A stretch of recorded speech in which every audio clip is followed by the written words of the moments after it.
How are you feeling? How long have you been here? 3 months, May 17th. And what brought you? That's difficult to answer.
I'm not clear.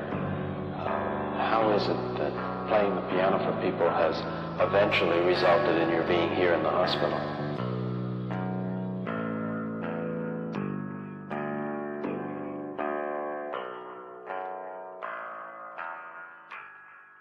That's difficult to answer.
What does He doesn't. I don't know. This might be coded, but I'm not sure. What does a Gnostic sex cult have to do with the far left's goal? This guy That named Bot is going off that about is this Gnostic sex cult. What that? that, and so we're just not going to answer that question. Okay, except so for- that's I figured that. So we're just okay. That's why.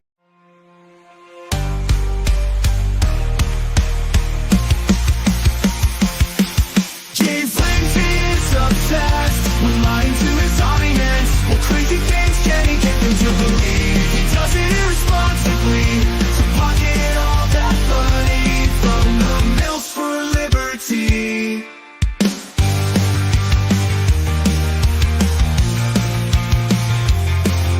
The left hates capitalism, but James won't admit it. He refuses to believe queer theory destabilizes normativity, gender binary, and the nuclear family. James blocks the truth, smears people who try to show him, creates an echo chamber for himself to reinforce his fantasy. He used to believe in something, what happened? Mills for liberty. Gnostic sex cult, building his own world. A Gnostic sex cult, unhinged from reality, totally lost in what can we do? The mock him relentlessly. It's not a Gnostic sex cult, James. No, it's not. Stop lying to your audience. No, it's not. It's not Gnostic, James. Mary Nardini tells us queer liberation means the annihilation of capitalism. Catch up, James. Whiteness means capitalism. Queer theory hates capitalism. Whiteness means capitalism. Queer theory hates capitalism. Whiteness means capitalism. It's all about capitalism. Everyone knows it's capitalism. The socialists know it's capitalism. Wake up, James. It's capitalism. Whoa. The socialists know it's capitalism. Wake up, James. It's capitalism. It's all about capitalism. Everyone knows it's capitalism. The socialists know it's capitalism. Wake up, James. It's capitalism. It's capitalism. To pocket all that money from the mills for liberty. The left hates capitalism, but James won't admit it. He refuses to believe queer theory stabilizes normativity, gender binary, and the nuclear family. But James blocks the truth, smears people who try to show him, creates an echo chamber for himself to reinforce his fantasy. To believe in something, what happens for liberty? Gnostic sex cult, building his own world. Gnostic sex cult, unhinged from reality. He's totally lost it. What can we do but mock him relentlessly?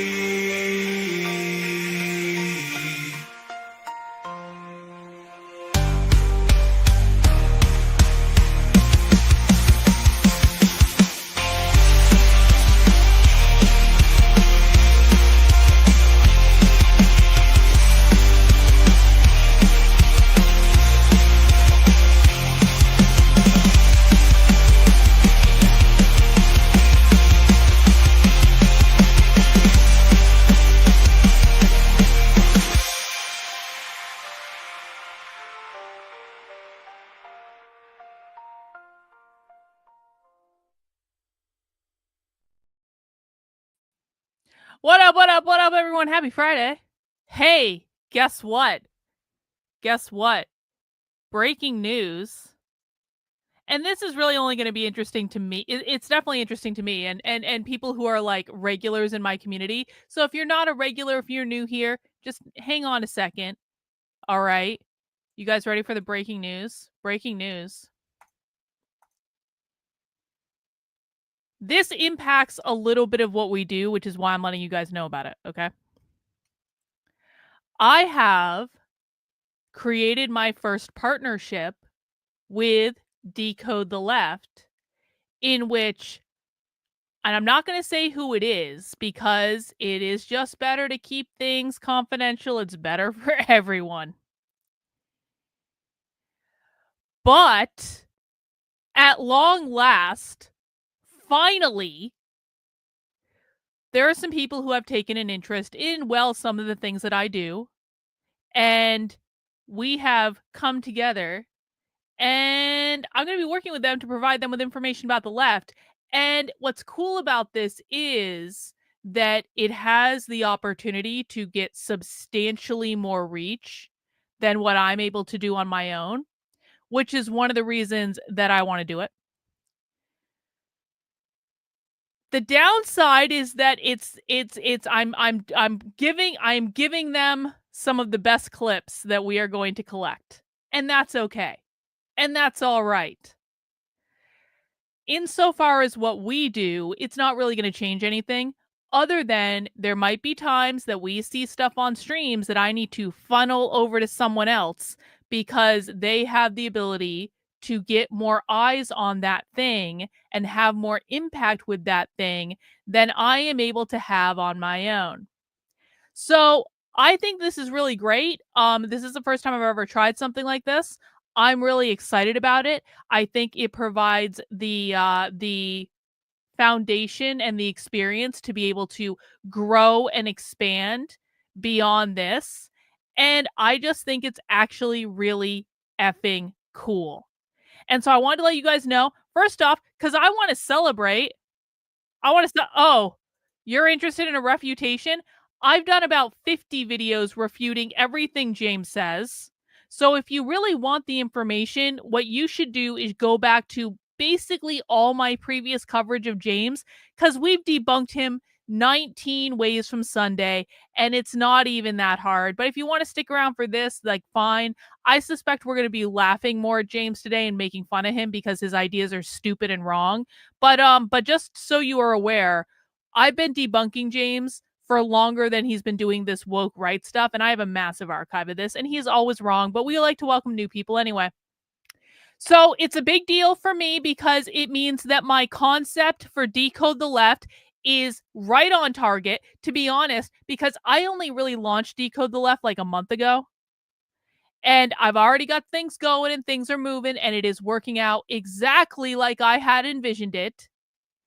And so, yay me, I'm celebrating. Happy Friday. I kind of wasn't sure that I'm starting to believe that you're a troll already because you're not actually engaging in what's going on right now. Do you understand you're ruining a celebratory moment? Okay, do you understand that? Only retards believe that the left is grounded in Gnosticism. Like, really? Like, literally only retards believe that. So again, you're welcome to stay around, but can you not? Can you not? Like, we're having a moment here. Come on. So it's a really big deal, and I'm really excited about it. And I wanted to let people know because there are times, again, that, like, I'm going to have to funnel information in, like, a different way. But that's okay because I think that this still allows us to do our work. It allows us to have work that's more impactful. It allows us to, get information out there in a different way. And I think it's going to be really good. So if you guys are interested, if there are any other people out there that want to work with me for Decode the Left, which is I'm providing intelligence and resources to people about the left, whether those be nonprofit organizations or political organizations, campaigns, like what have you, you're welcome to head over to decodetheleft.com and find that out. And you can go to the Start Here page. Starting here is a great place to start. And it will explain what I do. It will explain who I am. It will explain my background. You can see how I ended up as kind of like the socialist whisperer on the internet. You can see all of this stuff over at decodetheleft.com. Now, I'm almost positive I know who this is. You've been subscribed to me for 4 years, huh? Hey, Dars, what is the left's definition of capitalism? Can we have a little fun on a Friday before we get into it? Dars, what is the left's definition of capitalism?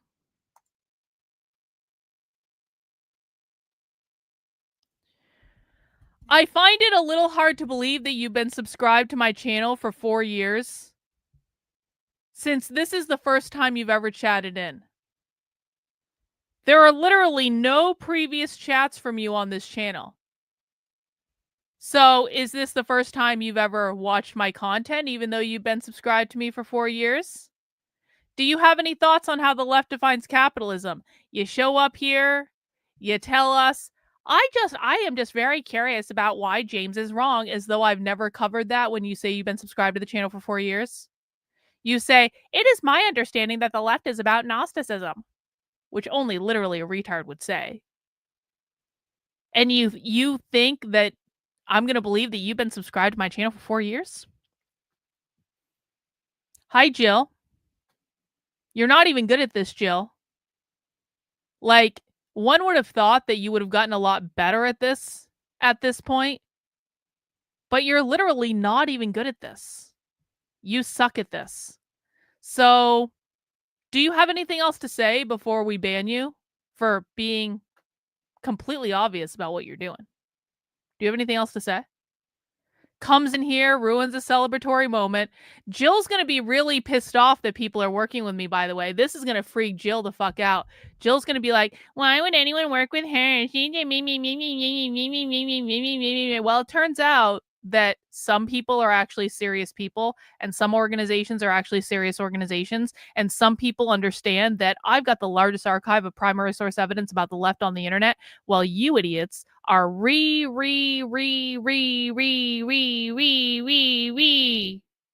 all over Twitter, all day, every day. Hey, we're still waiting. We're still waiting. It looks like Darce doesn't have anything else to say. I know we're all shocked by that revelation. Donnie Girl in with the $50 super chat at the beginning. Donnie, are you going to make me get a goal again? I have to now. We'll put up a $50 or $100 goal. Donnie's already got us halfway there. If you enjoy laughing at James Lindsay and making fun of James Lindsay. Hey, Darce, the question that I very clearly asked you was, what's the left's definition of capitalism, Jill? What's the left's definition of capitalism? You obsess over my content. All you ever do is watch my content so you can clip it for James. You should know the left's definition of capitalism at this point, Jill, unless you're a raging fucking retard, Jill, which we know you are, Jill. James Lindsay's simps never cease to be a pain in the ass on the internet.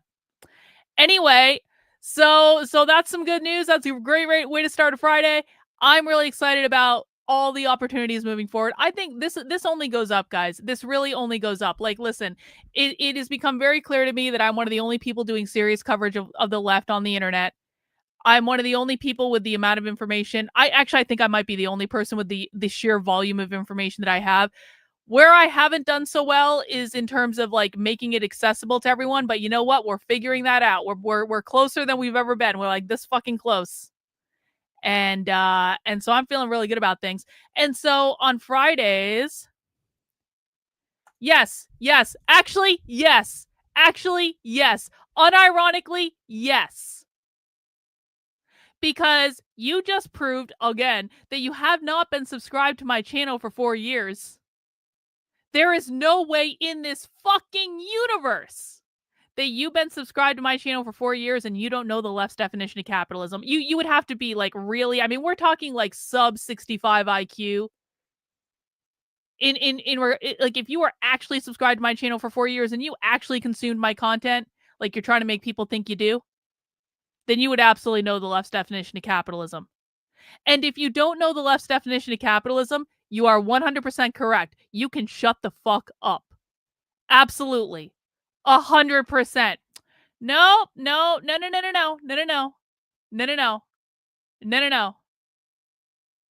We already told you. You don't know the left's definition of capitalism? Your job here is to shut the fuck up. And if you don't have a relevant question, the only time you are now allowed to speak for the rest of the stream is if you have a question, and everything is going to be phrased in the form of a question, because you're in my fucking... You want to play this fucking game, you fat-ass shut-in bitch?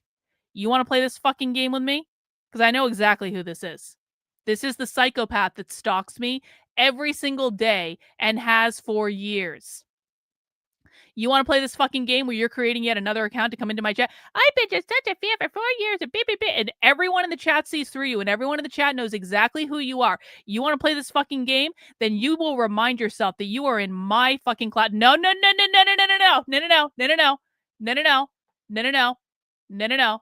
See, this is what James's fans do.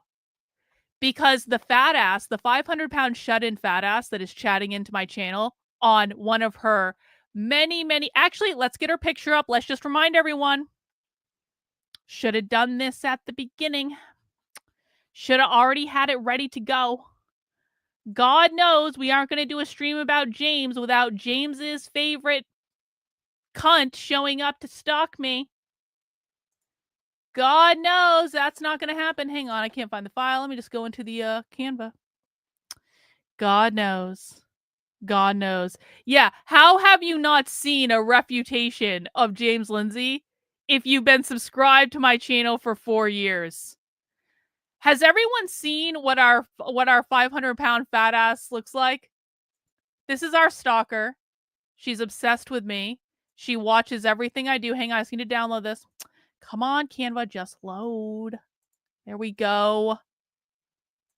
There we go. Sadly, when you do things on the internet, sometimes you get stalkers.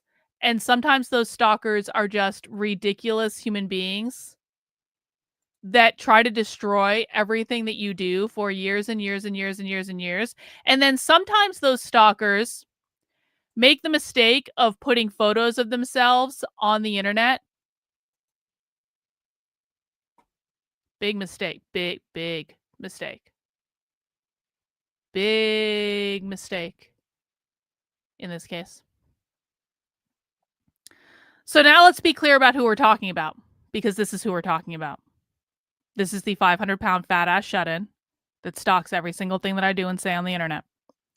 And now she's here pretending, I just found your content a genuine question, because what she's trying to do is to get me to say something so that she can clip it out of context to send it to James to go, Karlyn said this on your channel and I'm tattling and me.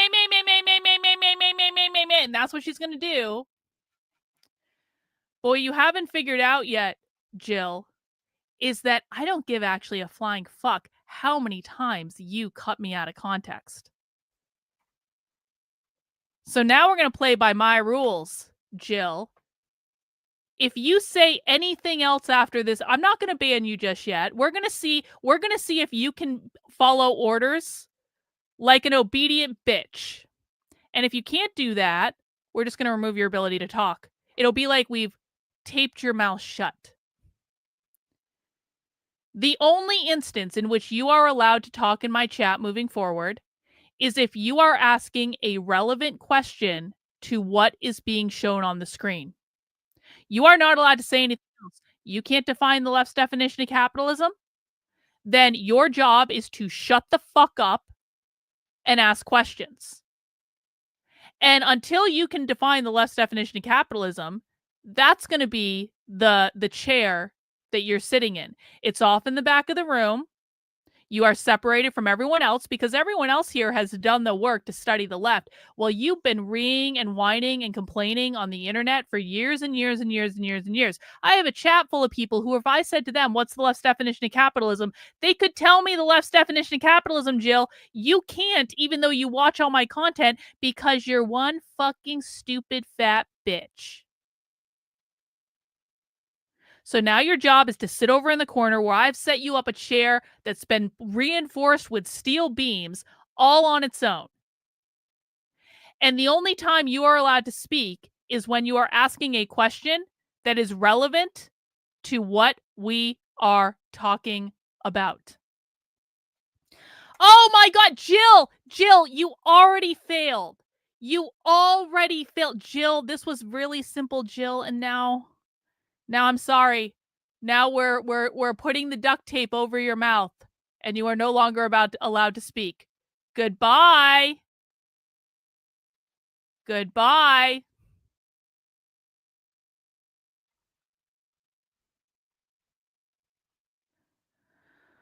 Happy Friday, guys. Happy Friday.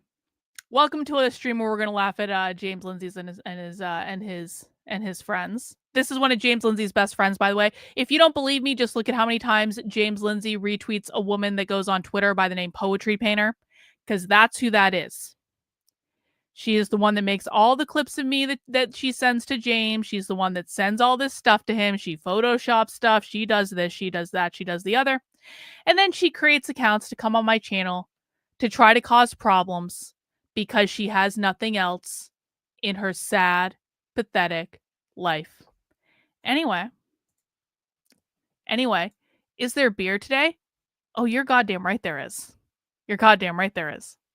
But first, before we talk about the beer, let me talk about what we're doing. Yeah, an aspiring MILF for liberty. Exactly, Will. Exactly. She couldn't follow not one simple request. I don't think I was asking too much. If you are a beginner on my channel, it is fine to be a beginner on my channel. What is not fine is when you're a beginner on my channel, you come in, you disrupt the chat, you disobey the rules, you disrespect me, you disrespect other people in the chat. There have been people on this channel that have been watching socialism with me for a really fucking long time. And if you just got here, that's okay. We will help you learn. We will answer any question you have, but you will show respect to the people who got here before you, and you will show respect for what we actually try to do here. And that's why that little interaction just happened, because that is a person that does not show respect for what we've done, what we're trying to do. That is a person that actively tries to destroy everything I've been doing.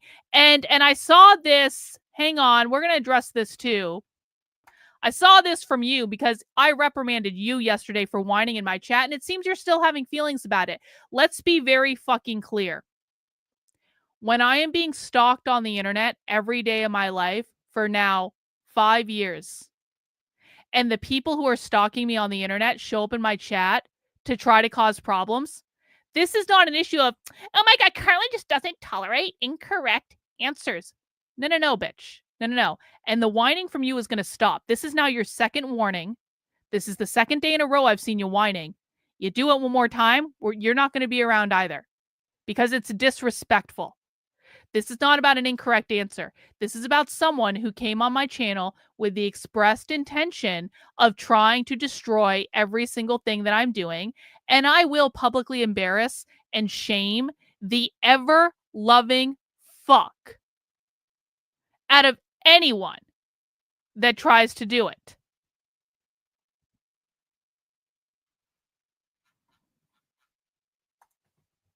Who are you talking to?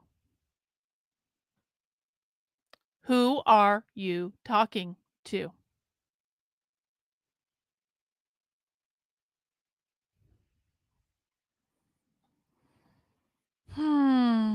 Why oh why? Why oh why? Anyway, let's actually show what we're going to be doing. So I was looking for something to watch a little while ago. And I pulled up my YouTube homepage on my other account because that's where I watch all the good content. And, I saw this from Red May, the American Constitutional Collapse. We're going to watch this tomorrow for Socialism Saturday. I think that should actually be a really, really, really good show. But then I saw this right here. New Discourses. James Lindsay's website. 48 minutes ago. So it literally just got posted. The woke rights elitist coup inside the MAGA Civil War. And then I went to James's Twitter feed, and James is apparently very, very, very, very, very proud of this. And he's also written an article for New Discourses. And he says, your long weekend read is here.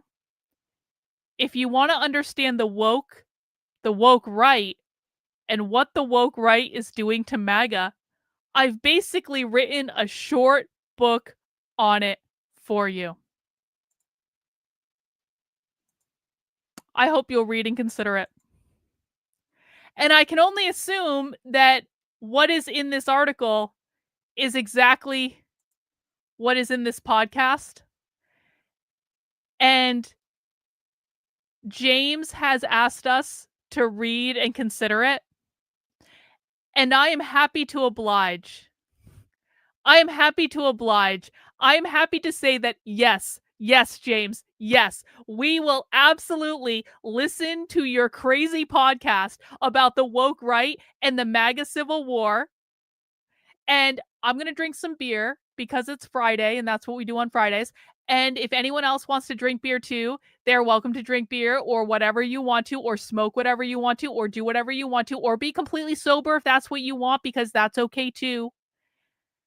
And we are going to listen to and consider this entire podcast, and we're going to give we're going to give this entire podcast the just consideration that it deserves. Is everyone on board with that? Is everyone cool with this plan? We are going to give this idea that James has about the MAGA Civil War, we are going to give it full and unbiased consideration. And you know what? James has the ability to convince us that the woke right is a real thing. We listen to people we disagree with all the time. We literally spend dozens of hours a week on this channel listening to people that we disagree with. So, you know what? Here's your opportunity, Jimmy. We got a nice captive audience of people who are ready to listen to literally every word that you say, and we are going to consider it, and we're going to do our due diligence, and we're going to talk about it in the chat, and we're going to talk about what we think it means and all that good stuff. Yeah, we're having some fun. This is fun. But before we do that, it is happy hour. It is happy hour Friday, so hang on. I have beer. Hang on.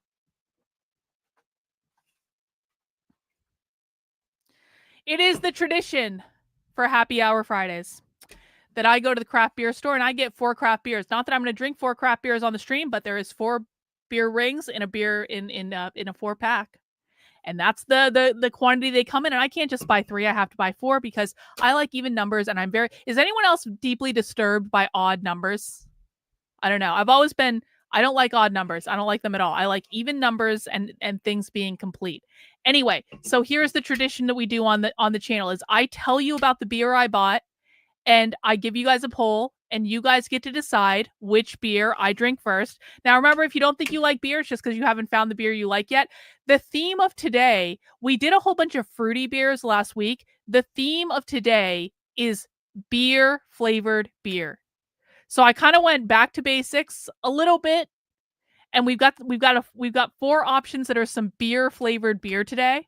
And I'm very excited about it because I don't always have beer flavored beer anymore. Beer flavored beer that are not IPAs, by the way. No IPAs ever. IPAs suck. IPAs are pissing contests for men to compete against each other to figure out how bitter they can go. So no, I never drink IPAs. They suck. But here's what I've got for today.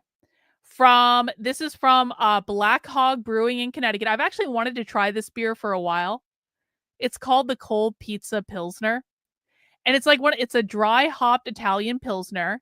And it's got pizza all over the can.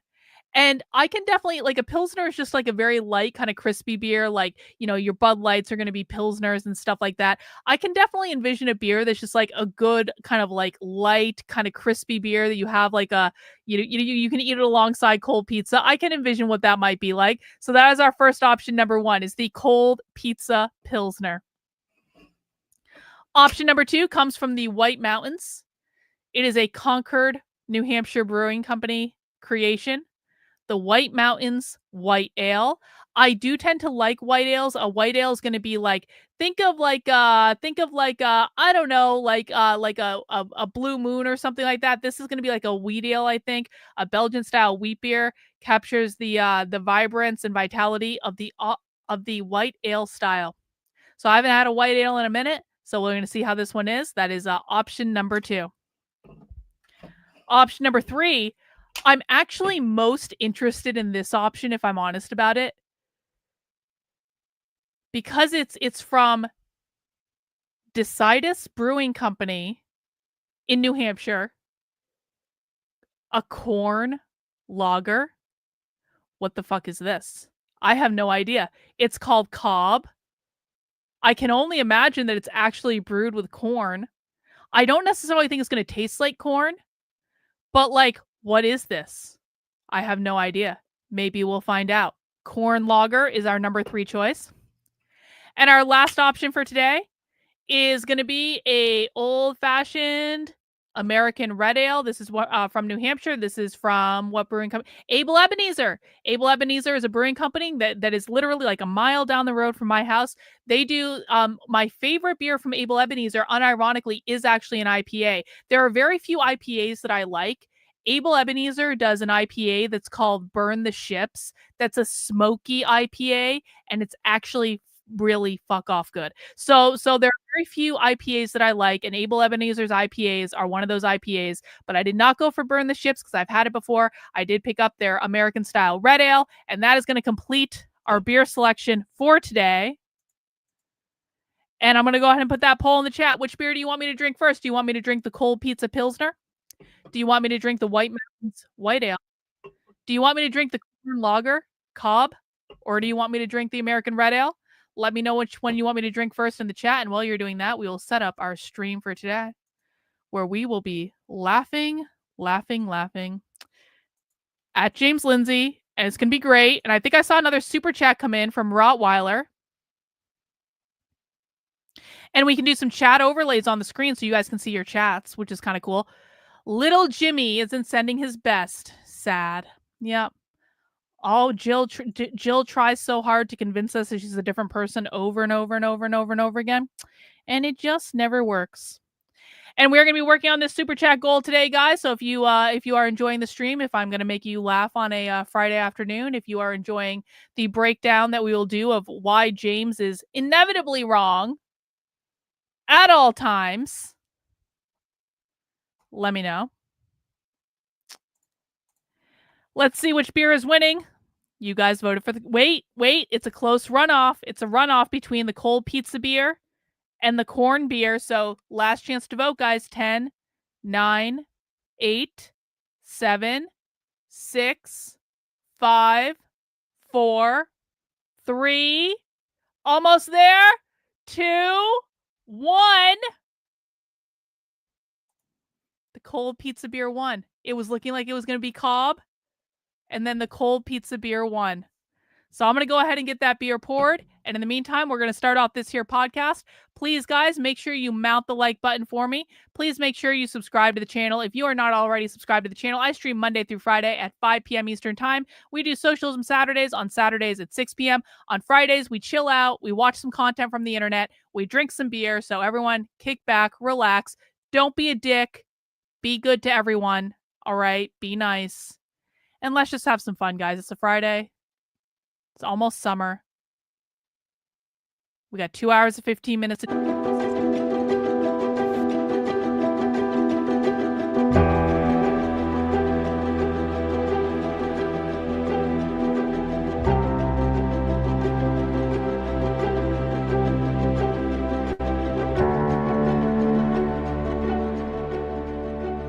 Hey everybody, this is James Lindsay, and you are listening to the New Discourses podcast.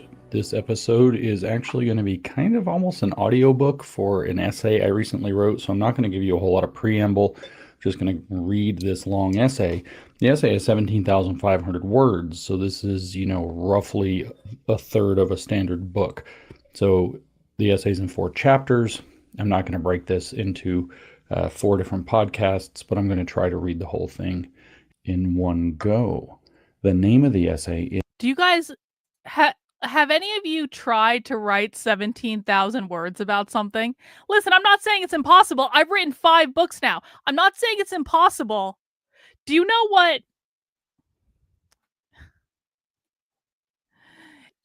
17,000 words is a lot of fucking words, is what I'll say. So my book, A Brief History of Racism, I think this book is about 20,000 words. It might be a little less than 20,000 words. This is what we're talking about here. This is what James has written. He's written a small fucking book about the woke right. Is the woke right's elitist coup inside the MAGA Civil War, which is trying to articulate what's going on with the woke right and MAGA overall. So rather than summarizing and describing that, I'm just going to go ahead and read. By necessity, we begin here. Most of MAGA is not woke right. Few conservatives even lean woke right. Only some people claiming to be Christians, whether that's rightly or wrongly, are woke right. So who is and who isn't woke right? And what is its relationship to MAGA and to conservatism? What is woke? How is it waging a revolution? As a reminder, James is not a conservative. James is a classical liberal, which means he is a liberal, which means he's on the left. James is not a Christian. James is a devout atheist, and according to his own stepdaughter, used to make fun of Christians and talk about how they were stupid and how he could make so much money off of them. So James lets the Christians think that he might be considering opening his heart to Jesus or whatever. But really, no. James just wants to make money off the Christians, and he's just telling the Christians what they want to hear. Against MAGA and conservatism. And how is that revolution proceeding so far? At what stage in the revolution is the woke right at present? In other words, as everyone is asking everywhere I go, what the hell is going on? My objective in this very long piece is to lay out the case about woke in detail in such a way that it allows me to explain what is going on with the woke right in both MAGA and the broader conservative movement right now, which is nothing short of a revolutionary coup by radicals for control over this half of American politics, if not American and all of Western life. My essential claim is that the radical woke right is enacting a political coup of MAGA and the conservative movement in roughly 3 or 4 stages. These stages are 1, the consolidation of elite power to direct the party; 2, consolidation of MAGA under their rule and organization; Their rule? 3, seizing control of American and Western conservative politics from that party base; and 4, seizing control of American and Western political and economic power through that party base. My contention is that phase 1 of this... Does James Lindsay think that Nick Fuentes has a plan like this sitting around somewhere? Is that really what we're talking about? This is already so unhinged from reality. Has James ever even tried to talk to the Groypers about what they think and kind of try to get a sense of how they operate? No, he just gets pissed off that they're in his replies on Twitter and he has no idea what they actually say or think. Structured coup attempt has already been completed, and phase 2 is well underway. The MAGA Civil War we're presently experiencing is the result of the main body of MAGA having become aware of the problem as phase 2 proceeds. The main mechanism of conquest I present in this essay is something called elitist capture, which roughly follows a culturally Marxist Gramscian model based off the Western Marxist theory and practice of the Italian Antonio Gramsci from the... Okay. So this is where James is like, trying to take over institutions is bad and makes you a communist, because it is James's serious argument that if people on the right try to take over institutions and actually, make change within those institutions, then they are utilizing a Gramscian strategy. And because they're utilizing a Gramscian strategy, they are therefore ergo communist, even if they're more conservative than James. Early 20th century, which many elements of the woke right have explicitly embraced. I apologize to the reader for the length of the following presentation, but the component pieces must be explained in full to make the crucial argument in the last section. For those already familiar with woke and its nature as a cult, feel free to skip to section 4 to read, or I guess hear the key arguments about woke right and its coup against MAGA, which is the ultimate point of this presentation. Chapter 1, Understanding the Definition of Woke. Once again, we start by explaining that woke means something very specific. The correct name for woke is critical consciousness. That means nothing more and nothing less than this. And the controversial proposition I have made is the rather obvious point that critical consciousness can exist on the right as well as on the left. It actually section can't, though. woke is a worldview. It actually can't, though. It actually can't. So what James is explicitly talking about when he says critical consciousness, well, let me do a pop quiz for the chat. What do you guys think James is talking about when he says critical consciousness? Do you guys know? Anyone who watches my socialism content really should know this. And if you watch my socialism content and you don't know this, I'm about to get upset. What does James mean when he says critical consciousness? That woke means critical consciousness. Let me ask this another way. What does it mean? What do socialists want to wake people up to? What do socialists need are you fucking serious, you guys? What do socialists need to do in order to get people on their team to thank you?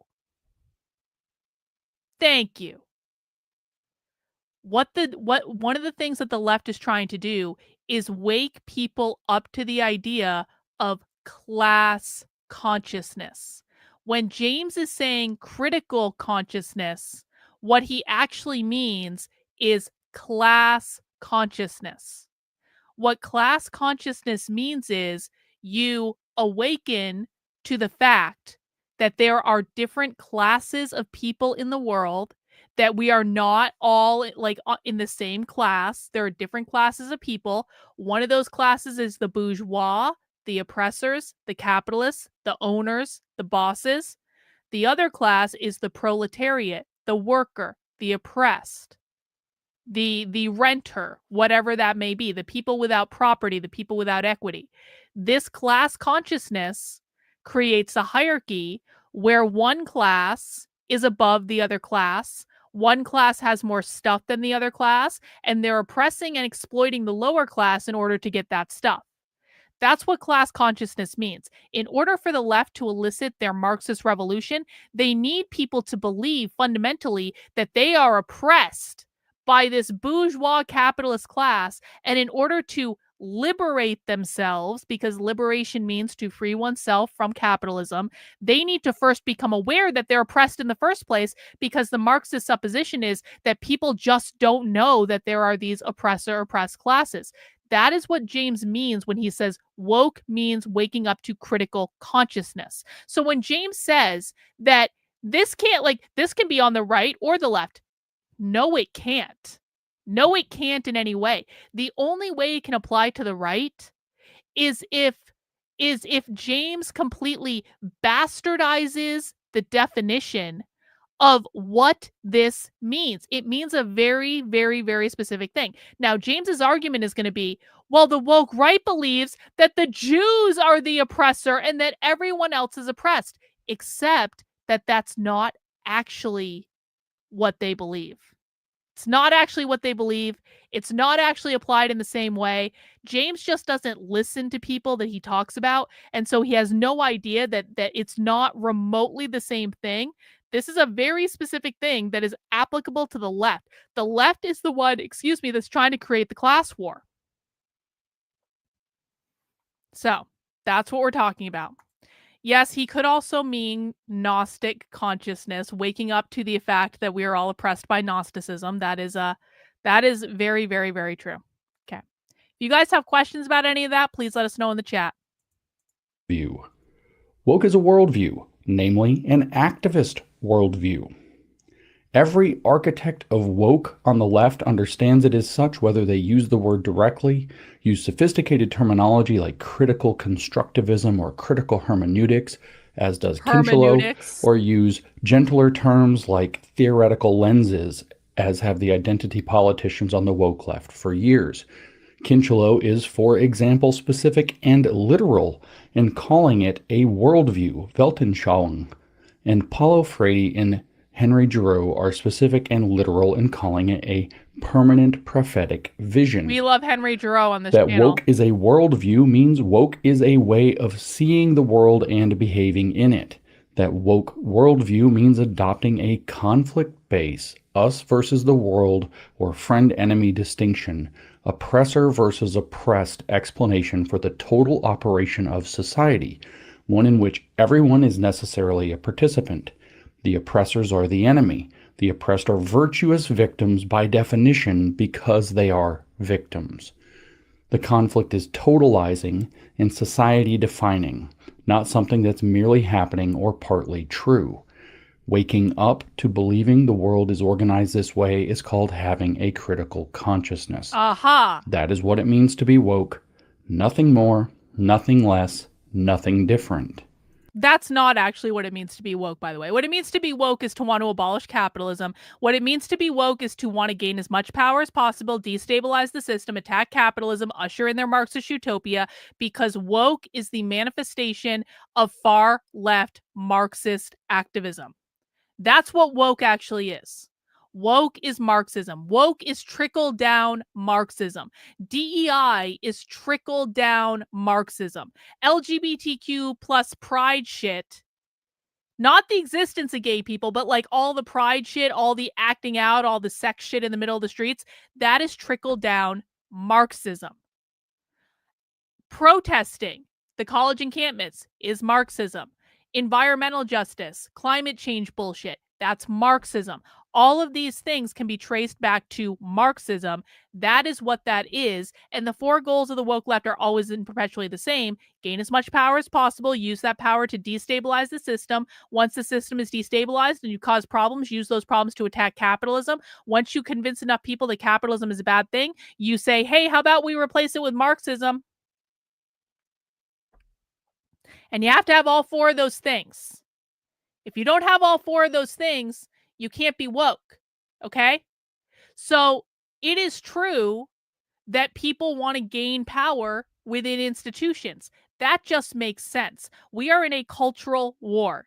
In order to win a cultural war, we cannot cede power to other people and give them control of the institutions and just say, well, we can't try to get those institutions back. Of course we can try to fucking get those institutions back. Sometimes it's going to work and sometimes it's not. It's not enough to have questions about capitalism because capitalism is not a perfect system. And I never want people to think like I'm an apologist for capitalism because I am decidedly not an apologist for capitalism. I think that capitalism has a lot of flaws. I think that people should be able to ask questions about capitalism. What makes someone woke is not if you say capitalism is not a perfect system. What makes someone woke is if you say capitalism causes all the problems in society and we need to replace it with Marxism or equity in order to right all the wrongs of society. That is what woke is. So what James is doing in this is he is cherry picking things and saying, I can apply this to people I don't like, and I can apply that to people I don't like, but he's not looking at it in terms of a holistic way in which he's looking at what is the actual problem of woke. The actual problem of woke is not that people are aware of some sort of oppressor-oppressed narrative. The actual problem of woke is that they want to institute a Marxist revolution in this country. That is what the problem of woke is. If you do not want to elicit a Marxist revolution in this country, then you are not woke. True and false consciousness. In the woke view, most people in society are asleep in that they lack the necessary consciousness to understand the woke or allegedly hidden true view of the world. Many oppressors are asleep and do not realize their complicity in the so-called evil system. Most oppressed are asleep and do not realize they are oppressed. Both have a kind of false consciousness. That allegedly dim-witted view of the world is, in the woke worldview, created and maintained by the oppressors, both knowingly and at unawares through complicity, all to maintain their advantage over society, which they alone benefit from. A key job of the few who are awake is to awaken others, which means to help them adopt the woke conflict-based worldview. They are woke because they are awake. If you're taking James's description of what it means to be woke as literally, what James is saying is, if you take a political position and you try to convince other people that your political position is the correct position, then you are woke. because you're trying to wake people up to your worldview. And maybe you even had a cup of coffee in the morning, which makes you extra woke, apparently. So that's what he's saying, guys. People understand this, right? James is saying if you have a certain view of the world and you try to convince other people that your view of the world is correct, then that literally makes you woke. Well, no, I don't think that's how it works, actually. Awake, Erwache in German, as in the Nazi slogan Deutschland erwache, Germany awake, while most of them are still asleep. Something called consciousness raising is therefore a first and primary job of all wokes. They have to install the critical consciousness in others, who will then join them in solidarity in a bid to claim power and centrality in society, culture, politics, and economics to run the world from their woke view. Woke as critical consciousness. The allegedly hidden but true consciousness one might woke up to can take many forms, but it is always of the shape described above. That is, they can blame many groups or systems for usually their own oppression, giving rise to various species of the woke genus. It might be class consciousness, race consciousness, feminist consciousness, or others. It can also take forms of nationalist or reversed identitarian consciousness, normally associated with... Oh, guess what? Breaking news. Mizakan has done some research for us. There are 0 mentions of capitalism in this entire essay about woke. I am shocked that James did not mention the word capitalism at all when describing people that he claims are woke. with politics on the political right, hence woke right. In general, the awakened woke consciousness is always a critical consciousness, which I reiterate is a very specific thing.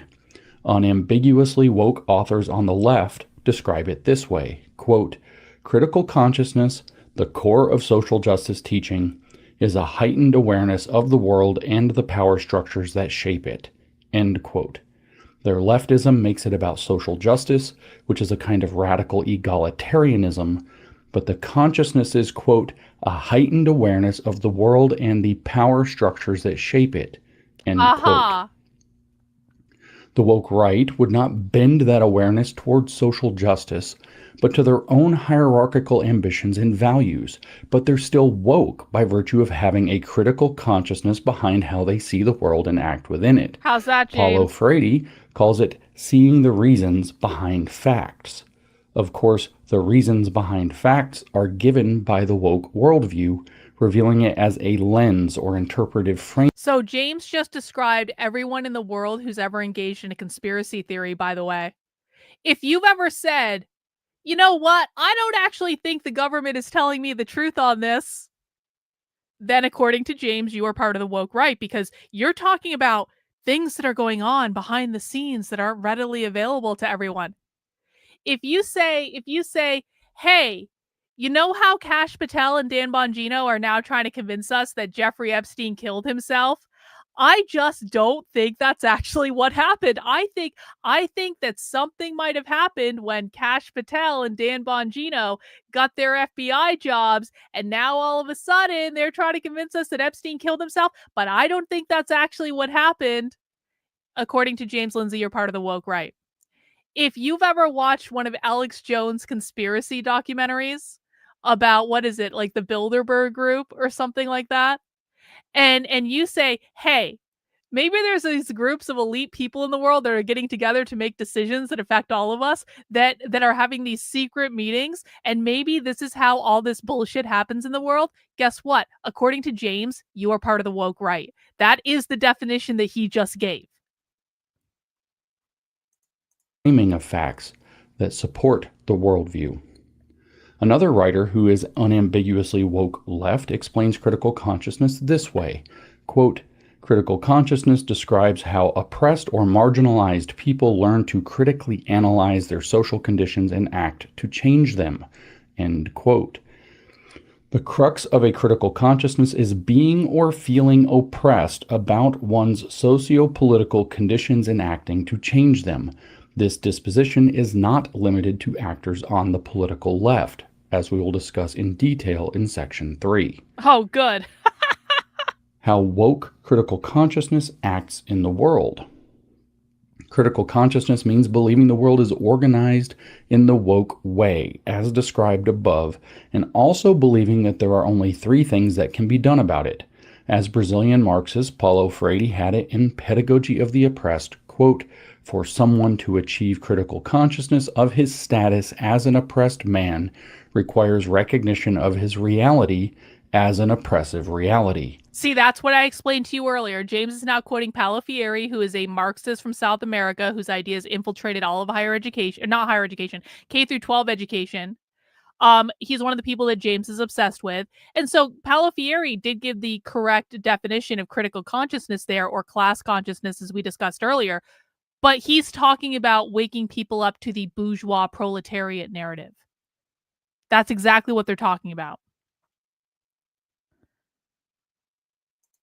End quote. This Yeah. articulation accords with everything above and is the motivation for woke activity. Where it comes from is Karl Marx, who opened the Communist Manifesto's main body in this way. Quote, "The history of all hitherto existing society is the history of class struggles. Freeman and slave, patrician and plebeian, lord and serf, guildmaster and journeyman, in a word, oppressor and oppressed, stood in constant opposition to one another, carried on an uninterrupted, now hidden, now open fight, a fight that each time ended either in a revolutionary reconstitution of society at large or in the common ruin of the contending classes." The emphasis there is on, in a word, oppressor versus oppressed. Marx also said that the point of studying the world isn't to understand it, but to change it. Woke is intrinsically activist, from oppressed against oppressor, aiming for revolutionary reconstitution of the society at large, or settling for the common ruin of the contending classes. Being an activist, accordingly, is considered an intrinsic part of having critical consciousness. True. So it is also an intrinsic part of being woke. Woke worldviews See, it's just a shame. James could be teaching people about the left. Everything he said is true about the left. The problem is now he's trying to say that the right are all communists because they're using very effective strategies that the left uses. And that's the core of his argument. I just want to make sure this is clear for people who might be new. The core of James's argument is if people like us, who are completely against leftism, completely against communism, if we look at the left and break them down and analyze them and talk about their tactics and talk about what they're doing in the world, and then we say, hang on a second, they've been really effective doing this, they've been really effective doing this, they've been really effective doing this, and then we say, you know what, maybe we should try doing some of those things. Maybe if it worked for the left and it was really effective, and we think our ideas are way better than the left, why don't we just take their tactics, implement it more effectively with better ideas, and maybe we will have the same success or even greater success as the left because the tactics are solid. It's the ideas that are the problem.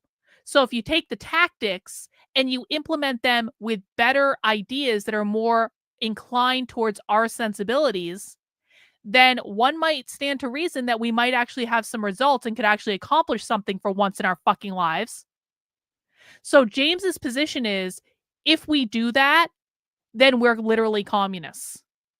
If we take tactics that the left does and we do them better with our ideas, then James believes we're literally communists, we're literally Marxists, we are helping the left, we're on the side of the left, and that's why he's calling us woke right, because we're not allowed to learn from the effectiveness of the left. No. We have to cede all our institutions to them. We have to take our toys and go home. We have to pretend that Donald Trump's just going to fix everything through a couple executive orders that will be rescinded the minute that a Democrat gets into office, and then they're going to undo everything, because right now the Trump administration is pissing the left off something fierce, and that's fine. I don't mind the left being pissed off, but I'm worried about the inevitable backlash that comes once a Republican is no longer in the presidency, which will happen statistically at some point, whether it be in 4 years or 8 years, it doesn't really matter. James is saying that if we try to implement effective strategies that have been proven to work, that literally makes us communists and woke. Always mix theory and practice, so it isn't enough to believe, you also have duties of conscience to advance woke belief and woke agendas. Again, turning to Frady, this time in The Politics of Education, quote, critical consciousness is brought about not through an intellectual effort alone, but through praxis, through the authentic union of action and reflection, end quote. Regarding this praxis first, more people have to be woke up to the right way to think and act, which comes from the right interpretation of the world, which is the woke one, quote, seeing the reasons behind the facts. Thus, their primary activity is to attempt by any means possible to spread the woke critical consciousness to others. That is, woke must always recruit. So true. Second, their enemies have to be identified and destroyed. As I've discussed elsewhere, the three primary ways wokes destroy their enemies before they have the power to do so physically and literally are A, intellectual destruction, B, moral destruction, and C, psychological destruction. The woke worldview and much psychopathic abuse is used to position enemies as intellectually deficient, usually by showing they don't understand the woke doctrine. So now James is saying that if you meet his definition of woke, you are literally a psychopath. Congratulations, everyone here is a psychopath. According to the psychologist James Lindsay. When did James get a PhD in psychology, I wonder? Morally deficient, usually by using woke beliefs to claim they are complicit in the great evil of society or paid off by it, or psychologically deficient, usually by saying that they must be crazy or have had a break with reality for not going along with the woke doctrine and its bullying. It is entirely possible that James is talking about me, and I'm not even joking right now. Crowd. Third, they have to participate as activists against the unjust system in which they are a part. The entire point of the woke permanent prophetic vision is, as Henry Giroux explained in the introduction to Paulo. I might make a t-shirt that just says psychopath on it in like some really cool text. Would you guys buy that and wear that? Could I get everyone to buy a t-shirt that just says psychopath on it and then we all take pictures of it and post it on Twitter for James? You don't have to show your face or anything, or you can put an emoji over your face if you want, but I kind of want to do that just a little bit. Frady's The Politics of Education from 1985, to transform the world in alignment with its own maniacal views. Woke acts, quote, in that it views the kingdom of God as something to be created on earth, but only through a faith in both other human beings and the necessity of permanent struggle, end quote.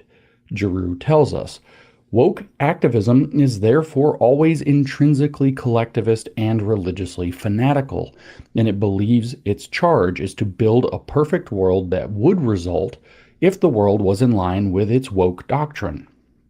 Frady referred to having this awakened awareness as having critical consciousness, which may be a term of his coinage.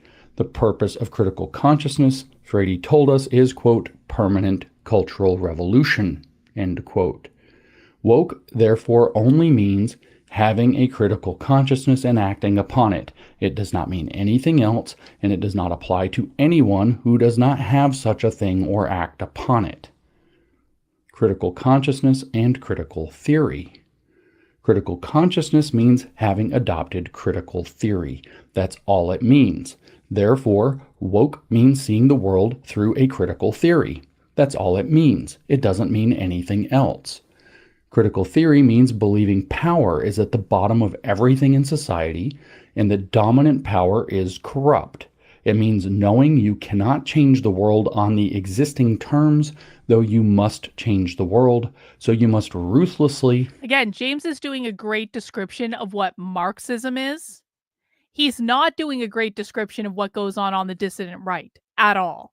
That is, mostly unfairly, criticize those aspects of the world that you wish to change. This definition is consistent across many decades of literature, tracking back to 1937 in specific, when Max Horkheimer, then director of the Frankfurt School of Critical Theory, and Jewish, along with all sorts of other Jewish intellectuals from the Frankfurt School who were Jewish and came to America to set up shop at Columbia University because they were Jewish intellectuals that ran the Frankfurt School that introduced Marxism to the United States. Max Horkheimer was Jewish. I'm just stating a fact. There's no anti-Semitism allowed on this channel. We love Jews. We love bagels, all that stuff. I'm just stating a verifiable fact. Coined the term.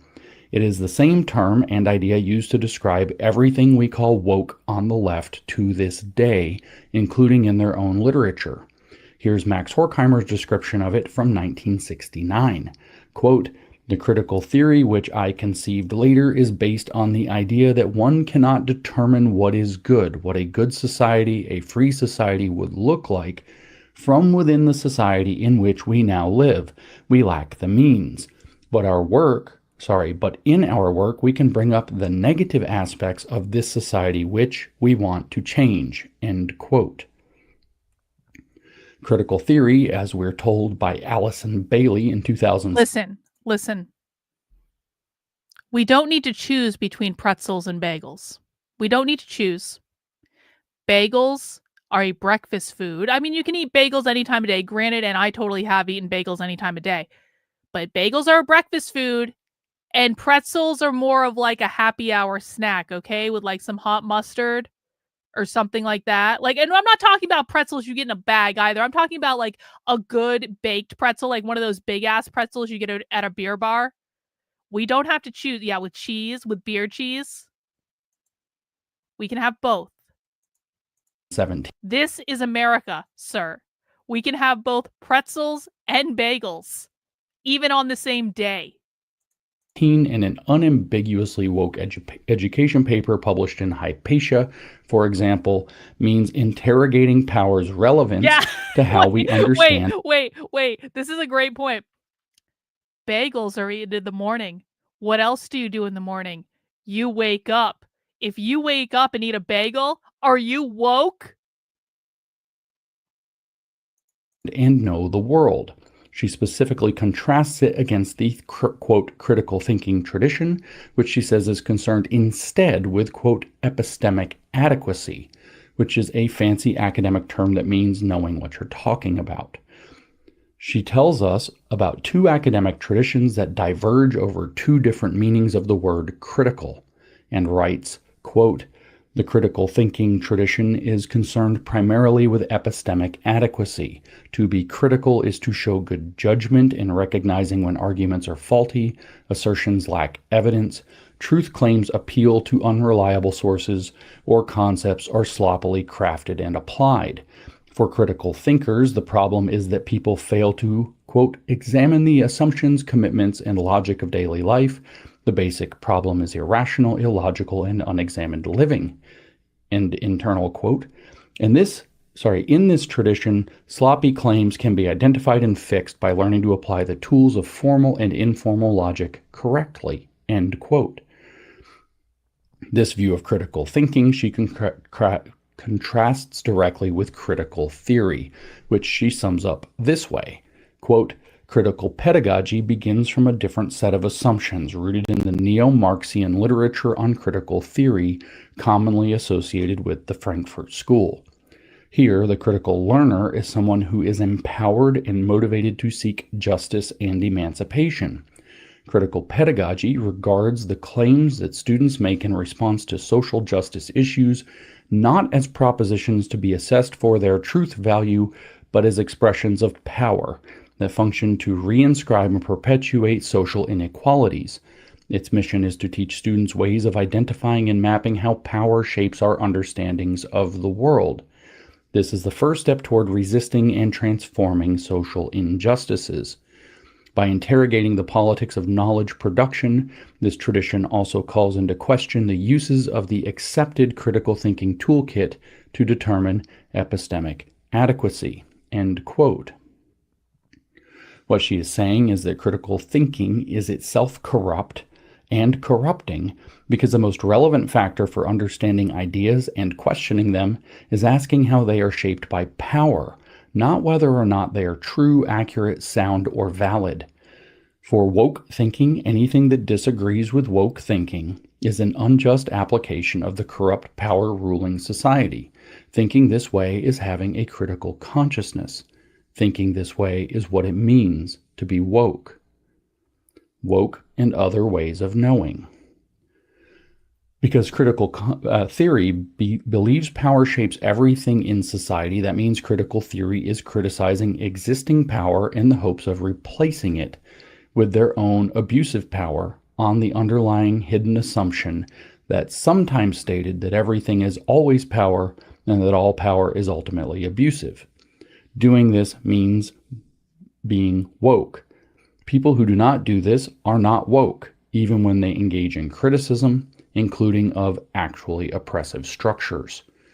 Critical consciousness is particularly concerned with how power shapes our abilities to know and communicate ideas. It is a Marxist approach to knowing before it is anything else, unless we just accept that the whole enterprise of woke is a gnostic way of thinking before it is even Marxist. Oh my god! Oh my god! Oh my god! Oh my god! You are a retard, Danny. If you think that James Lindsay is a good academic philosopher, we have this is why you don't understand what goes on this channel, bro. I'm gonna let you know that, and I should have known. Every time you came on my channel and said something dumb in my chat, I should have fucking known that you were listening to James Lindsay. Danny, let me give you a piece of advice, bro. If you don't want to look stupid in my chat, stop listening to James and start hinging into reality. It's not your fault if you were lied to by James. It's really not. A lot of people have been lied to by James. And if that and I was one of those people, man. And a lot of people in my chat can tell you, Danny, a lot of people in my chat bought into James's bullshit. And so we're not trying to make you feel bad if you bought into James's bullshit, okay? We're really not. We're maybe giving you a little bit of tough love, but we're not trying to make you feel bad. We want you to see the light, Danny. James's work has been unhinged from reality for literally years. And he preys on people like you who are looking for information, and then he feeds you some bullshit story that is completely unhinged from reality, is not supported by primary source evidence at all. He refuses to debate anyone on the topic because he knows he will get his ass handed to him. And then people like you think because he uses fancy words and he knows how to phrase things that he's a good academic philosopher. He is not a good academic philosopher. He is a bullshit artist. So if you want to see the world as it really is, pay attention to what we do on this channel. And I promise you, you will see things differently. But let's just go back and because this was just beautiful. We have to accept that woke, according to James, we have to accept that woke is a gnostic way of thinking before it's Marxist.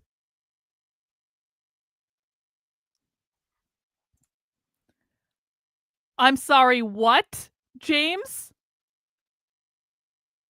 Critical consciousness is particularly concerned with how power shapes our abilities to know and communicate ideas. It is a Marxist approach to knowing before it is anything else, unless we just accept that the whole enterprise of woke is a gnostic way of thinking before it is even Marxist.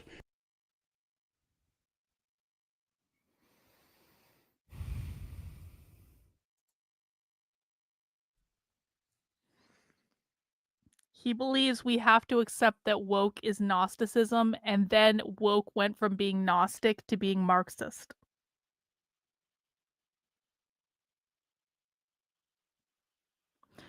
That's retarded. That's possibly one of the most retarded things I've heard on the internet. And I've heard a significant amount of retardation on the internet. Yeah, maybe, Gloria. We have video evidence of actual Marxists denouncing everything James claims they stand for.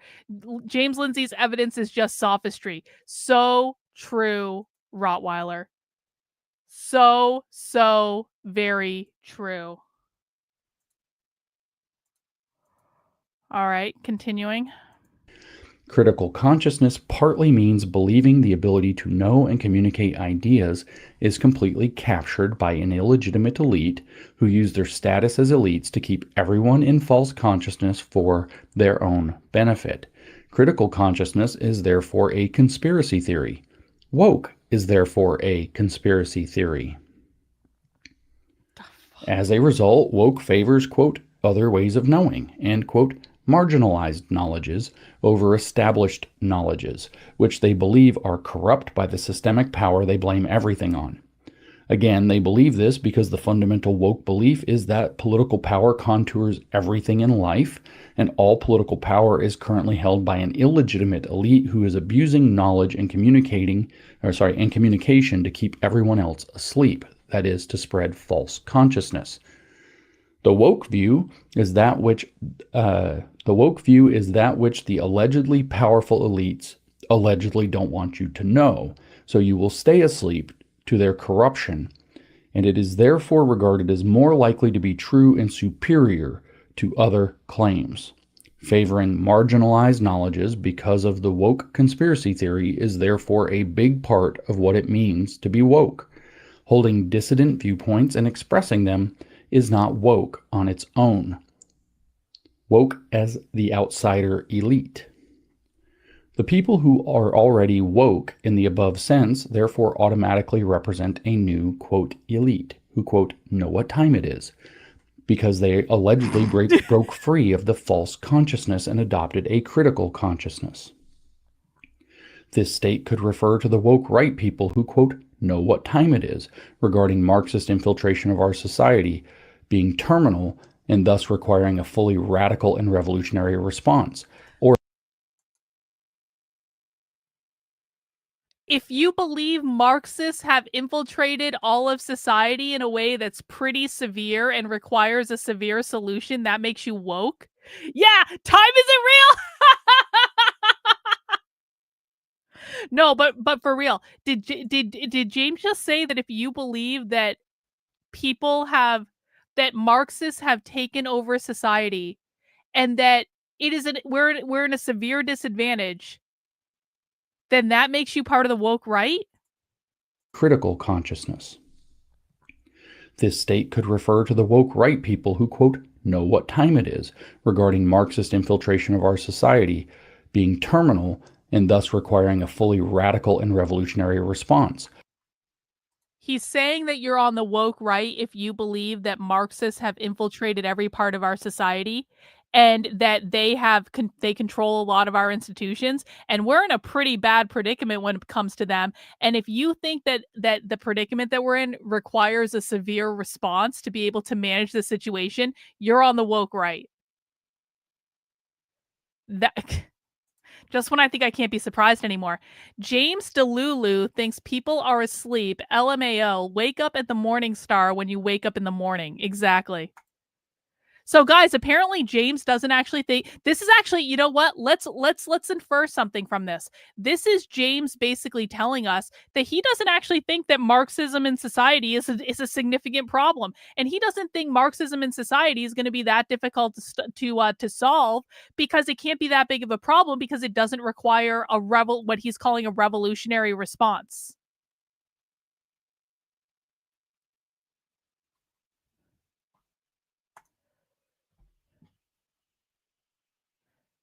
Everything you have said today in my chat makes me believe you have learned nothing from yesterday.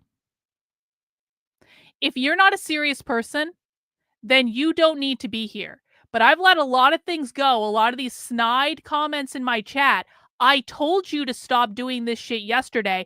I am now giving you one final warning because I don't want to see snide, passive-aggressive bullshit in my chat. You're breaking the rules. I told you this yesterday. I want to see no more of it.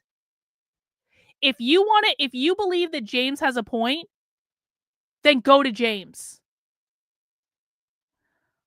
Oh, don't make you mute me. Oh, wow. Oh, you just got permanently banned. Not you. You.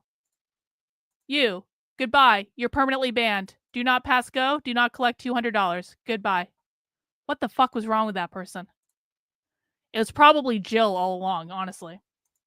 Or it could be Herbert Marcuse talking about the, quote, emergency and, quote, clear and present danger of the, quote, entire existing society in his 1965 woke leftist essay, Repressive Tolerance. It's the same both ways. Society is on the cusp of ruin, and only these radicals can save us, and only by throwing out the existing order and replacing it with their own woke one, while blaming the other side's radicals for the necessity of their radical action. Here's how Marcuse said it. And without knowing it's Marcuse, it cannot be distinguished from identical sentiments from the woke right aside from a few leftist keywords. Quote, the whole post-fascist period is one of clear and present danger. Consequently, true pacification requires a withdrawal of tolerance before the deed, at the stage of communication in word, print, and picture. Is James literally talking about repressive tolerance? James has the gall to quote Marcuse's repressive tolerance in a podcast where James is literally engaging in repressive tolerance. He's applying Marcuse's tactic in this podcast. It's pure projection. Picture. Such extreme suspension of the right of free speech and free assembly is indeed justified only if the whole of society is in extreme danger. I maintain that our society is in such an emergency situation, and that it has become the normal state of affairs.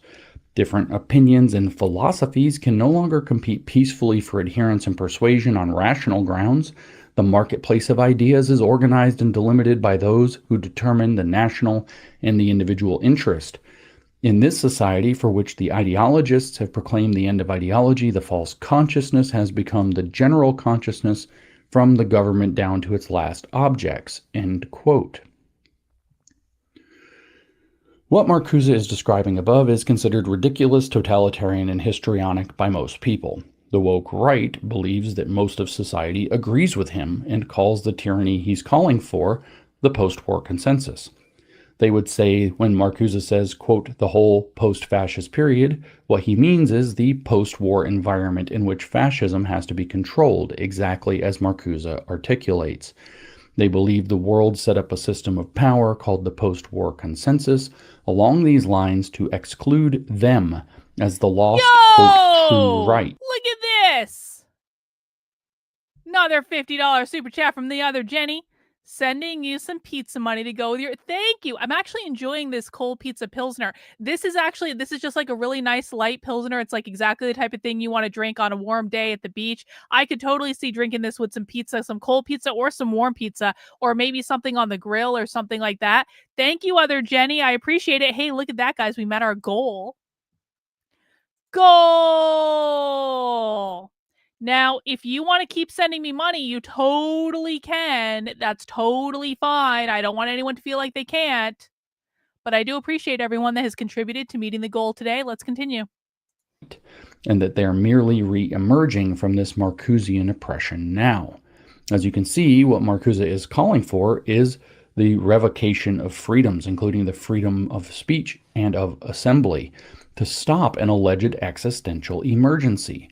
The woke right expresses the identical idea for the identical reasons, but not by invoking The woke right doesn't... James is saying the woke right is trying to suppress free speech. It's actually the opposite, James. It's the opposite. People like you are trying to censor people that you're calling the woke right. What James is saying is Groypers are in my replies saying mean things on Twitter. Therefore, Groypers are trying to censor me because Groypers are saying mean things on Twitter that I don't like. When it is, in fact, James and James's friends like Konstantin Kisin and Jordan Peterson and and Douglas Murray and all of those bullshit artists that are actually trying to censor people they disagree with.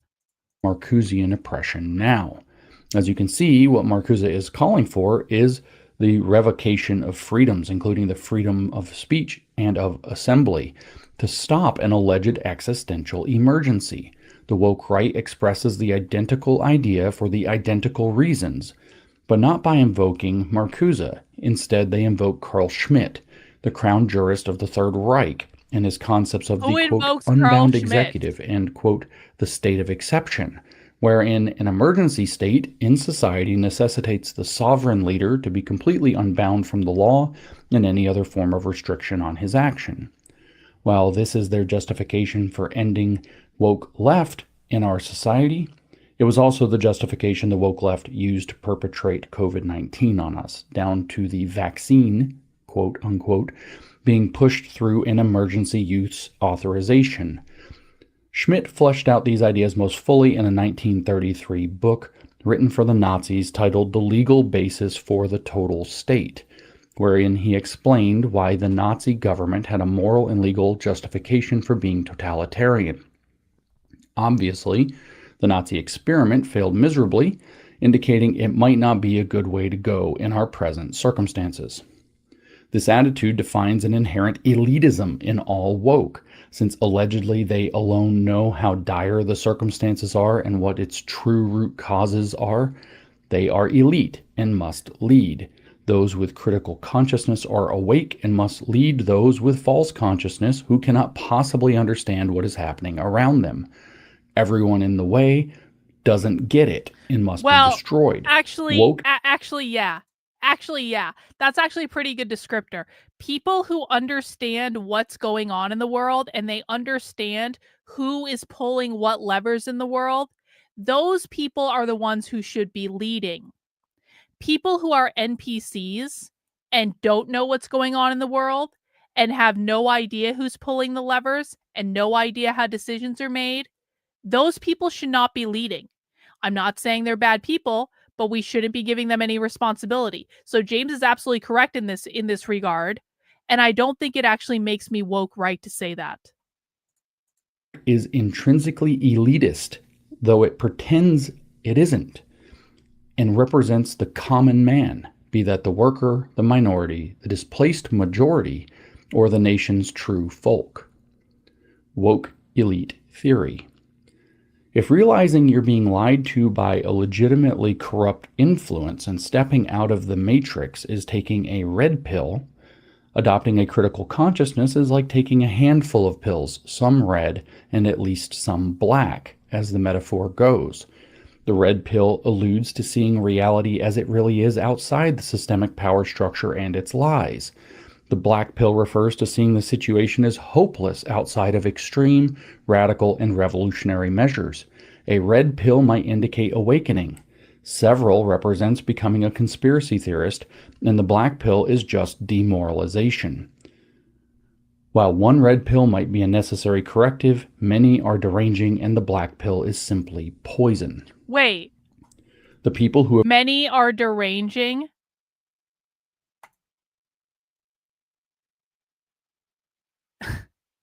Danny, what is the left's definition of capitalism?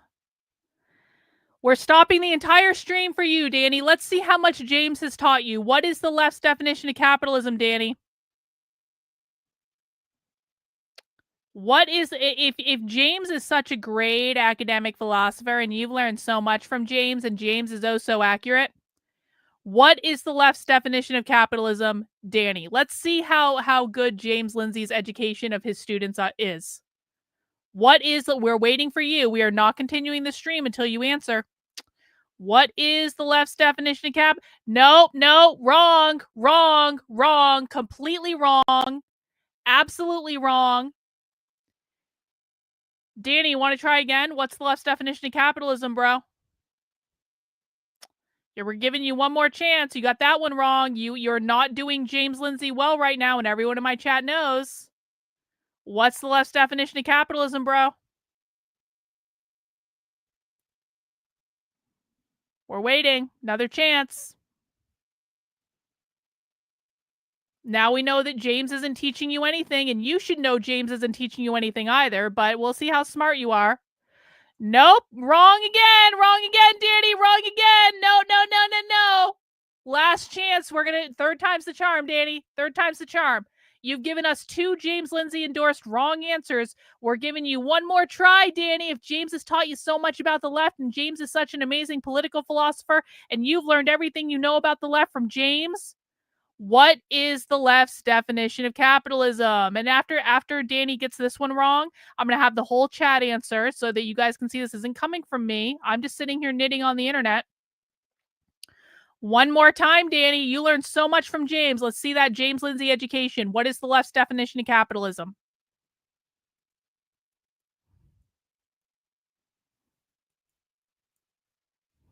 We're waiting.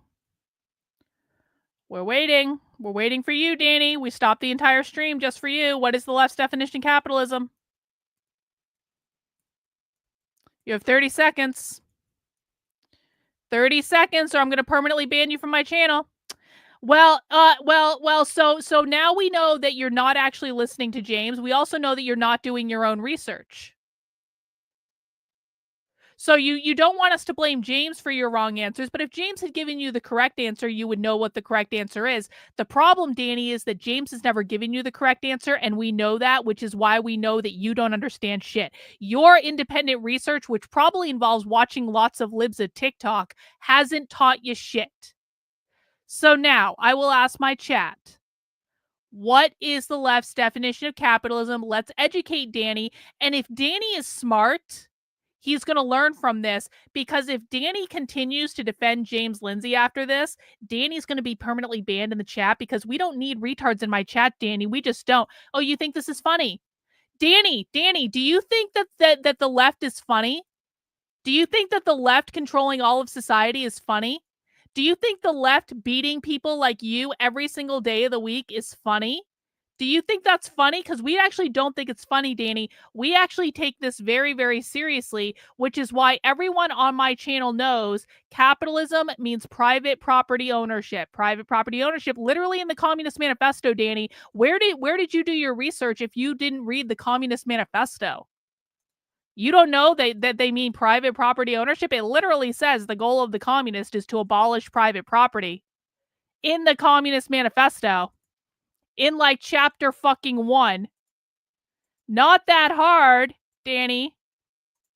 So now, Danny, one of two things is going to happen. Either you're going to get your shit together and you're going to stop saying retarded shit in my class, in my chat, and you're actually going to learn. Well, no, Danny, you think it's funny that so many people on this channel know way more about you than the left? You're not only laughing at me, Danny, you're laughing at everyone who has done far more work than you, far more research than you. You are spitting in the face of everyone here who has been researching this stuff diligently based on primary sources for years, while you've been watching libs of TikTok and James Lindsay on Twitter. This is not a good look, Danny. You're not endearing yourselves to us, Danny. And the next time you say something retarded in my chat, you're going to be removed and you're not going to be invited back. So now your role is to sit in the corner, and if you have a question that's relevant to what we're talking about, you can ask that question. But your role is not to offer opinions. We don't care what your opinion is. If you can't define what the left means by capitalism, your job is to sit the fuck down and shut the fuck up and listen. And if you want to impress people in this community and you don't want to get around to shit every time you speak up in my chat and say something fucking retarded, then you're going to sit your ass down, you're going to shut up, and you're going to listen. And if you have a question that's relevant, ask the question and we will answer it. And you will either learn or you will not. And if you don't learn, you're not going to be here for very long. Who have already done this may come to regard themselves as superior to the sleeping others in their awakened, or historically elect, and not in the Calvinist sense, status, and deem themselves worthy to lead or rule. This is the backbone of the woke prescriptive elite theory, which follows from their acceptance and endorsement of a descriptive elite theory. I have explained these elsewhere, but will summarize briefly. Elite theory is the belief that elites are who rule society. Obviously, this is not some stunning insight, but something of a tautology. The people in charge are the elites, whoever they are. In general, elite theory goes on to try to figure out who the elites are by heredity, genetics, enlightenment, purity, or whatever else. That means a descriptive elite theory, which says elites rule, gives way to an elitist concept that certain people are themselves elite intrinsically and therefore rightfully rule. This develops into a prescriptive elite theory by deriving an ought from a contorted is. The elites should rule. Conveniently, most elite theorists regard themselves as the elites who should end up ruling. Woke is an elaborate scam for making false elites out of losers and outsiders, usually led by, quote, feds, who will co-opt the whole thing at the right moment. Wait. This activity... What? He's talking about Nick Fuentes here. Listen. Regard themselves as the elites who should end up ruling. Woke is an elaborate scam for making false elites out of losers and outsiders, usually led by, quote, feds, who will co-opt the whole thing at the right moment. This entire podcast is James Lindsay coping with the fact that he wasn't popular in school. Everyone understands that, right? James is saying, all these fucking losers want to come in and take my place in the movement? He's talking about Nick being more popular than he is on Twitter. Because James probably was a nerd in school. He probably didn't have many friends. That probably always bothered him. And now James has been lifted up by the conservative establishment. And James thinks he has a lot of friends in the conservative establishment. And James thinks he has finally made it to the cool kids table. And now James is like, these losers and outsiders, they want to take my spot at the cool kids table. And that makes them woke. This activity is called a color revolution. Wokes tend to adopt elite theory to justify the idea that elites, meaning themselves, must always rule for the, quote, common good, which they alone truly understand. Believing in elite theory alone does not make them woke, though the enlightenment aspects they appoint to themselves do. Woke people extend this by then combining a fuzzy elite theory and elitism blend with the two key beliefs about knowing that define wokeness. First, the elites who rule now are illegitimate and corrupt, and second, they themselves are an awakened new elite who should replace them in the name of everyone's benefit. Speaking historically, Vladimir Lenin called this model the vanguard model, where the most theoretically literate Marxists would lead the revolution. The party he established around this belief was called the Bolshevik Party, and later became the Communist Party, which established the USSR. Hitler used the same concept in creating the Nazi Party, believing the masses of the folk to be too stupid to govern themselves, and thus needing absolute tyrannical authority from the awakened Nazis to rule. Do you know who wants to have the masses govern themselves? Do you guys have any guess what group of people thinks that the masses should govern themselves in real life? Do you guys know who wants everyone in the community to have a vote on all things at all times? Do you guys know who considers that to be their definition of democracy? That everyone gets to participate at all times? Yeah, communists. That's literally, James is literally describing communism right now. It's communism. That's what communists literally say. It's communists. Yeah. Rule and lead them, and specifically to lead them into war. Mussolini was different only in the particulars rising out of the Italian school of elitism. Franco did the same in the name of saving Spain using Catholicism. Summary of woke. What I have described above is woke. It may or may not describe someone's way of believing or acting in the world. Most people are not woke and do not think or act that way. Some people do. They are woke. Woke means having a critical conscience. Would I work for the FBI if they asked? Fuck no. No. I will never work for the FBI. I would have a hard time working for anyone in government. Like that's probably not going to happen. The closest I would ever get to working with anyone in government at all is if they had questions about the left and I could independently, outside of any sort of official apparatus, provide them with insight about the left. I'm happy to provide my information to anyone, but I'm not working with the fucking FBI. Are you insane?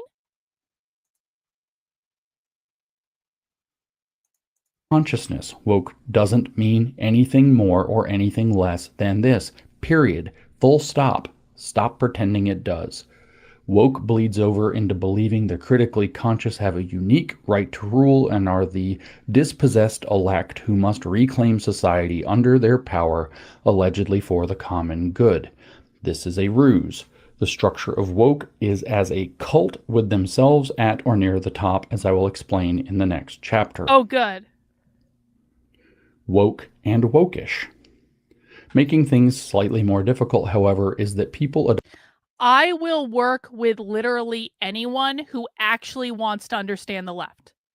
So if someone at the FBI came to me and said, Karlyn, we want to know what research you have on XYBZ group, would I work with them? Yes, I would. And the reason is that I actually care about defeating the left more than pretty much anything. And so in that case, I would provide them with the information. But am I going to do anything beyond providing them with the information? Nope. Not really. No. They want clips, they want references that I have, they want activist lists, they want any of those things. I'll provide them that, but I'm not doing anything beyond that. Adopt this way of seeing and acting in the world by degrees. That is, they can be a little woke. It is best not to think of people as being woke then, since it can vary how much critical consciousness they have adopted. But we all agree when that there's enough there, the person is woke. Why? Because they woke up. Simple as that. People can be woke for intellectual reasons by adopting the woke doctrine and theory, but much more commonly they are woke-ish for social and for social and emotional reasons. Most woke-ish people do not accept the worldview, or wouldn't if it were laid out clearly to them, but they participate in it because their social standing depends on it. They may not even realize there is a doctrine, but are going along with the crowd and engaging in its practices, aka woke praxis, which they do not have to understand deeply to participate in. This causes them to get very upset when identified for being woke when they are in fact only wokish.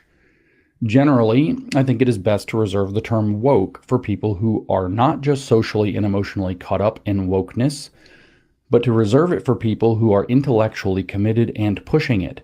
That is, to be woke, I think, or to merit that label, you have to be self-aware and having adopted a critical consciousness, even if you don't recognize it by the term critical consciousness. You have to know you woke up to a fundamentally different organizing principle of society based in collectivism and coveting power you believe you wrongfully don't have. Marx said as much about being a communist repeatedly. So this defines woke. In the subsequent chapters below, I will explain how this organizes the woke cults, including on the woke right, as well as how it pans out within the conservative movement and MAGA. The most important concept will be elitist capture, which astute readers can already anticipate from the discussion of woke elitism above. Chapter 2. Okay. I don't know if I'm going to be able to continue to stop and debunk James at literally every single juncture that he's going to need to be debunked. And so please just listening to this whole podcast is going to stretch the very limits of my sanity. And I'm really glad that I have beer. There are 4 chapters, apparently. So we just finished chapter 1. And it's already insane lunacy that is unhinged from reality. And you just know that James is basically locked himself in his office at home and he's not talking to anyone. And he's just spinning up these crazy ideas in order to cope with the fact that everyone hates him on the internet now. And it's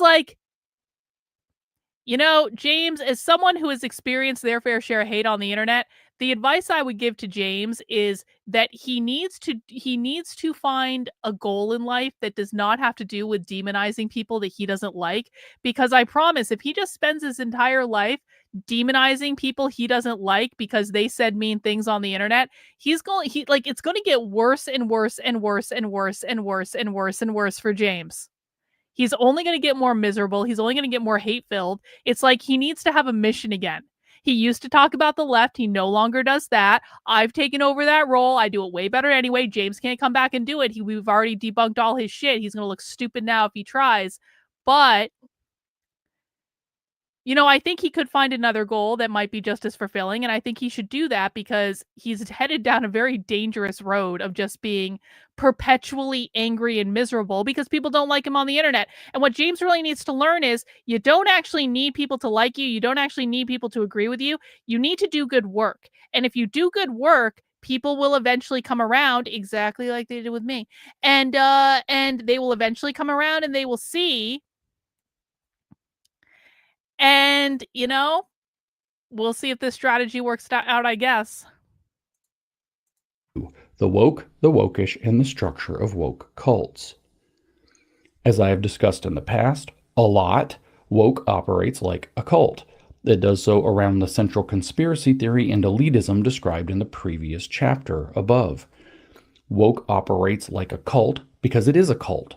Cults operate in predictable ways, as I've described many times so far, and they are structured in roughly the same way every time, whether formally or loosely. The general structure of cults is that there are three main tiers within every cult, formally or informally, graduated further at times, as with Freemasonry, into 33 specific levels, or not, as with woke. There is an inner circle who knows what's going on. We'll call them operators and agitators.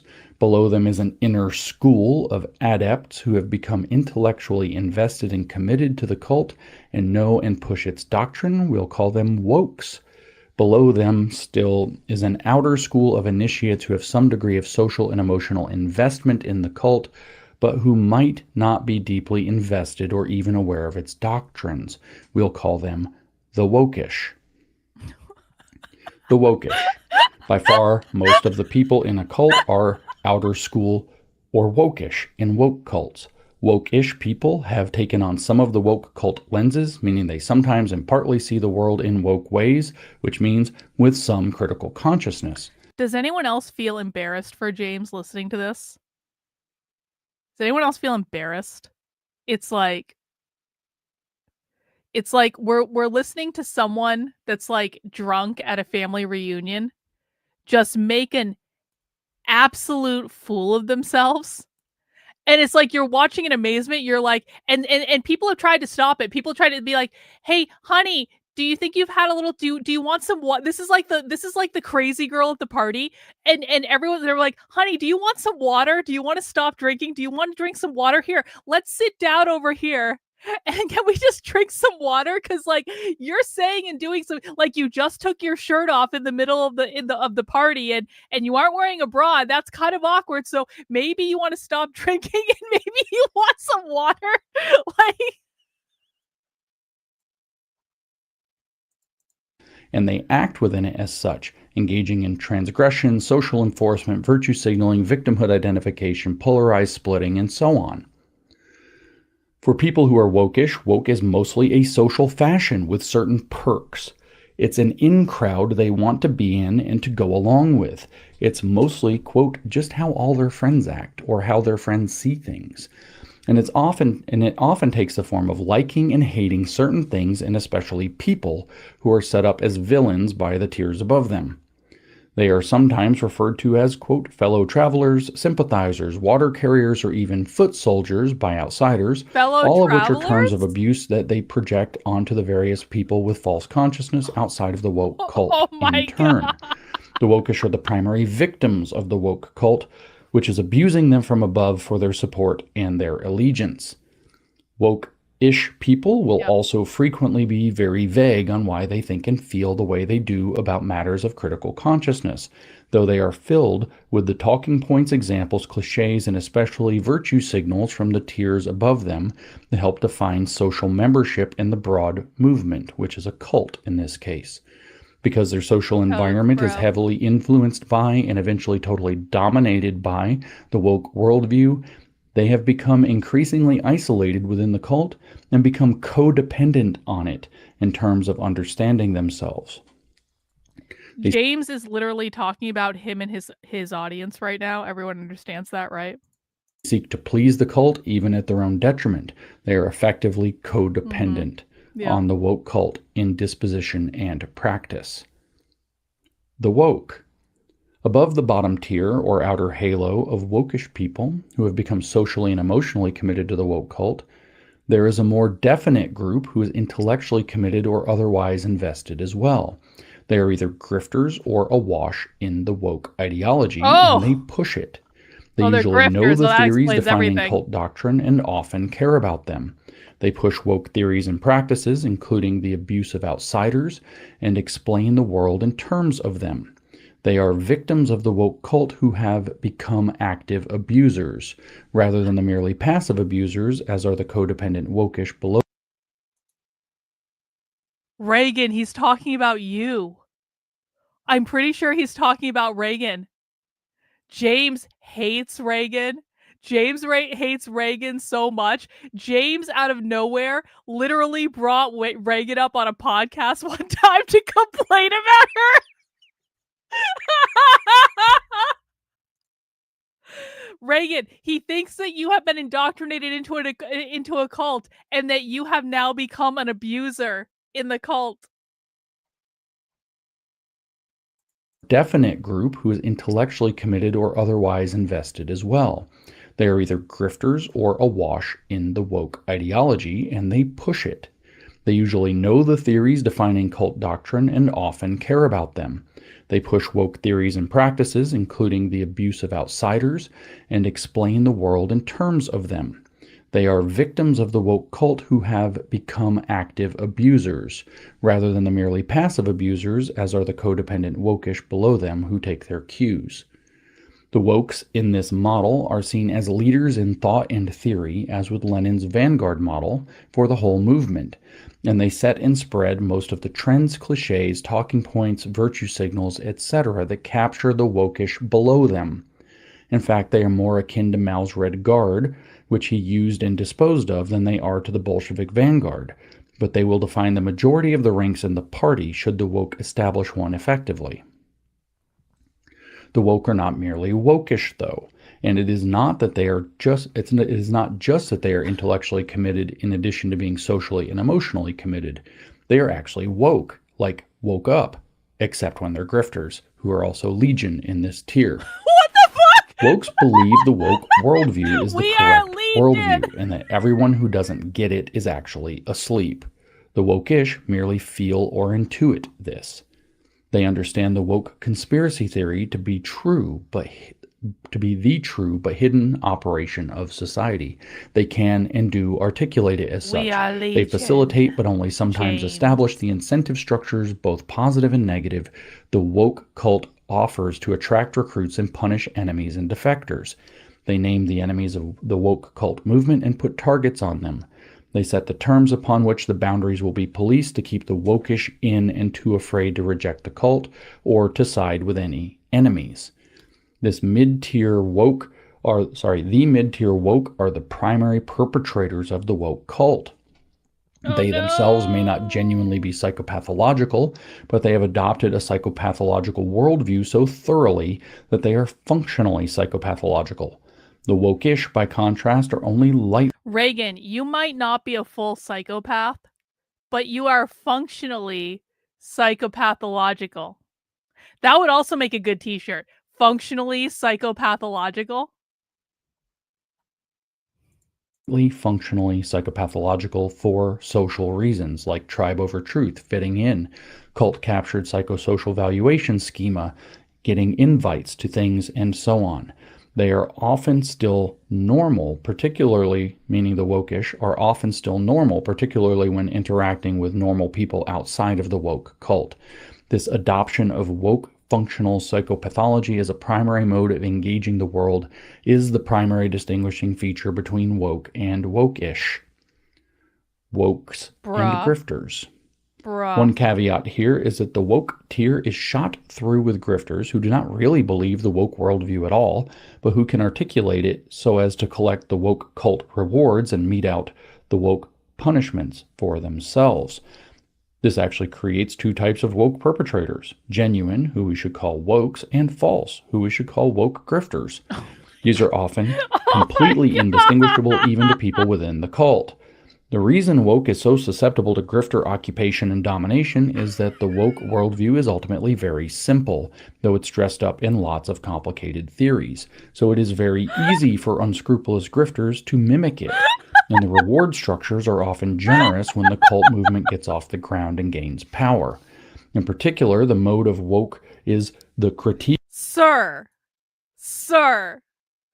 all we did was try to show you primary source evidence in the form of video.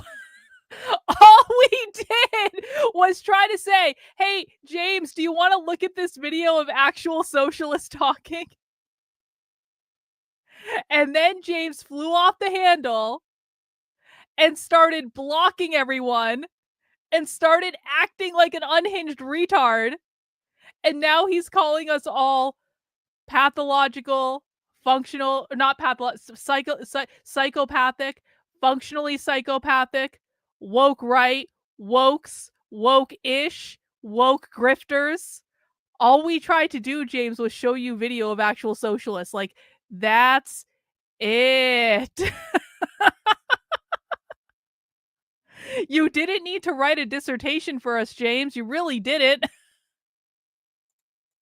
Of the existing structure, which any grifter or demagogue can easily do for clout, regardless of whether they believe what they're saying. It's also very easy to engage or initiate vicious piles-on of the enemies of the woke cult, which is a primary woke activity. There it is. A primary woke activity is making mean posts in James Lindsay's Twitter replies. It always comes back to this. People said mean things about me on Twitter. Well, join the fucking club, James. We've had jackets made. Not all of us went on a fucking spiral and wrote a dissertation about all the people we didn't like. Which any grifter or demagogue can easily do for clout, regardless of whether they believe what they're saying. It's also very easy to engage or initiate vicious piles-on of the enemies of the woke cult, which is a primary woke activity and signifier. The massive incentive structure attracts a different kind of psychopathology than unscrupulous and Machiavellian grifters, and it does so in large numbers and without much capacity for identifying or filtering them from its ranks. The woke are happy to use grifters, of course, because being woke is not concerned with truth or integrity, but only operational success. Yeah, okay, James. The grifters enable operational success, so they're not just welcomed, but celebrated in the ranks of the woke, at least earlier in the revolution. They will be the basis for many nasty purges later in the development of the woke power structure, but just as often, legitimate wokes will be purged by the grifters, who are more Machiavellian and more savvy in playing the nasty woke political game than their earnest but broken compatriots. True psychopaths almost always rise to the top of the woke cult hierarchy as a result. The inner circle, or, quote, feds. The real operators behind any woke cult are the kinds of amoral operator, psychopath, cluster B, personality disorder, and dark tetrad people Jordan Peterson has described as diagnostic of woke. Dark tetrad mentioned! This intrinsic corruption is partly because people of this kind will arrange cults, and the woke motif for a cult is a very simple and attractive model under certain circumstances, like mass grievance, alienation, or displacement, for mass recruitment. Mass grievance, it is also because ruthless grifters and psychopaths will rise to the top of the woke hierarchies naturally, since the woke hierarchy is always based on playing effectively by woke rules and is not based on genuine competence. The inner circle of any cult is tightly guarded and highly elite, at least locally within its cult hierarchy. My cult is very elite. Very few people are allowed into or near it, though its members... My cult is very elite. You have to go through a hazing period to be in my cult. For instance, you have to learn how the left defines capitalism. And if you don't know how the left defines capitalism, then we tell you to sit down and shut up and don't talk until you learn how the left defines capitalism. And if you come in my chat and say that James Lindsay is a genius, we're going to set you straight and haze you for it. And you're going to have to take some licks, because you need to get over that just absolutely absurd notion. And sometimes the best way to do that is just to beat it out of people, I find. We basically beat the stupid out of people in my cult. That is what we do. And if people can't handle it, they don't have to be here, and that's just the way it goes. Interface significantly with people throughout the cult, and are sometimes quite prominent as agitators for the cult. Some in the inner circle believe in the cult, that is, its ideology. Some merely see it as a useful tool to exercise power, that is, its tactics, which they view as amoral and available to anyone. That is, the fuzzy line between true and false members in the inner circle is just as relevant in the woke tier below, but with one crucial difference. At this level, only operators are allowed. Yeah, that's exactly right. You have to survive to be indoctrinated into my cult. You have to survive. You have to realize that I was always right, that I will always be right, that everything I say is right. And then you have to compensate me with at least 3 Karlyn is right super chats to prove that you have accepted the hierarchy in the cult. Someone's going to clip all this, by the way. You understand that. Someone's going to be like, Karlyn makes people send her super chats to be in her cult, and she thinks she's not woke. She's literally making people genuflect at her feet and say that she was right and give her money. Yeah. Yep. Because you need to learn. You need to learn. Someone said to me the other day, actually, I think it might have been Suzanne. Suzanne was like, the slapping down people is necessary because people have forgotten how to listen and people need to relearn how to learn information. I was like, you're right, Suzanne. In fact, I should slap down people more. I should make the hazing ritual to be a part of my cult even more pronounced and more arduous than it already is. I was always right. No one admitted it. You cannot merely be devoted or useful. You must be a fed in the broadest construence of that word. This tier directs the operation that the woke cult operates within and for, which always amounts to a revolution or coup for its own benefit. Totally. The inner circle of the cult will benefit most from this coup, Yep. and the entire structure will be arranged to ensure that. True. Take the example of the Communist Party as described by Karl Marx in the Communist Manifesto. In the first chapter of the manifesto, Marx makes the case that there is an intrinsic society and history defining conflict between classes, bourgeoisie and proletariat, or more generally, oppressor versus oppressed. That is, he's woke, because he's expressing a critical consciousness. He says that the proletariat, which is oppressed, is naturally on the right side of this conflict and has the right to achieve a, quote, revolutionary reconstitution of the society at large, or, quote, the common ruin of the contending classes. In the second chapter, he then explains that the communists are the natural advanced segment of the proletariat who must lead them to consciousness and revolution.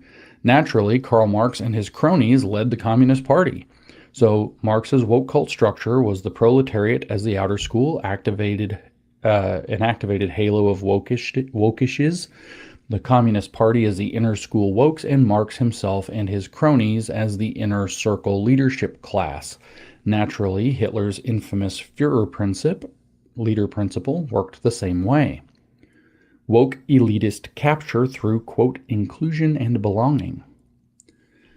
In woke cults, the inner circle sets most of the reward and punishment structures and hands them down to their operatives in the woke tier below to impose upon 4 specific target groups. The woke below them, the wokish entirely to, quote, keep them on the plantation, their declared enemies, but punishments only, and the general population, but offering rewards only in order to recruit them.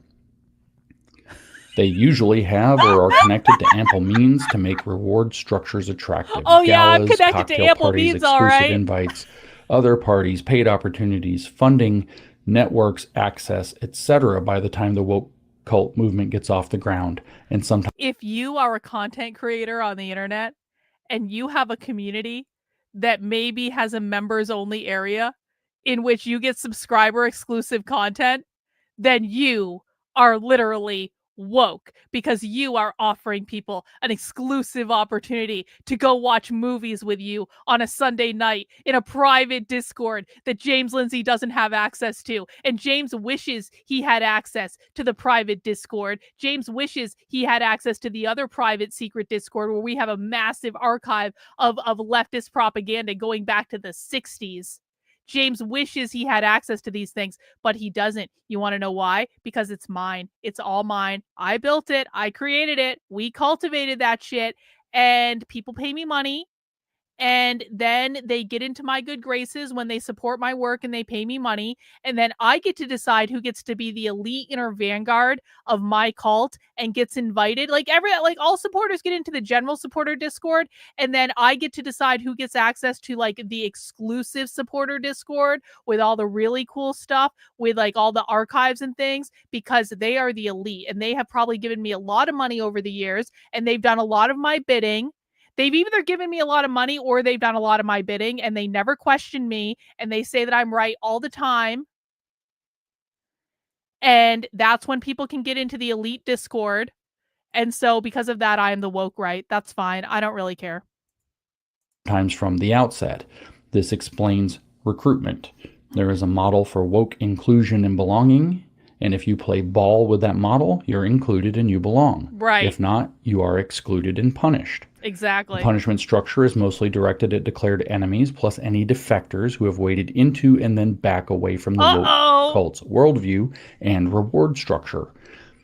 They are scapegoats and traitors and are treated as such. Yep. Punishing enemies is rewarded in the reward structure. So true. Enemies are viciously made examples of primarily as a show for the cult. Just so everyone knows, I want to be very, very clear about this. You will absolutely get status points with me if you go after my enemies publicly on Twitter.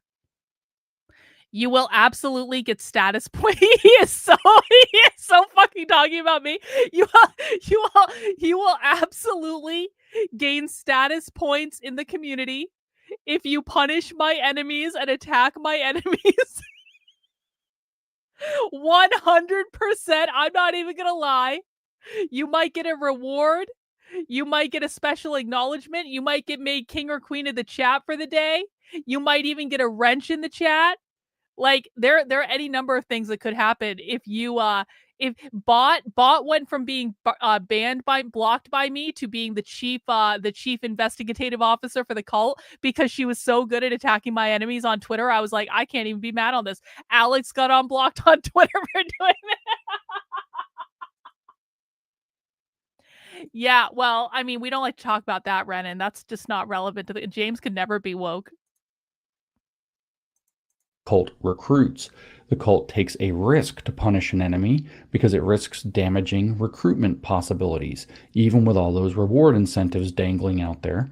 But it readily takes that risk because it is much more valuable to have all members and people in its halo or potential recruitment territory terrified to speak out against the cult at all for fear of loss of rewards or of direct punishment. The punishment of enemies is therefore geared mostly to signal to the people already captured by the cult that if they and if you're a member of my cult and you disobey me, I will flog you in the middle of the town square as punishment, and I'm not going to feel bad about that either because I let you into the inner circle. I let you in and you disappointed me. And therefore, if you want to remain in the good graces after you let me down, like if you say something nice about James and you're in my inner circle, you're getting beaten in the town square in front of everyone so that you can repent for your mistake. Deviate, they will lose status and all hope of accessing the rewards incentive Just like structures. on the Hunger Games. The same threat is a message sent to the recruitment field around the cult. In the case of the woke left, that would be all liberals in the bad American usage of the word, and in the case of the woke right, it would be all conservatives. The process of woke elitist capture. Many within the wokish outer circle and most within the woke middle ring of the cult. Tread Trendolin in with the 5 channel memberships. As a reminder, guys, if you are a member on the YouTube channel, you get to join us for Spy Streams. Spy Streams is when we go inside a live woke training. We talk about it. I don't know when the next Spy Stream is going to be right now, but you can keep an eye out on the channel, and I will be announcing it. Let's see who got a channel membership. Myria got a channel membership. NJ got a channel membership. Sam got a channel membership. Walter got a channel membership. And Thomas got a channel membership. Congratulations to everyone who got a channel membership, and thank you, Trendolin, for the generous gift. Bot is hereby banned from everything. Bot, you are removed from your position of honor. I can't believe I ever trusted you. What the fuck, Bot? Turning on me in the middle of the chat. Strongly desire or covet access to the woke cult reward structure and will compromise themselves tremendously to get at it. Quote, everyone has a price, they say, and not necessarily just in terms of money. It is very hard to resist this carrot stick, access threat, inclusion, exclusion, incentive structure once it is clearly laid out to you. Therefore, the inner circle arranges it such that there is no access possible except to people who bend the knee to the woke cult in some degree. Yep. At least by staying silent about it or outwardly supporting it. Correct. This is called social capture, thus making you a wokish initiate. Certainly, no one who opposes or exposes the woke cult can have any access to its reward structure, and many must be punished publicly as well as privately. The woke cult, we all recognize, operates within this structure, whether with fancy cocktail parties, elite invitations. Okay, I'm drinking the corn beer now. We've moved on to beer number 2. And while I'm pouring the corn beer, because I don't know what this is, we're gonna take a moment with it. I just want to remind people that while James is talking about how woke cult leaders punish people who disobey the cult, I just want to remind people that most of the people in my community got blocked by James on Twitter because they were posting videos of real socialists and James's replies and thus debunking James's work. And James didn't like that too much. And so he decided to block them all on Twitter. And so it kind of seems, based on James's definition here, that James himself might be woke. Cheers, everyone. That looks really light. Let's see. Smells like a Pilsner.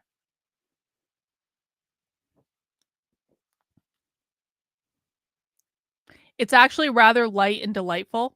So I'm a fan. Cheers, everyone. Happy Friday. Opportunities to write and publish with prestigious outlets, access to academic circles that got increasingly tight over the years and through sprawling professional standards. Heaps of money and fancy opportunities were open to those who participated in severe punishments, including personal and professional destruction, including many induced suicides, rained down on its enemies. The woke right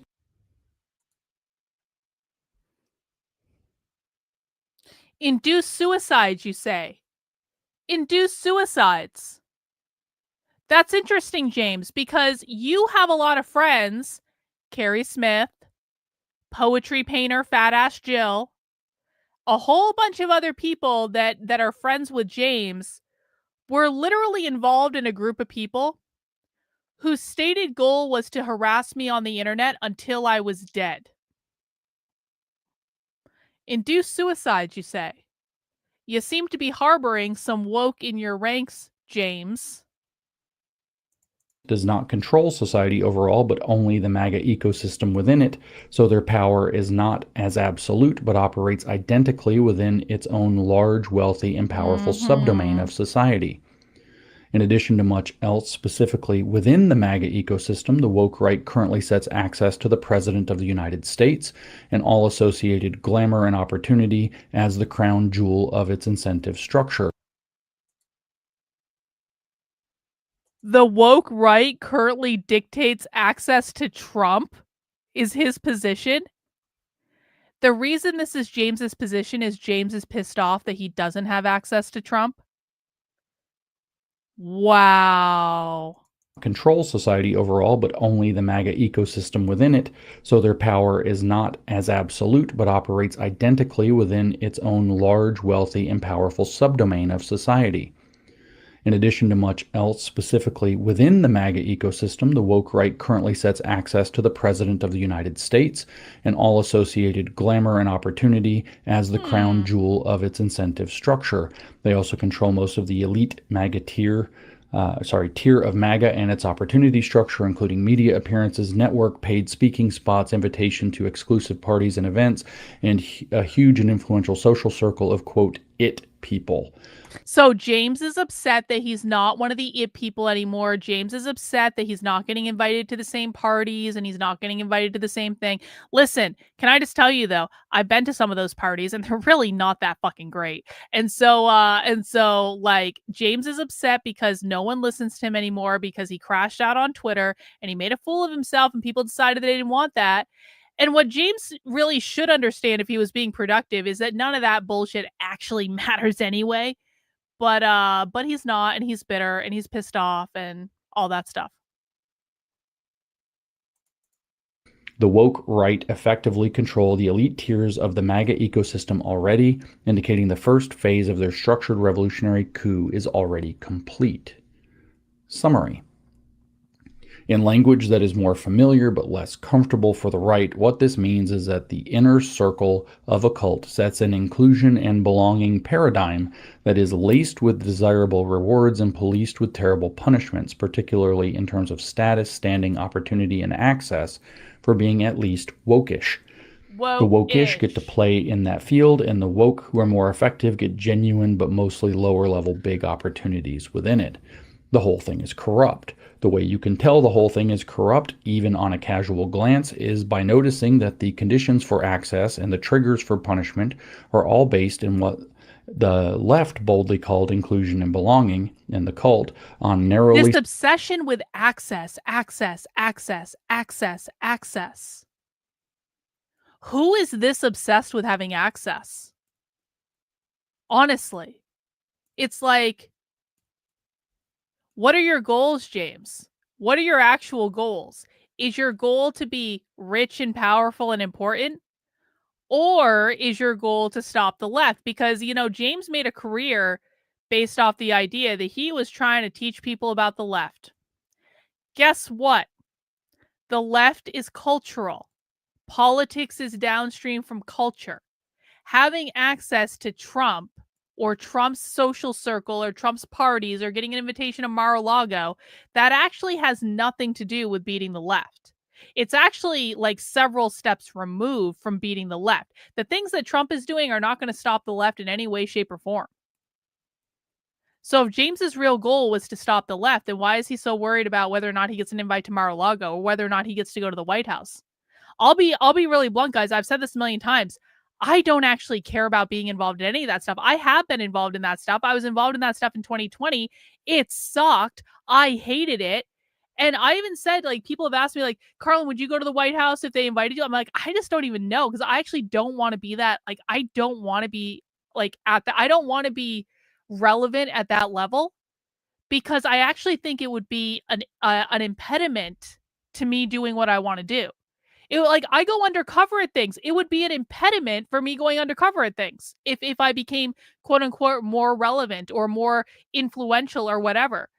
So I don't know, like, the fact that James is so obsessed with status and fame and the speaking gigs and blah, blah, blah. It just, to me, sounds like he's obsessed with money and power, and he's pissed off that people are no longer giving him money or powerful access. But that wouldn't happen. Like, it just wouldn't happen. Like, if anyone goes to the White House, people are going to know about it. Listen, on like a personal level, I would love to go to the White House. I would love to take a picture with Trump in the Oval Office on a personal level. But like on a professional level, on a level that I don't want to be recognized by the left any more than I already am, on a level that I actually want to be able to go and exist in leftist spaces and people have no idea who I am, it's not a good decision. Right? And so I'm not I would like it from like the level of like, holy shit, this is a part of history and that's fucking cool. But James is interested in money and status. And I'm just like, well, you know, you don't get rich fighting socialists. It's just the way it goes. Set ideological and social terms, with strict gatekeeping and guilt even extending to gatekeeping by association. Whatever you do, don't be associated with James Lindsay. Honestly. Everyone, at least intuitively, also understands the opposite. Thus, the punishment structure is exclusion and ostracization, which is psychologically and professionally almost impossible to bear. Woke cults are evil. Conclusion. If you don't agree with this structure, you will... James is literally saying if you don't want to be associated with him, that is profoundly psychologically hard to bear. Because it's all about him. It's all about his ego. It's all about him being important, him having status, him having money, him having access, him people wanting to associate with him. Guess what, James? You can actually fight the left and not have any of those things. But fighting the left isn't important to you. Having status and money and fame is what's important to you. And that's why you're doing a whole 17,000 word essay coping on the internet about how people don't like you and don't want to listen to you. Whatever you do, don't be associated with James Lindsay. Everyone, at least intuitively, also understands the opposite. Thus, the punishment structure is exclusion and ostracization, which is psychologically and professionally almost impossible to bear. Woke cults are evil. Conclusion. If you don't agree with this structure, you will badly misunderstand what is going on with woke cults overall. You will think people who are merely wokish are woke, or vice versa, that the movement is much more organic than it is, and that it's actually all motivated and stimulated by genuine concerns and natural social needs and dynamics. None of this is true, and it can be very difficult for normal people to understand this fundamentally psycho and socio-pathological state, because normal people, by definition, don't have those states. Remember, woke is a way of seeing the world and acting within it.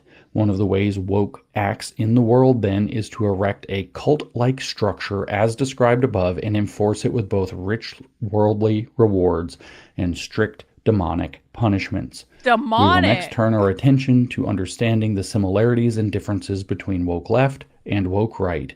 Not that these are the only two ways woke could manifest. Chapter 3. Woke left and woke right. Oh. The woke cult can manifest itself through virtually anything. Whether or not it is intrinsically a left-wing phenomenon boils down to a real and unsettled debate about what left means and is unproductive.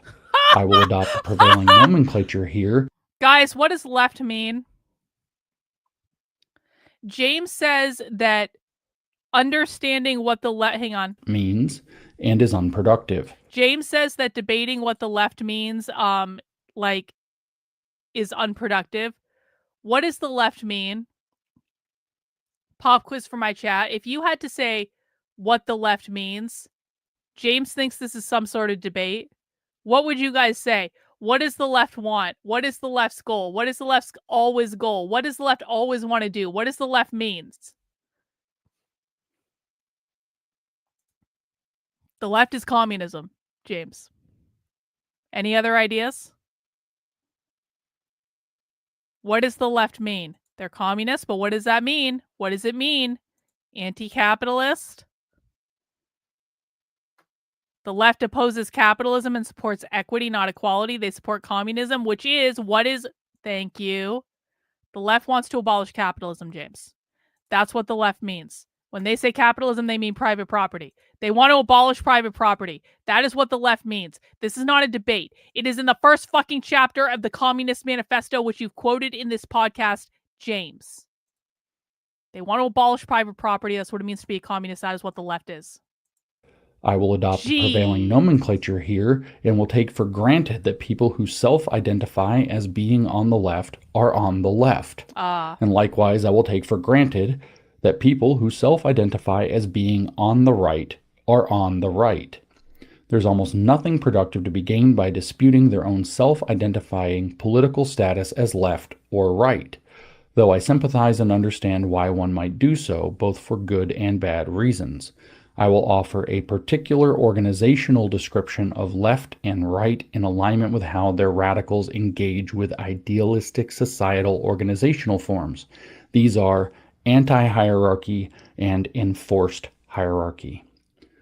Woke means having a critical consciousness. Again, that's all it means. Nothing more, nothing less.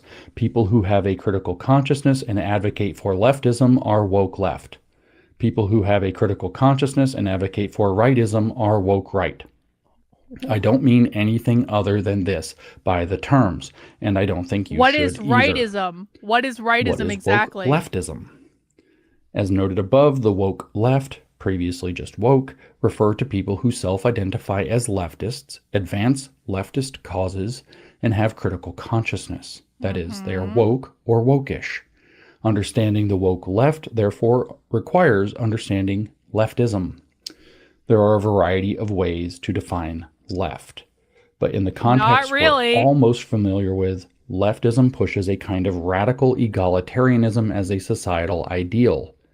Radical egalitarianism refers to a deeply radical view of equality that not only seeks to generate total social, economic... Guys.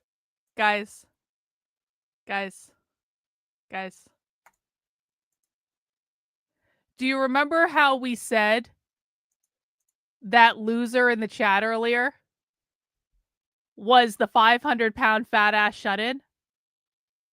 It kind of looks like the 500-pound fat ass shut-in has posted, very highly offended that we figured out that her sock account was trying to cause problems in the chat. Because why would the 500-pound fat ass even know about this unless the 500-pound fat ass was sitting here watching every single stream? Why would she even know about this unless it was her?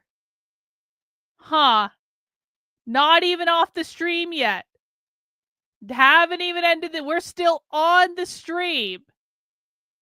And the 500-pound shut-in fat ass, who is one of James Lindsay's friends and the person that supplies him with all of his clips that he posts about me, is really upset that we said that this person was her. How would she even know if she wasn't watching the stream? Yep, she's tried to pretty up her image because she really doesn't like it when we show people the picture that she posted on Facebook. So she's tried to pretty up her image by posting something with makeup. It's just a sad state of affairs. It really is. You got a fucking senior citizen that is just spending all her time stalking me, talking about me, obsessing about me, doing all these things. Just sad. Just a sad state of affairs. Sad. Back to this. Cultural and political equality.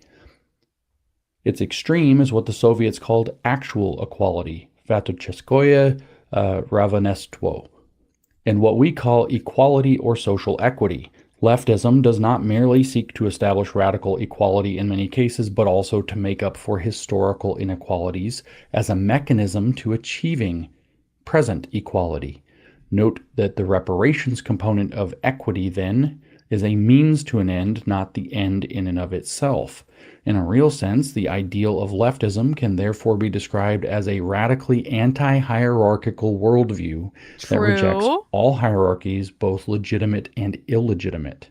True.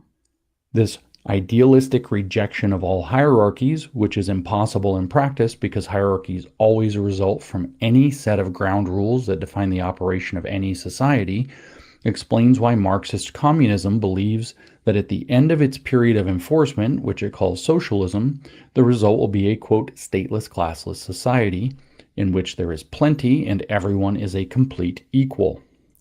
That, to me, would have seemed like a golden opportunity for James to say the word capitalism, because the left believes that capitalism creates all hierarchies and that hierarchies are not created without capitalism. So it kind of seems to me like James just obfuscated saying the word capitalism there quite adeptly, because he refuses to say that word.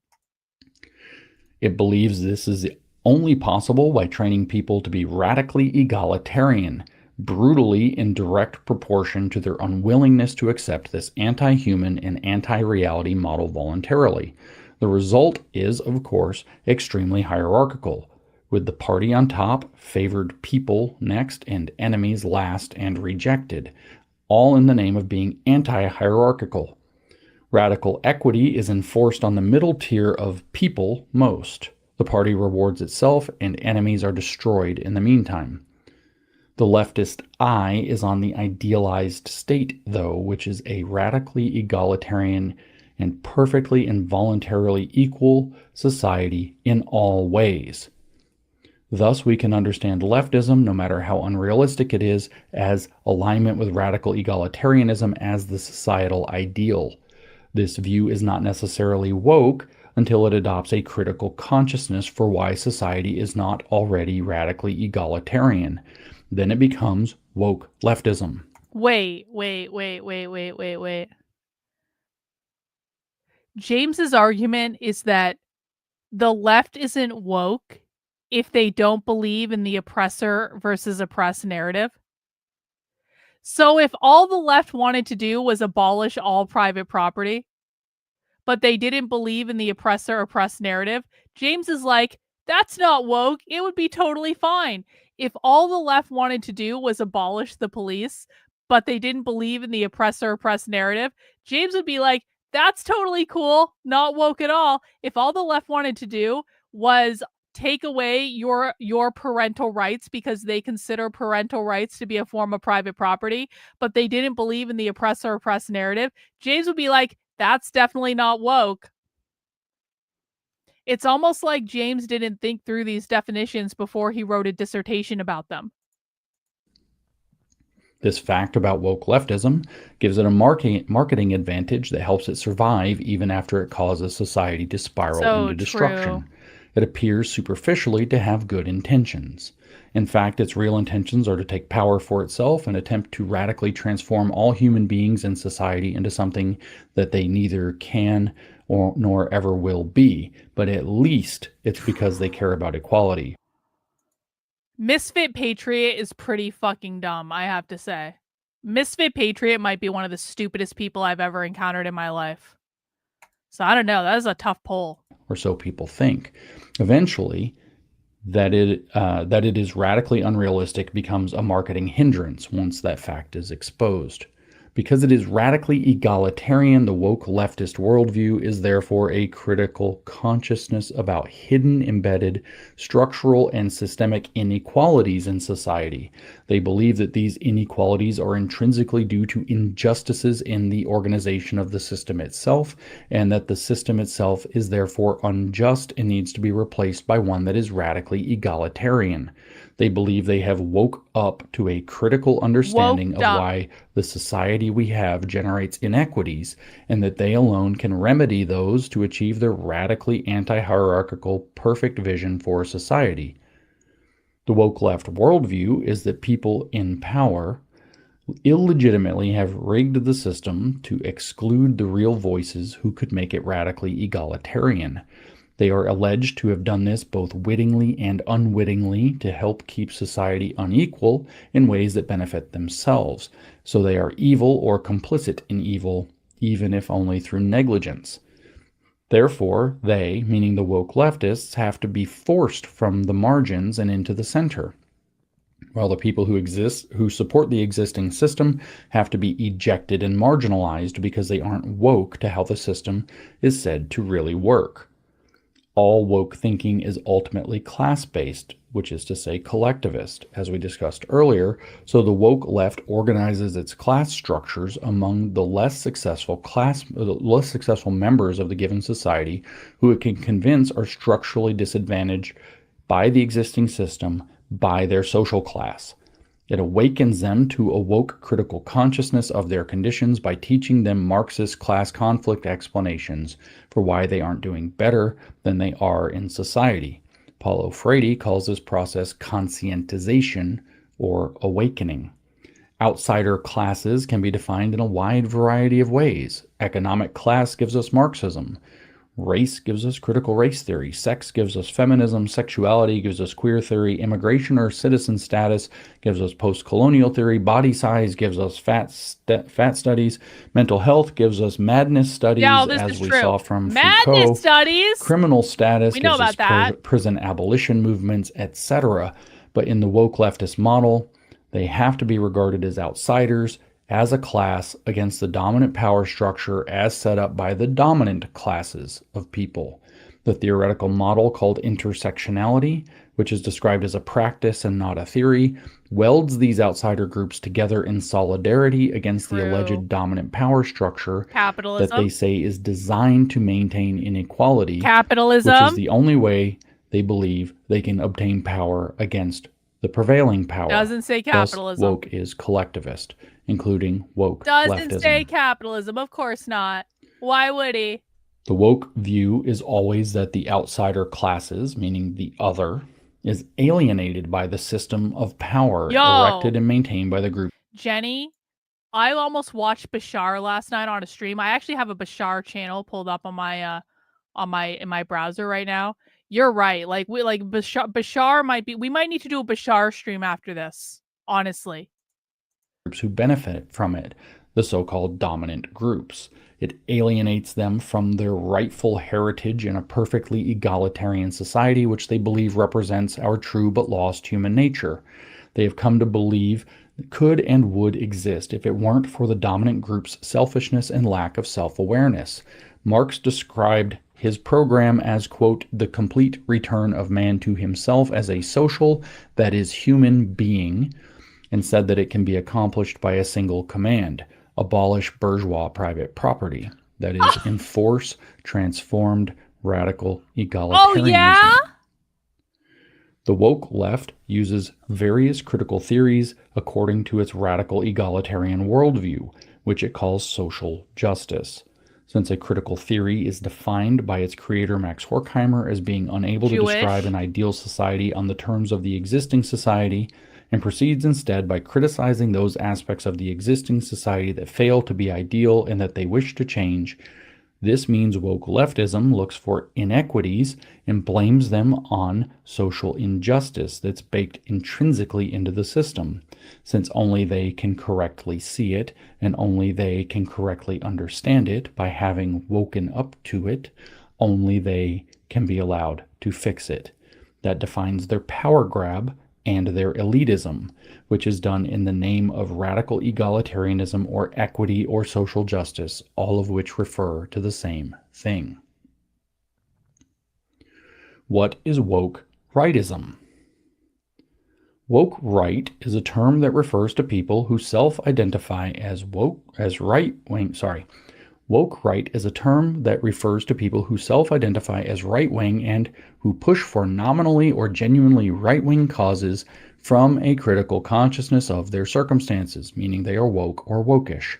Understanding the woke right is so they push for right-wing they push for right-wing causes, but they say there are powerful people in society who are making all of the decisions.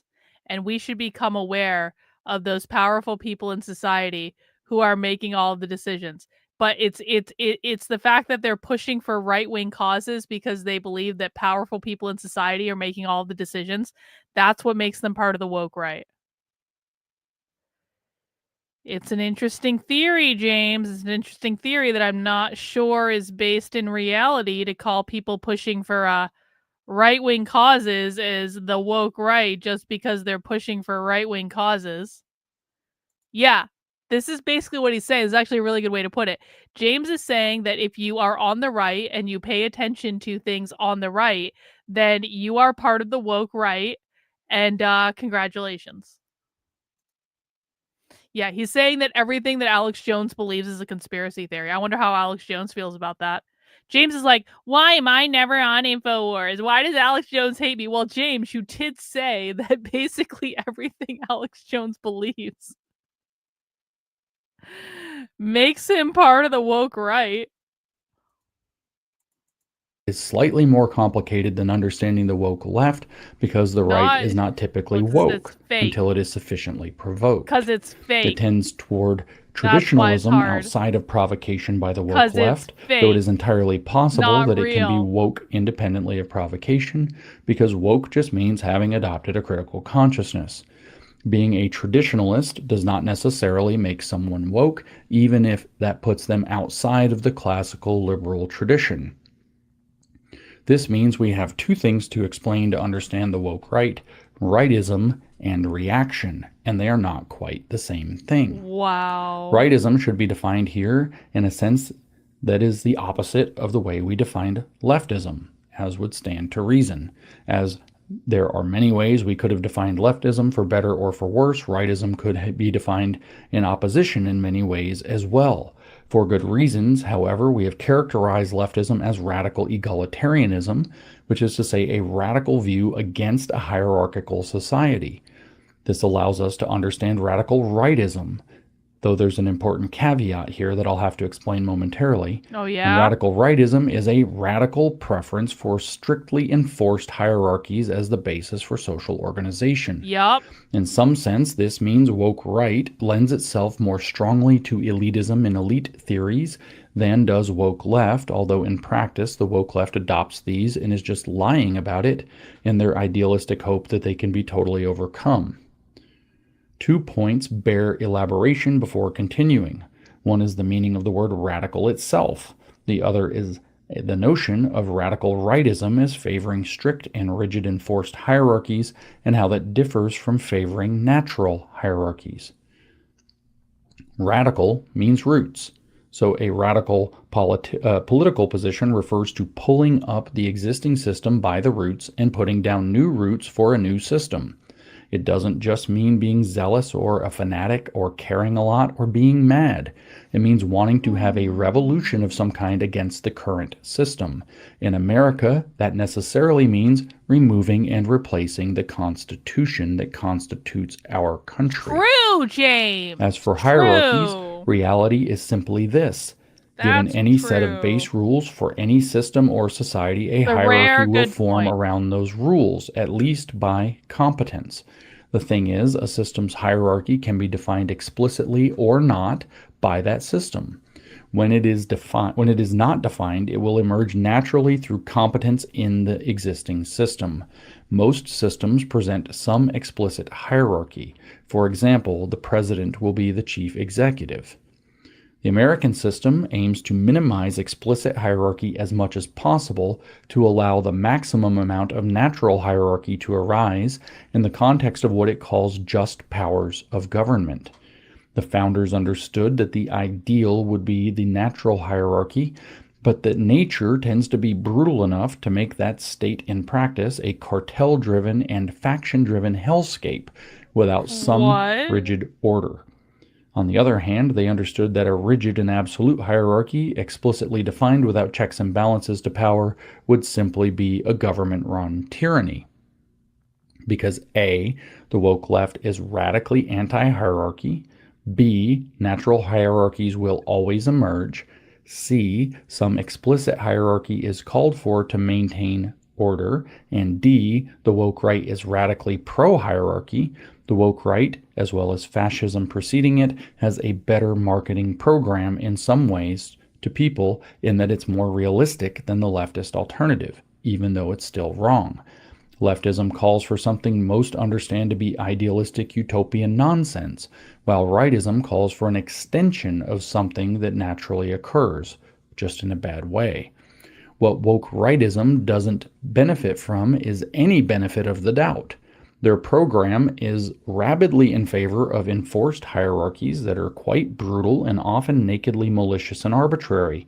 The public does not forgive them for this like they do woke leftist idealists. So a failure of woke rightism always hands tremendous moral, social, and political authority back to the left, What the fuck is he usually for the talking duration about? of living memory.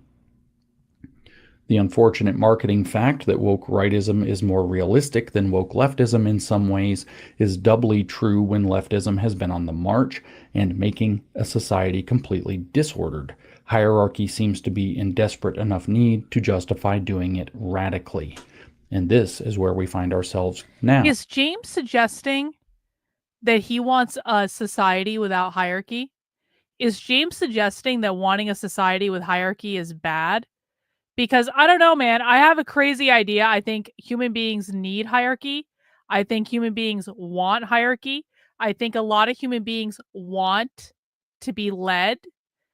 I think a lot of human beings like it when someone powerful is in charge and is making all their decisions for them. We need people to be leaders.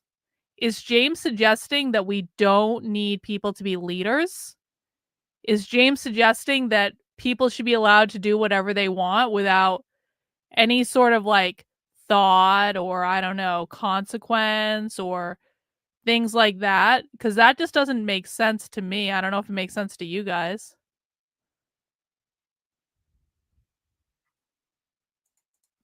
By the way, thanks to the woke left.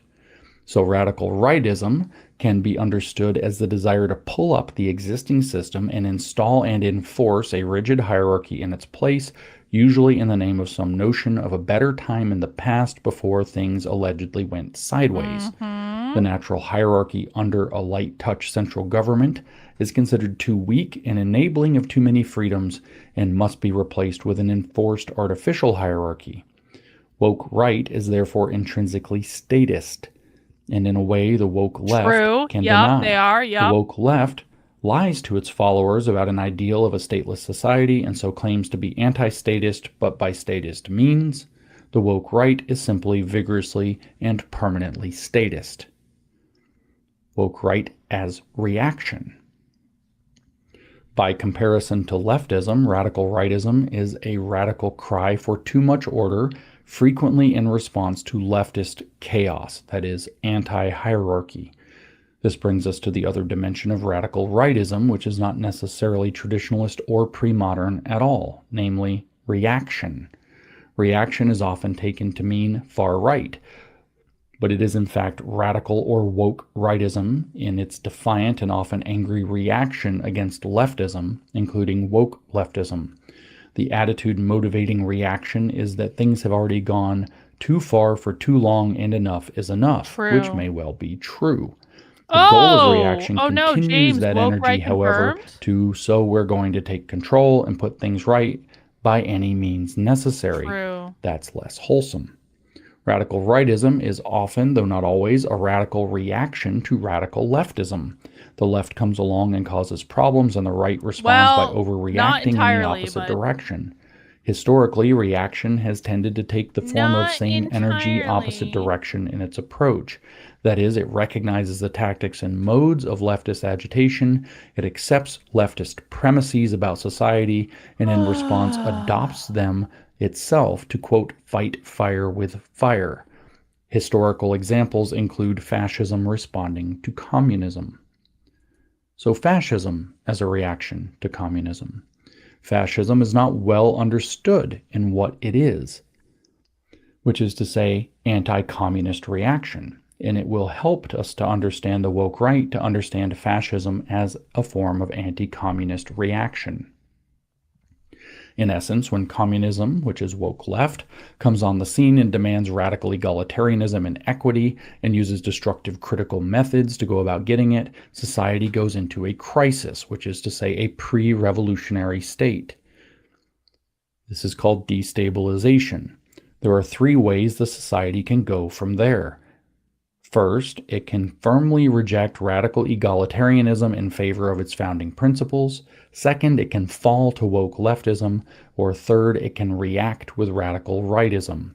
Weakly standing for the founding principles. Hang on, Kevin has a question. I think this is actually, a good one. Isn't this the same as telling men that don't like feminism that they are being just like the feminist because they don't like the plain about it? Well, I don't know what you mean by plain about it, but yeah, I do think this is like telling men who say I don't like feminism that they're being feminist because they're saying that I don't like feminism. Or just carrying on will certainly lose to the woke left, and is therefore considered part of that second possibility. The first of these prevents a revolution, but requires resolute commitment to the founding principles and the willingness to consistently begin to defend and execute them. The second gives us a red or Marxist revolution. The third gives us a white or fascist revolution. A white revolution? That sounds good. Fascism, in essence, is adopting the woke critical consciousness model of communism while rejecting completely its radical egalitarianism, and in fact reversing it for radical hierarchicalism. Put otherwise, where the woke left sees inequity and hierarchy and says injustice ruins society, the reactionary woke right sees inequity and hierarchy and says justice runs society. Justice that runs society. In other words, the woke left or communist view is that inequity and hierarchy are bad for society, and the woke right view is that inequity and strictly enforced hierarchy are what makes society work, and they always were. Therefore, fascism presents itself as both anti-communist, which it is, and the only way to be anti-communist, which it is not. As Italian fascist Benito Mussolini, the father of Italian fascism, put it in The Doctrine of Fascism, quote, "Such a conception of life makes fascism the resolute negation of the doctrine underlying so-called scientific and Marxian socialism, the doctrine of historic materialism, which would explain the history of mankind in terms of the class struggle and by changes in the processes and instruments of production to the exclusion of all else," end quote. To you, that might sound good, but it's not all Mussolini said. Can we just take a quick break for a second? Can we just take We're about halfway through this podcast. Do you guys want a quick break? Hang on. They don't understand the things that say on Twitter. Nigga holler. They don't understand the things that say on Twitter. All my niggas Nazis, nigga holler. Nigga holler. Nigga holler. All my niggas Nazis, nigga holler. Nigga holler. Nigga holler. Nigga holler. Nigga holler. They don't understand the things that say on Twitter. All right, everyone feel better? Does everyone feel good? Everyone feel better now? All right, we're re-energized. We're getting our second wind. Is everyone ready to go? All right, let's keep going. Mussolini's fascism is reactionary, not just anti-Marxist. He quickly continues, quote, "After socialism, fascism trains its guns on the whole block of democratic ideologies and rejects both their premises and their practical applications and implements. Fascism denies that numbers as such can be the determining factor in human society. It denies the rights of numbers to govern by means of periodical consultations." By the way, that means elections. It asserts the irredeemable, infertile, and beneficent inequality of men who cannot be leveled by any such mechanical and extrinsic device as universal suffrage, end quote. So he's against voting. Under fascism, as a reaction, there will be no natural hierarchy. Oh, you guys want to hear it again? Okay, hang on. Again. They don't understand the things that say on Twitter. Nigga holler. They don't understand the things that say on Twitter. All my niggas Nazis, nigga holler. Nigga holler. Nigga holler. All my niggas Nazis, nigga holler. Nigga holler. Nigga holler.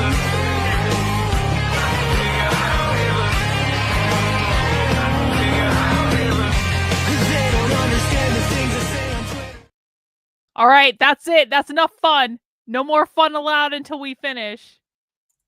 Because natural hierarchies cannot be trusted. There will be no government deriving its just powers from the consent of the governed.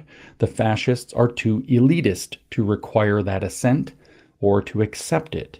And conversely, the governed are regarded as too stupid and incompetent to give it into the right things anyway. Under fascism, there will be a rigid enforced hierarchy instead, and it will be totalitarian. Mussolini tells us it quote, rejects the individual. Yeah. That is, it is collectivist, and it relocates all of its values into the state. That is, it is statist. As Mussolini said, the fascist conception of the state is all-embracing. Outside of it, no human or spiritual values can exist, much less have value. Thus understood, fascism is totalitarian, and the fascist state, a synthesis and unit inclusive of all values, interprets, develops, and potentiates the whole life of a people. No individuals or groups, political parties, cultural associations, economic unions, or social classes outside of the state. Fascism, then, ultimately is a woke right reactionary doctrine. Woke right historical romanticism. Both woke left and woke right are historicists. What this means is that they write historically based stories that make their ideology for their present revolutionary ambitions seem correct, inevitable, righteous, necessary, etc. The woke left. Those woke right fuckers watched a video on BitChute that I didn't like. They watched the greatest story never told on BitChute. Damn it!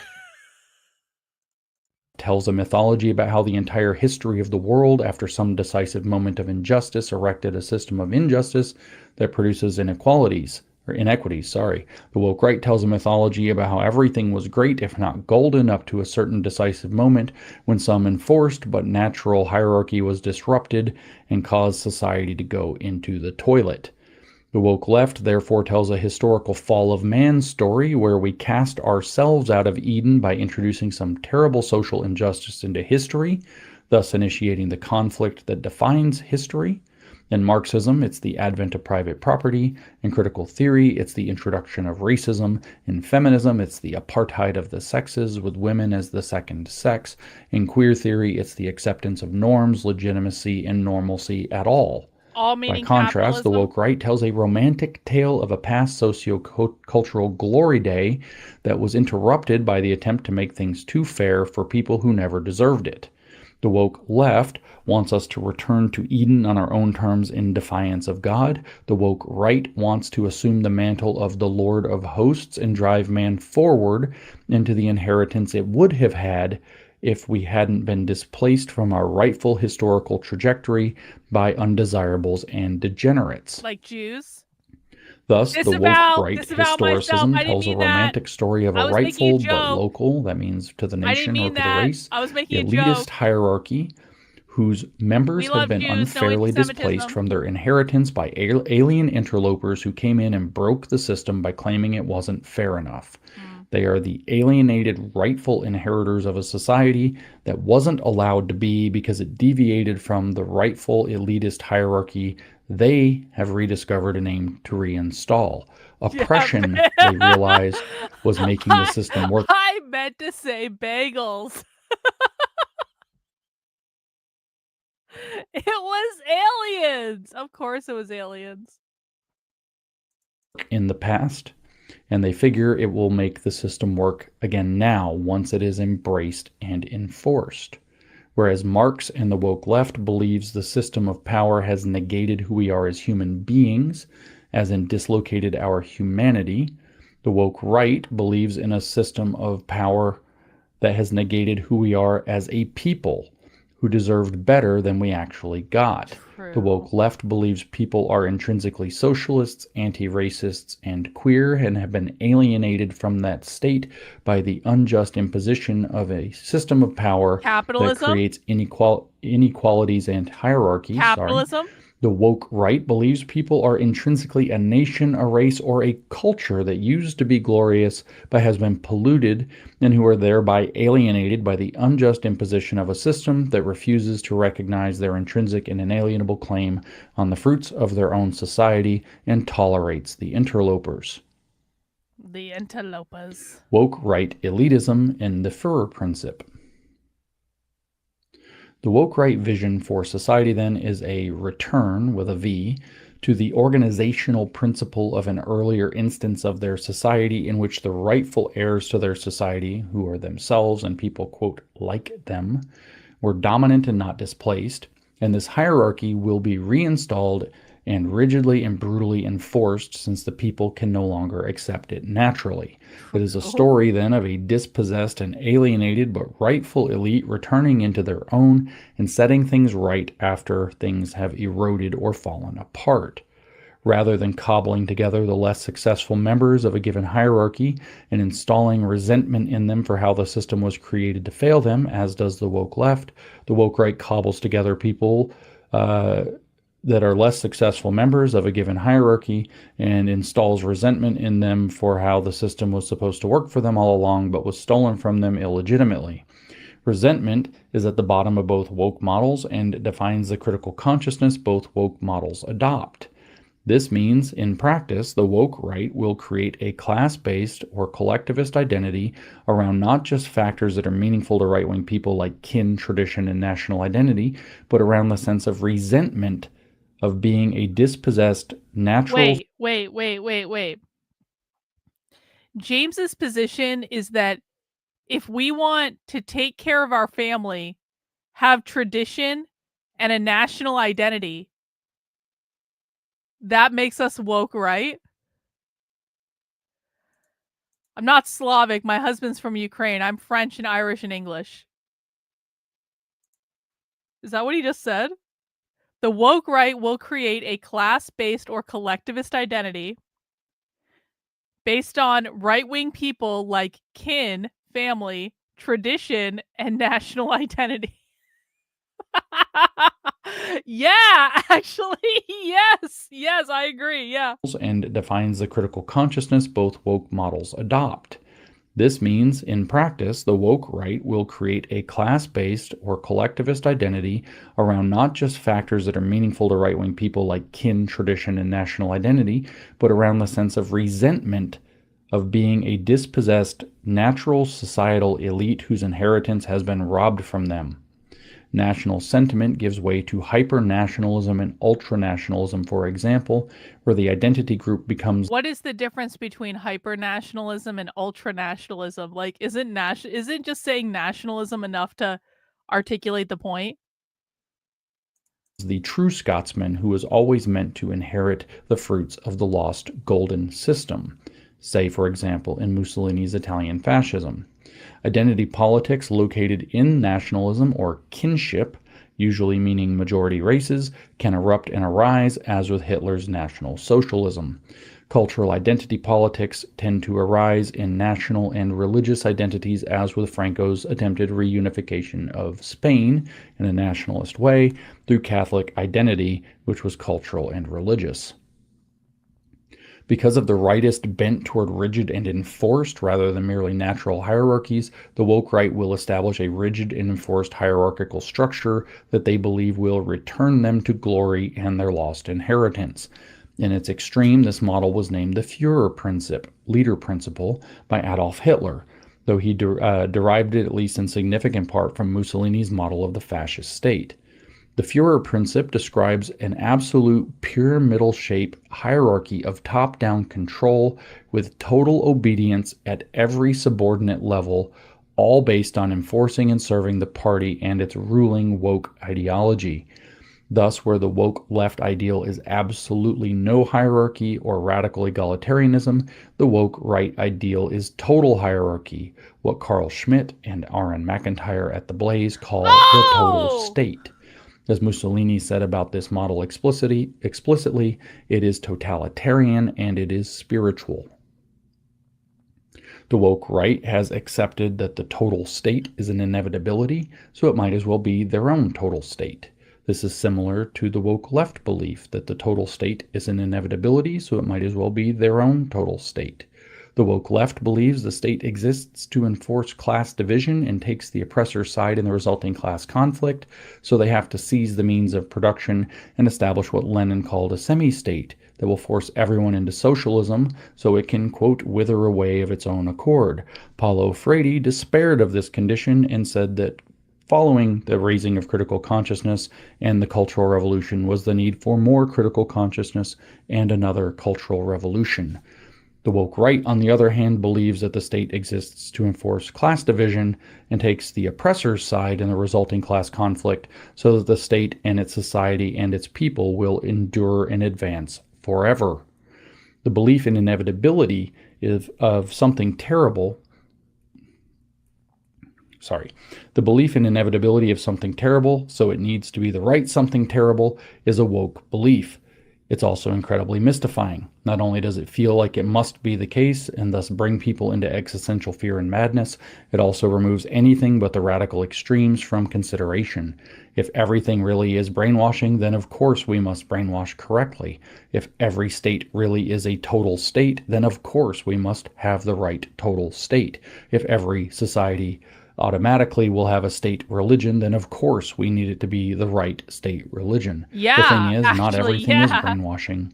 Not every state is a total state, and a state will not always have a state religion, either in the de facto sense, much less in the de jure sense. As a final note, it is crucial to But why would James be afraid of like saying that the United States? And listen, I'm not a Christian, and I'm never going to be a Christian, and I don't even care if there is a Christian state religion. I'm still not going to be a Christian. But like, I'm not intimidated by Nick Fuentes saying that he thinks that Catholic men should run the government.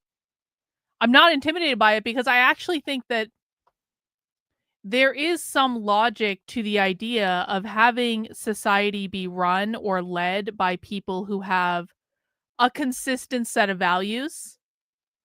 And so I don't mind Catholic values. I really actually don't. They don't offend me at all. As long as the Catholics don't force me to be Catholic, I actually have no problem with Catholic men running the government. I actually think if they made decisions in line with what Catholic values are, then I would probably be perfectly happy with that.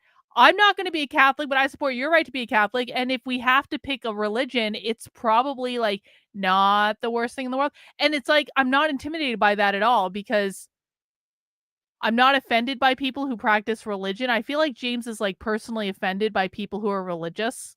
And I'm just like, I'm a spiritualist. I think everyone has their own path. I think that if you're on a path of being Catholic, if you're one of those people that say Christ is king, if you're one of those people that, goes, that's your path, and that's fine, and that's cool. And if that gives you meaning, and if that gives you a connection with God, and that gives you like a sense of purpose in your life, or a sense of like, a path that you can follow where you feel like you're happy and you're fulfilled, then fine, be a fucking Catholic. I don't care. I actually, by the way, side note, can I just say, I actually really like the new Pope. Everything I learn about the new Pope, I like the new Pope. I just like him. And maybe, I'm sure he's not a perfect person, but like every single thing, like I have not heard a bad thing about the new Pope. I'm like, I really like that he's an American. I really like, he just seems like I think I don't know. I really like him. So I'm actually really I'm excited to see this era for the Catholic Church because he's still like overall he's like 69 years old or something like that, right? Like in Pope terms, that's like a relatively young Pope. They're probably going to get like a good 20 years out of that Pope, right? So maybe not like the worst selection that the Catholics could have made.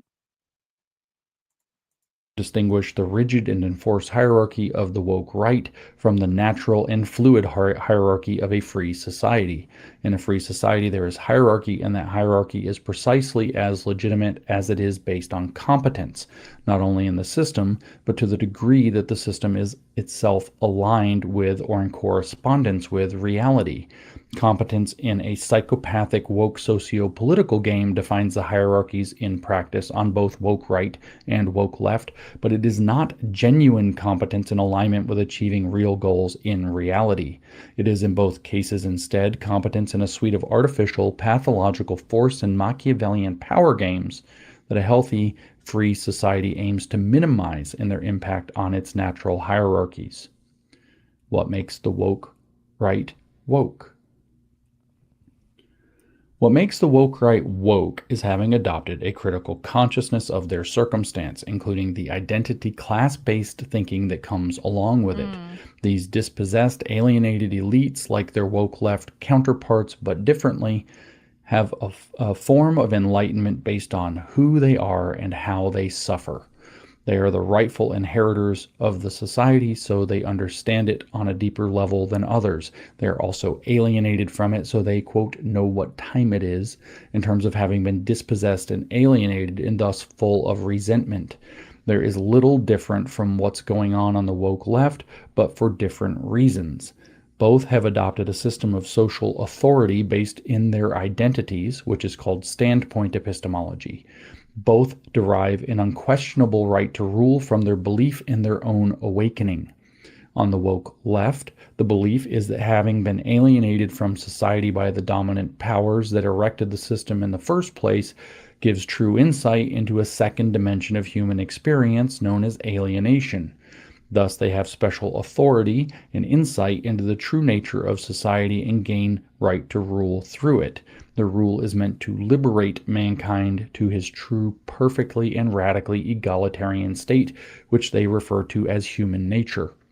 On the woke right, by comparison, the belief is that having been alienated from society by an illegitimate interloping alien force that has erected an illegitimate system gives true insight into a second dimension of human experience known What as is alienation. James even talking Thus, about? they have a special authority and insight into the true nature of society and gain the right to rule through it. Furthermore, on the woke right, however, there is an added belief that the identity factors, be they national, kinship, or cultural, that they hold were the rightful ones, not just for humanity at large, but for their specific people.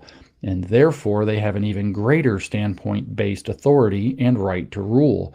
They also refer to this as... Okay, let's just do a quick pause.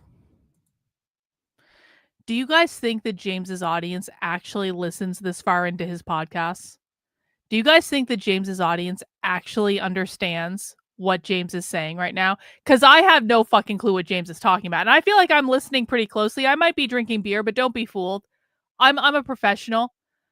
1 in the chat if you understand what James is talking about. 2 in the chat if James has gone completely off the fucking reservation and is no longer making any sense. Now, I'm hoping that when we get to chapter 4 of the book, he'll round back out and he'll start saying absurd things again. But I really think that, like, James is just talking gobbledygook at this point. No one cares, and hopefully chapter 3 ends very soon and we can get to chapter 4. And then I have confidence, guys. I have confidence in James that chapter 4 of his dissertation is going to bring it all together for us. We train for these moments. We have to listen to the boring parts, and then we will get to the good parts. As human nature. The self-serving belief structure is one of the factors that make the woke woke. It applies, as you can see, on both woke left and woke right, though slightly differently. A second crucial factor is the belief that insider knowledge is part of the corrupt system, and therefore outsider knowledge, or other ways of knowing, that is specifically critical of the existing or corrupt system is superior. This belief is the basis of the special authority that is described above in both cases. If the system is corrupted as they maintain, then that which is outside the corruption must be more likely to be true. So goes woke logic, especially if it criticizes or challenges the existing allegedly corrupt system. This is a woke attitude toward knowledge.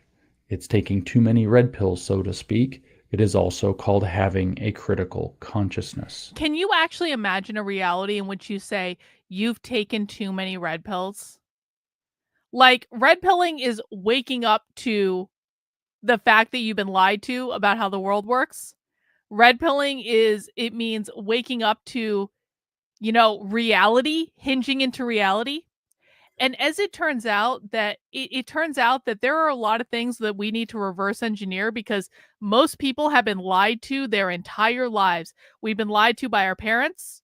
We've been lied to by our teachers. We've been lied to by the media. We've been lied to by Hollywood. We've been lied to at every single stage of our lives. And so when James is talking about taking too many red pills, what he's saying is we are reverse engineering all of the lies that we have been told about our lives. And we are hinging back into reality to say, is it really true what I learned in history class in school? Or was that just another fucking lie that I was told on top of all the other lies? And so to say that like there's a possibility that you can take too many red pills, I can understand how unraveling lie after lie after lie after lie after lie that we've been told throughout our lives, it might be a little depressing, and it is depressing. And I have red pilled many times. I have gone down there are so many different levels of red pilling that I had no idea about when I just woke up and left the left because my knitting community was taken over by social justice bullshit. But I don't regret any of it. Do you want to know why? Because at least I'm hinged into reality for the most part, and at least I know the truth for the most part, and at least I'm much better able to identify what in my life is true and what is not true. It's not always convenient to know what the truth is, by the way. It's really not. But like that whole World War II red pill, I kind of wish I hadn't taken that one. I kind of wish I hadn't, but it's better to know the truth, and it's better to be hinged into reality. But that one was a tough one. I'm still upset about that one. I'm still working through feelings about that one. Summary of the woke right. The woke right has adopted a critical consciousness of its standing in society, regarding itself as the dispossessed and alienated true right wing and rightful inheritors of a system that was corrupted by tolerating a wicked alien power they alone fully understand and can resist. They are woke by dint of having woke up to this belief system. Again, woke means having a critical consciousness, nothing more, nothing less. The most important factor in understanding the woke right is that they view themselves as dispossessed and alienated as a people, be that nation, kinship, or culture, corresponding to Mussolini, Hitler, and Franco, not as being dispossessed and alienated from their very humanity, as with the woke left, who locate humanity itself in radical egalitarianism. Of course, the woke right tends to locate its humanity in its received identity as a people. So there isn't much daylight here between the two except in the particulars. Put otherwise, the woke right doesn't care about so-called humanity, it cares about inheritance. That is, the location and rationale for resentment is fundamentally different between woke left and woke right. What is not different is being woke about it. This fact means that the expressions of woke right will be ultra-nationalistic, racialist, as Hitler had it, but it means racist, and culturally chauvinistic and supremacist, based on a belief that establishing a rigid enforced hierarchy to mandate a particular view of these factors is the only way to return the rightful heirs of a society to their inheritance. Key among this belief is adopting intolerance to the perceived alien interlopers. Now we can turn our attention to how this worldview and cult structure interfaces with MAGA and drags it into a woke right calamity. Can we please? Chapter 4. Yeah. The current phase of the woke right MAGA revolution. We begin with reiteration. MAGA is not woke right and is not a woke cult. Again, MAGA is not a woke cult. MAGA is, however, significantly captured by a woke cult that has gained the name woke right. This section will explain the idea of cult capture in the specific context of MAGA and the broader conservative movement in the United States, though it applies. It's worth noting that Nick Fuentes and the Groypers didn't even vote for Trump. analogously, that went perfectly abroad as well. To remind you of my specific claim, Yeah. it is that the Nick Fuentes and the Groypers captured the MAGA movement so effectively that they didn't even vote for Trump. It's like, bro, Reddin, thanks for the super chat. James will never realize that the reason we have to become more radical against commies is because of people like him. You know what? This might be the best super chat of the entire show. This is exactly correct. Exactly correct. The reason that I have been pushed to the dissident right is not necessarily that I'm like actually a fascist in real life. I'm an anarcho-capitalist in real life. I don't care what you do. I don't care how you do it. I literally just want you to leave me alone. But I have literally been radicalized to fascism by people like James who make it fucking impossible to defeat actual communists with all of their bullshit. There is no other option. There is no other option afforded to me. And you know what? Tough times requires people to make tough decisions. And so I have to put my personal inclination of like, just leave me the fuck alone and let me have my guns aside. Like, I just have to put that aside and say, you know what? I want to save the country from the communists, like in real life. And I think that James Lindsay and his fucking classical liberal friends are causing a lot of problems, and they're making it easier for the communists to win. And so, ergo, therefore, I am now woke right, which is fine. I don't actually really care that much. Fine, whatever. The woke right exists as a woke movement in right-wing modes and is every bit as revolutionary and radical as the woke left. It uses the same critical consciousness operating system, though differently and for its own particular ends and societal structure, which will be highly ordered and hierarchical versus comically egalitarian. As a radical right-wing movement, the woke right is doing a revolutionary coup of MAGA, then conservatism, then society, all in stages. The first stage of that coup has been capturing the elite stratum of MAGA, which it has completed. It will then use that capture to take over MAGA, then conservatism overall, and then society, if it can, and if it is not stopped. That is, the current stage of the revolution is leveraging the MAGA elite against MAGA itself. The previous stage of the revolution was capturing the MAGA elite, which it mostly did quietly over the last several years. Of course, in parallel, the woke left spent the last half a century. You know what? This is actually the very best way to put it so far. This is like this entire podcast boiled down succinctly into a sentence. James Lindsay wants us to choose Stalin over Hitler. That's the choice, guys. That's the choice we're in. And we can bemoan the fact that we have this choice. We really can. We can bemoan the fact that we have this choice. We can say, I don't actually like either of these options. Neither of these options are actually my cup of tea. But at the end of the day, we have to be adults. We have to put on our big boy pants and we have to say, do we want Stalin or do we want Hitler?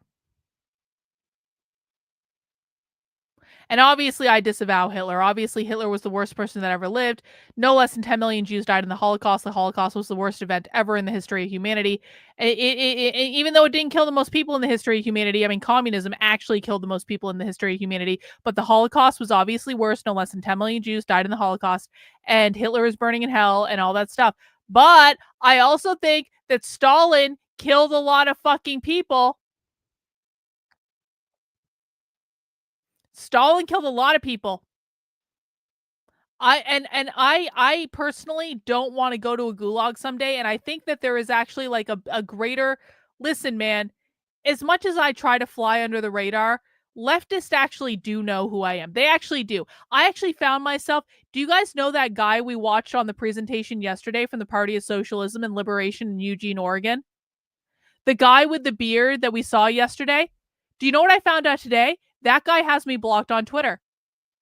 I had never heard of that guy before yesterday, but he'd heard of me.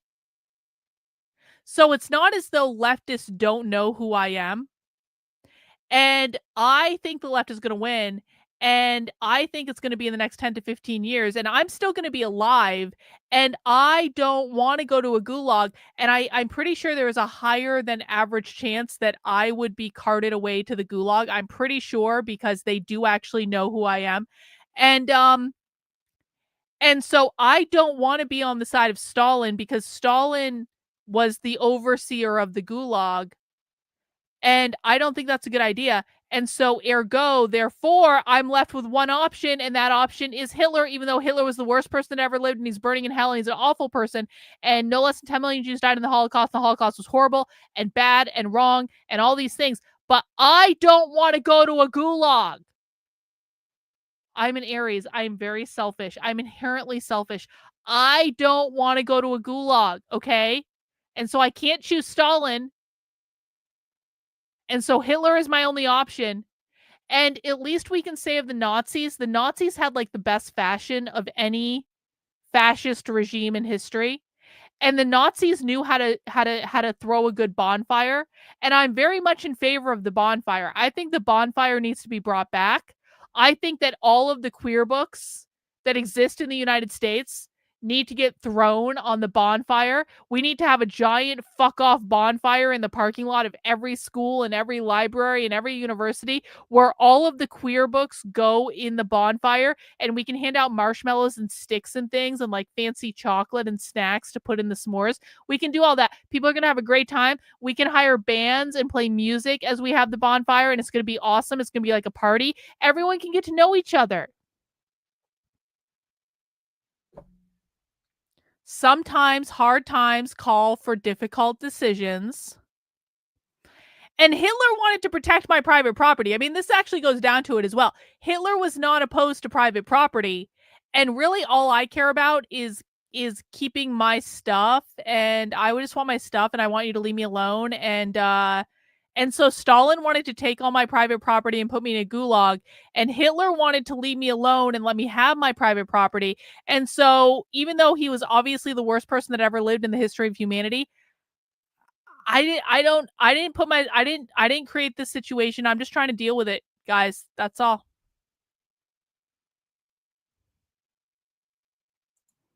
Or longer, slowly doing its coup in similar fashion. First, the elite circles were captured. This was done at least by Obama's second term in office. Then the coup of the Democratic Party proceeded in 2015 and 16, as led by the Justice Democrats and the Squad. Then all of left-leaning America was conquered during the 2020 and 2021 riots and pandemic, not to mention Trump derangement syndrome before that, and they very nearly took the United States in total. That is, they were well into stage 4 of their coup. Yes, the book burning back in the day was the Hirschfeld Institute of Sexology, which was one of the forerunners of all the queer bullshit. So yes, this is true. I would like a book burning in the lineage of the Hirschfeld book burning.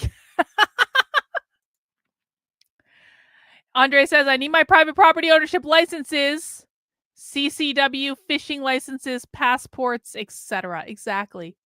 We have to think practically, guys. Private property above all. Whereas the woke right is only in stage 2 of its coup. Oh, yeah? The trajectories of these two revolutions will be similar, though it is my belief that the woke right has no hope of completing its own revolution, and is ultimately a foil to allow the left to complete its revolution instead. In short, the left set their table for decades and did it well, and reaction has energy but not the broad support necessary to accomplish its ostensible aims. It can, however, sink the MAGA ship. This section is devoted to explaining the mechanism of the woke right coup, which is the most important part of the essay, or I guess podcast, and its actual purpose. Elitist capture. The incentive structure I described in Chapter 2, emanating from the inner circle, aka feds, and through the wokes or adepts and aligned grifters, down to the woke-ish, who are the initiates and fellow travelers, generates a phenomenon we must understand called elitist capture. Elitist capture is the name for when an elite group within a movement defines the cultural, aesthetic, linguistic, and behavioral norms that are considered both superior within that group and indicative of group belonging. They therefore also set up a set of signals one can make, called virtue signals, that indicate inclusion or a kind of bid or application for inclusion into the quote cool kids club or inner cliques and their halos and its opportunity structure. The most prominent and familiar example of elitist capture to everyone in our society right now is how every university, professional association, HR department, and major institution all signal woke left. I agree with you, Jolene. I don't want any government demanding licenses, permits, or etc. from me under threat of violence.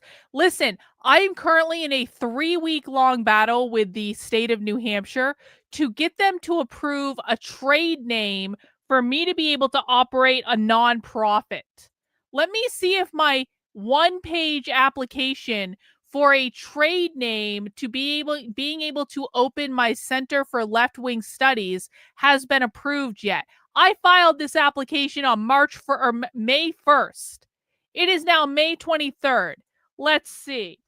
Let's see if the state of New Hampshire has approved my one-page application to start my nonprofit yet. Because I can't actually move forward with the nonprofit until the state of New Hampshire signs off on a one-page fucking form that they've had for weeks. Nope. Nope. Nope. They still haven't approved of it.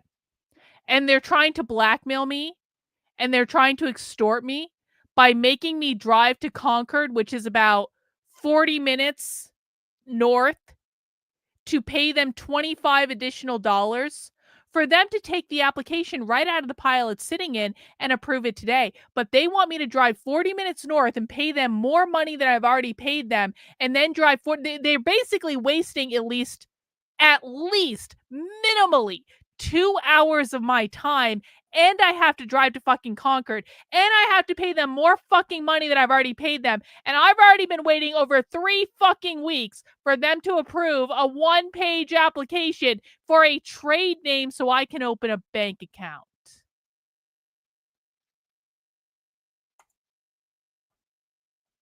It's all bullshit. I'm just saying. Being woke left, specifically intersectional, enviro-communist, socialist, etc., is a necessary component of belonging and inclusion. This is a good question. Why? Because I even said to them, I was like, I will give you my credit card number over the phone right now if you just process this fucking application. And you know what they said? No, we can't take credit card numbers over the phone. You have to drive to Concord to get us to process the application in a reasonable time period. And I was like, fuck you, Kelly Ayotte. Fuck you. This app, and by the way, I have filed many applications like this with the state, usually in every past year, going back 10 years now, because I filed my first trade name application with the state actually like 15 years ago. These applications have always been approved within 1 to 2 days, and now we're on 3 fucking weeks. It's not fair. It's stupid. I'm not doing it. No, I'm not. I don't even Reagan. I don't have checks. I haven't had checks. Who even has? Does anyone in the chat actually pay by check for things anymore? I mean, it's a good idea, but I don't even. No. Well, no, they have an online payment system for the initial payment. So the initial $50 that I had to pay them to get a trade name application in order to set up a bank account, I got to pay that online, no problem. But if I want to pay the additional $25 extortion fee for them to actually process my application, then I have to drive to Concord. And I don't want to. I don't want to drive to Concord. I don't want to. Okay? I don't want to. in those captured social and professional spaces. And so regardless of one's beliefs, most of them conform or signal conformity. The woke left managed over decades to extend this elitist capture to much of polite or, quote, educated society, thus defining the current woke problem we generally all recognize and are trying to fight. In short, liberal normies have largely accepted woke elitist capture. As you can see, there are two forms of elitist capture happening in woke movements then. Internal, within the high-status cliques and elites, and then external, within the movement below and around them, bleeding out into all of society eventually, if possible. Both of these forms of elitist capture operate together, though in earlier phases of the revolution, it is crucial to focus on the inward-facing capture, which then turns more and more outward as the revolution progresses through later stages. Progress from one stage of revolution to another is generally referred to, by the way, as power consolidation. Elitist capture runs through a set table. Part of the insidious nature of elitist capture is that by adopting the modes and mores expected for inclusion and belonging into the elitist-defined structure, people slowly capture themselves into the underlying worldview defining that structure. By using the captured language, captured motifs, captured aesthetic, captured social cues, including likes and dislikes of people, ideas, and things, etc., whether by adopting them or as mere virtue signals, they do work on a person's social and individual psychology, as well as their capacity to articulate the world outside of the elitist-defined structure and its worldview. Elitist capture doesn't work just through paying people off or compromising them with blackmail or threats. It works through setting trends, styles, and brands, including for what it means to be, quote, cool, or here, based, and included, as well as for who is to be avoided and to be hated as a signal of not being cool, or here, cringe, or generally contaminated. It is easy to understand how social, emotional, and linguistic cues... Again, James is literally just coping with the fact that people don't like him on the internet because he's being an asshole. ...can conquer someone's psychology. People want to fit in, often desperately. But an example of capturing one's worldview is in order because that's more difficult. By adopting the elitist-defined framing and language for a phenomenon, it becomes increasingly hard to talk about that phenomenon, which might be very relevant or important, outside of elite-defined and captured terms and framing. Eventually, the terms, language, and framing underlying worldview or lens become the way you understand the concepts themselves, making it very difficult to articulate the associated phenomena outside of the captured framing and terminology, which you then spread to others. You have experienced this if you have ever tried to explain a woke leftist position, say like transgenderism, without using leftist language for the phenomenon you're trying to talk about. It's frustrating and it completely disempowers you while eroding your discernment. It also pulls you in. It's also subtly transformational. Wokes often get you with their captured language first, which lures and leads you and eventually traps you into their worldview. In looking into ways to talk about the phenomenon of interest, which many people are likely talking about if they're politically engaged at all, you find yourself stuck having to study, read, hear, and re-articulate through captured terminology, even if you're trying to learn about the topic in a detached or critical way. This slowly contours how you think about the issue yourself. On the woke right, for example, it is very popular to blame a lot of what's going wrong in the world today on a fairly nebulous concept known as the, quote, post-war consensus, referring to the various ways we approach national and international politics and economics since World War II, speaking generally. This is captured terminology, which means it has more than one thing it can refer to, one of them ideological and based on the woke worldview, and the other more general and quotidian. By accepting that the problem is something called the post-war consensus, which is woke right captured terminology, even if you don't you don't agree with them, a person slowly loses the capacity to talk about the geopolitical considerations of the world since World War II outside of those captured terms. Much of what you will read about the now unveiled problem will be on captured terms written with its ideological commitments woven in. Slowly, the points James is desperately trying to say that the woke right blames the Jews for everything without actually using the word Jews. Raised by the woke right, some of which are good points with bad interpretation, which is common with all wokes, start to be the points you also make as you engage with the term that mainly they are talking about, because it's their terminology and therefore captured linguistics. Eventually, the worldview that informs their use of the world impresses itself upon you, and you begin to adopt pieces of it. Congratulations, you are now a wokish initiate, even though you probably don't recognize it about yourself. You are now vulnerable to the full suite. If you make jokes about Jewish soda, you are a wokish initiate into the cult of the woke. Of woke elitist capture techniques. The temptation of MAGA by woke in the desert. Once wokish or even adjacent, as discussed, the inclusion and belonging reward structure opens up to you.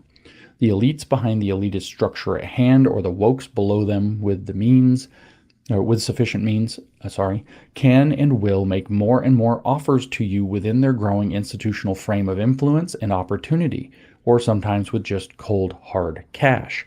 All of this is contingent. There are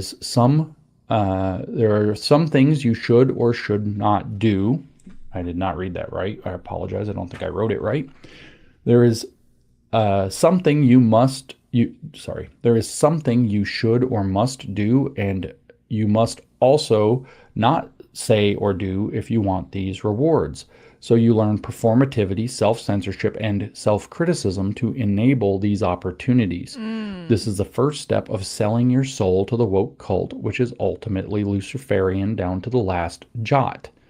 Along with these opportunities, you'll increasingly be made or become aware of people who are being punished for Hang on. Reagan just said the shawl is turning out good. The shawl is turning out good. Listen, I'm almost done the chevrons on the sides. I'm just trying to figure out how much yarn I have. I don't really know what I'm doing after this, but it's looking good. It's looking good, right? The shawl is looking good. The birthday shawl with the yarn provided by Judy is looking slick. Speaking against the woke cult, or even just differently to it, and or against the elitist framing of the world or the cult. You cannot get too close to these people, or everything you're being offered will be at risk. Now you're no longer freely associating because you're associating on cult terms, which carries guilt by association. Oh, wow. Oh, now shit, the you guys various can't even hear incentives it. and social and emotional binding My mechanisms bad. are available to you and visible to you. Status, opportunities, new friends, esteem, praise, keeping old friends, and the constant I'll rewind. You heard it? Okay. threat of loss of all of these over trivialities. This process is called elitist capture. The woke create a false elitism and expand it through this diabolical machinery, using it to capture more and more people, most of whom never will be elites. People who are generally regarded as elite potential recruits are vigorously targeted, and both the rewards profile and threat profiles presented to them are stark and overwhelming. It's not just love bombing, it's great jobs, network access to the president in this case, tons of mover and shaker opportunities, amplification, gross monetization opportunities on social media, and so on. What type of people actually care about mover and shaker opportunities? I mean, maybe this is a fatal flaw with my approach, but I've never actually cared about being a person out there to garner mover and shaker opportunities. In fact, I kind of am very judgmental of people who are out there trying to garner mover and shaker opportunities, because those seem like the actual grifters to me. I kind of believe that, like, you should just keep your head down and do good work. And if you do good work, eventually those opportunities will come because you're doing good work. But maybe we should focus on, has James mentioned doing good work at all in this. Maybe this is because I actually built a business before I became like quasi internet known. And so I'm very experienced at building businesses where I do pretty well without getting myself involved in mover and shaker opportunities. Because did you guys know, pro tip, you don't actually need to do that in order to be successful in the world. You actually really don't. Now, I'm not saying it's not helpful. Certainly knowing the right people and being able to call in favors, it can be very helpful. But it's also like you don't actually need to do that. You just need to find a group of concentrated people who believe in you and want to support you. And you don't need to be influential in the White House. I don't need to be influential in the White House. I don't need Trump to know who I am. I don't need to have a speaking tour. I don't need to do any. In fact, I don't really want to leave my house like ever. I'm pretty good right now. All I need is people who believe in the work I'm doing, and I have people who believe in the work I'm doing, so I'm like good. So James is much more concerned with being a mover and a shaker than he is with people just like, liking what he's doing and supporting him. The threat is the absolute destruction of your elite status in the broader movement if you don't go along with all of it. Oh no! Put plainly, stars within MAGA who are not woke right are heavily recruited and heavily, if only tacitly threatened, to join in with rich reward or else. We all see it happening, and I bet you can name a few people you're worried about right now. If we're talking about the woke cults, this is how they make you wokish. That is, this is how they initiate you. Once you're at the gateway, the incentives look marvelous, and turning back looks barren by comparison. I encourage you all to read Matthew chapter 4. Once you come in, if you come in, the world opens up to you. The catch is that your soul cannot come with you, for that way is too narrow. MAGA and elitist capture. Most of MAGA is not woke right, but MAGA is powerfully captured by the woke right worldview and its inclusion and belonging structure of elitist capture. The elite tier of MAGA is more or less controlled by this structure now. Yeah. That phase of their revolution, which is phase 1, is already complete. The next phase will be using the MAGA elite to capture MAGA at large, or if that's not possible, as Karl Marx had it, to achieve, quote, the common ruin of the contending classes. That is, they'll take over MAGA or destroy it entirely. That's the woke right mission, and it comes from the tactics of Karl Marx, which are free for anyone to pick up, even though they come from his demonic inspiration. Destruction are the wages of woke. Or as President Trump said, everything woke turns to shit. As noted, elitist capture of MAGA is at work in two ways at once to have made this happen and to continue making it happen. These two modes are inward, among the elites themselves, and outward from the elites to everyone else. In order to begin describing both, let me explain two things. First, this is how power consolidation works in practice in general. Understanding this and its application to MAGA will lead to clarity on why a common talking point about criticizing the woke right phenomenon is utter, if not malicious, nonsense. Oh, yeah? Power consolidation works from the inside out. First, you capture the elites, with elite capture in the first sense, which is inward facing, and then you capture the party, with elite capture in the second sense, which is outward facing. Only then do you capture the general population, which is also facilitated by the elite capture, but can be enabled by direct application of power. This is what Mao Zedong did in China between 1923 and 1949, which is when he finally assumed power. First, he consolidated power within his central cadres. This was done via the Long March and at Yan'an from 1934 to 1935. Yan'an became one of the most famous and sacred places in Maoist China as a result. Second, he consolidated power through the entirety of the CCP in the early 1940s, driving out what he referred to as the left factions and the right factions. Only in 1946, after consolidating his power And against a war-crippled China did he then launch his bid to take over China at large, which succeeded finally in 1949. Of course, Hitler did the same pattern through the early 1920s, proceeding to the next phase in the late 1920s. Hey, special shout out to well, we'll just call her Fire, who keeps trying to send a super chat apparently on the stream that says you're smart and beautiful. I love you. And so special shout out, and this might be James Lindsay's stepdaughter. And but apparently it's not working. So shout out to the mystery woman who's trying to send me a super chat talking about my virtues. I appreciate it. 1920s before taking power ultimately in January of 1933. The current stage of the MAGA revolution. My argument here is that MAGA is progressing from the first of these phases, which is now complete, to the second one, which explains most of the crazy last few months. It has established elitist capture of what I'll term, quote, elite MAGA, and is now seeking elitist capture of all of MAGA.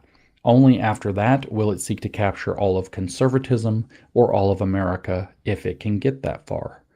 Therefore, it is irrelevant in the extreme that the woke right doesn't hold any significant institutional power in the U.S. ecosystem at large. It doesn't matter that they don't control the bigger picture leftist institutions. They're not going for those yet at all. They're staging an insurgency to capture MAGA itself, which they claim they will then weaponize against those broader societal targets. The argument is that this counterinsurgency model is the only way to stop the left, which is fraught at best and a ruse at worst. At the current stage of the woke right revolution, they control almost all institutional power in the MAGA ecosystem, which is their current target. What they have outside of it is currently irrelevant.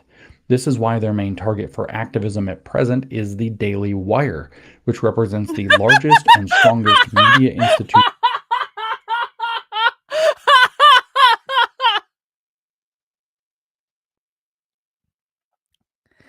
James thinks that getting Matt Walsh to leave the Daily Wire is the most important act that the Groypers are engaged in right now. Because that's what he's talking about.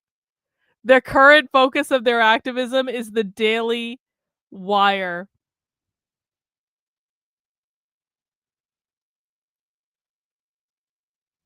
Okay, James. All right. It's an interesting theory, James. Just rewind. Let's listen to that beautiful moment again.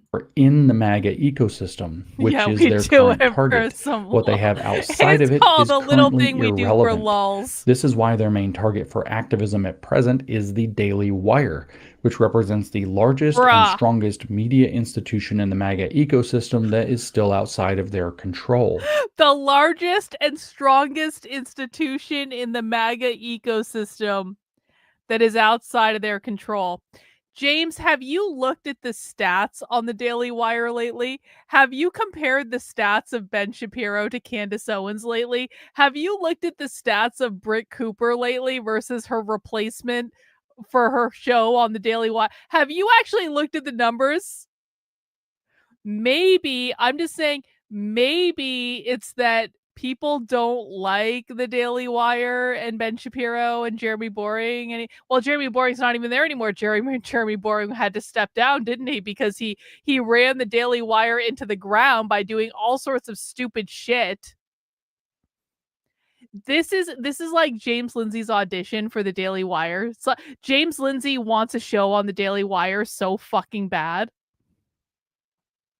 And I hope he gets it. I really do. I hope James Lindsay gets a show on the Daily Wire just before the Daily Wire files for bankruptcy, which is inevitable because it was run into the ground by Jeremy Boring.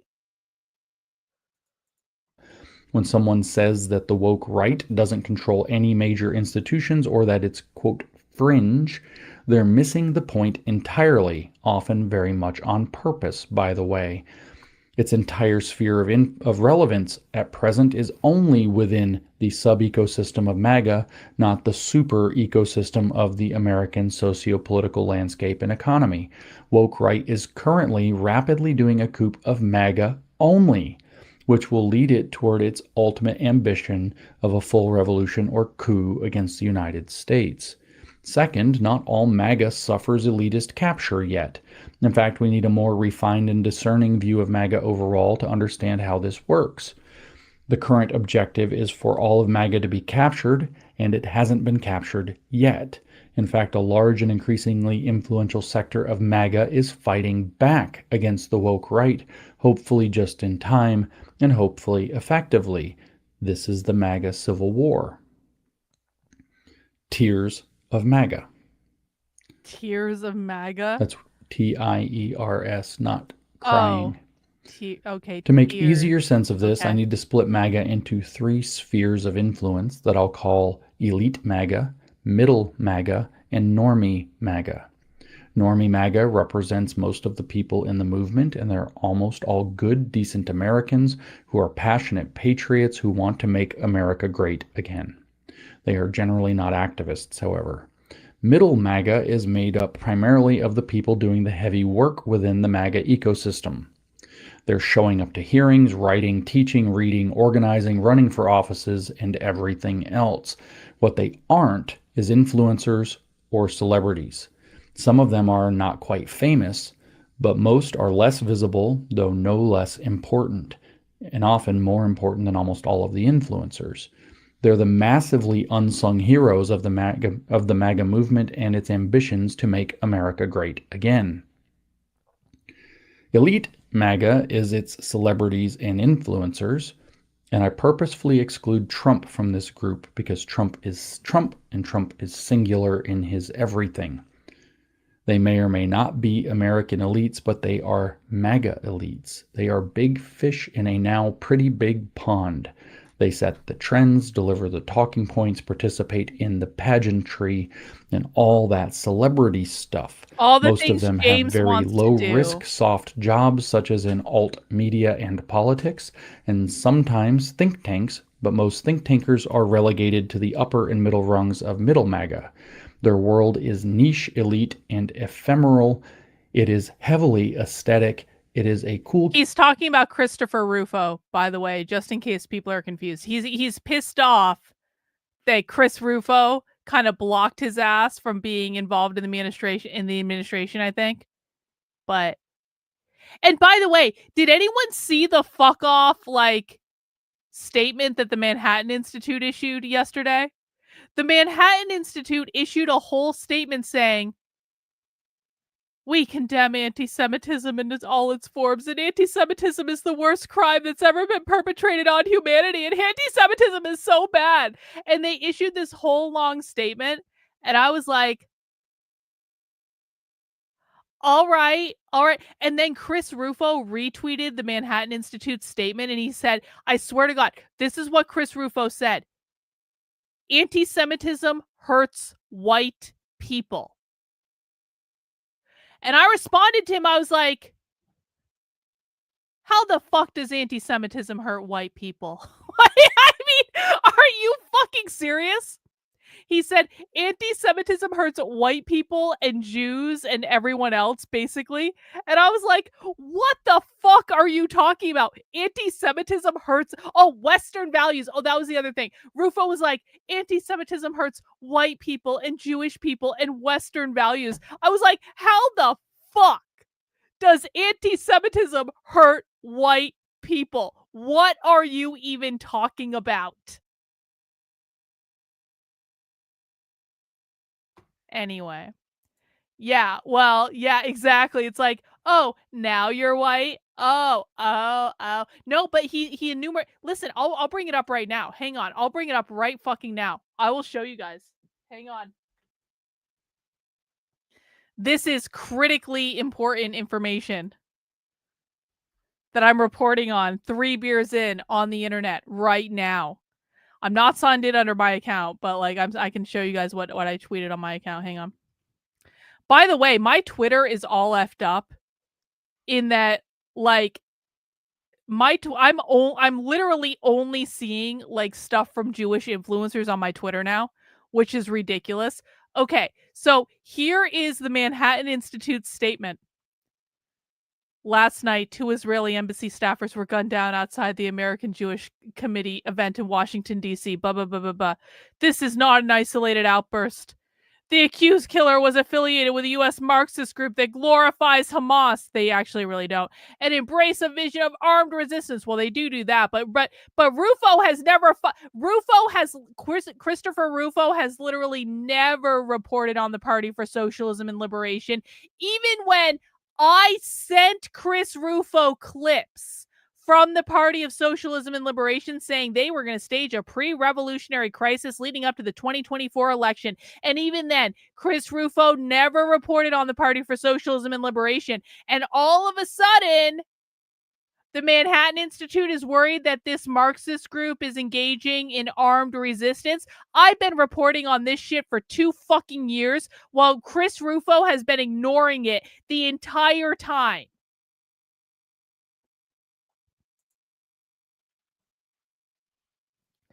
The same ideology that justifies vandalism, building takeovers, and infrastructure shutdowns now justifies murder when a movement rejects resistance by any means necessary as righteous. Eventually, someone picks up a gun. This is not just about anti-Semitism. This is about a broader, deeply nihilistic, anti-Western worldview that sees violence as a virtue and blah, blah, blah, blah, blah, blah, blah, blah, blah, blah, blah. Rufo retweets it and he said, "I'm proud to work with this institution. Anti-Semitism is a nesting doll ideology built on hatred for Jews, whites, and the West."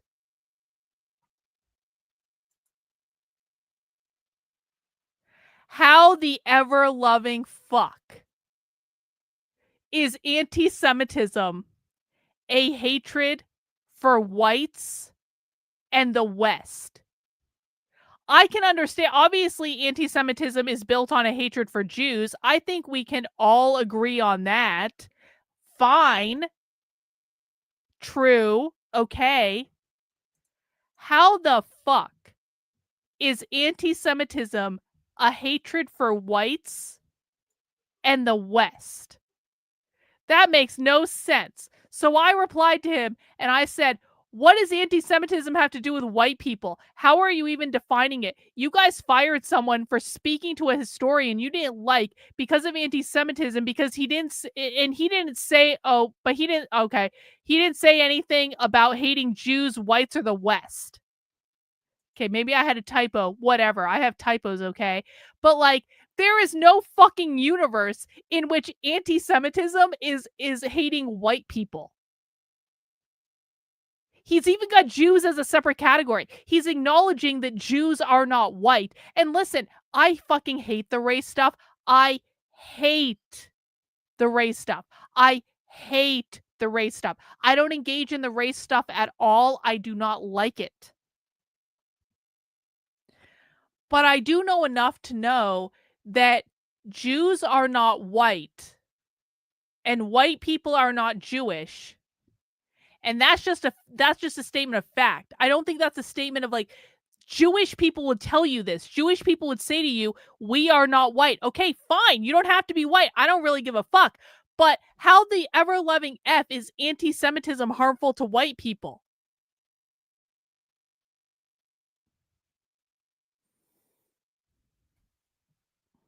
Just saying.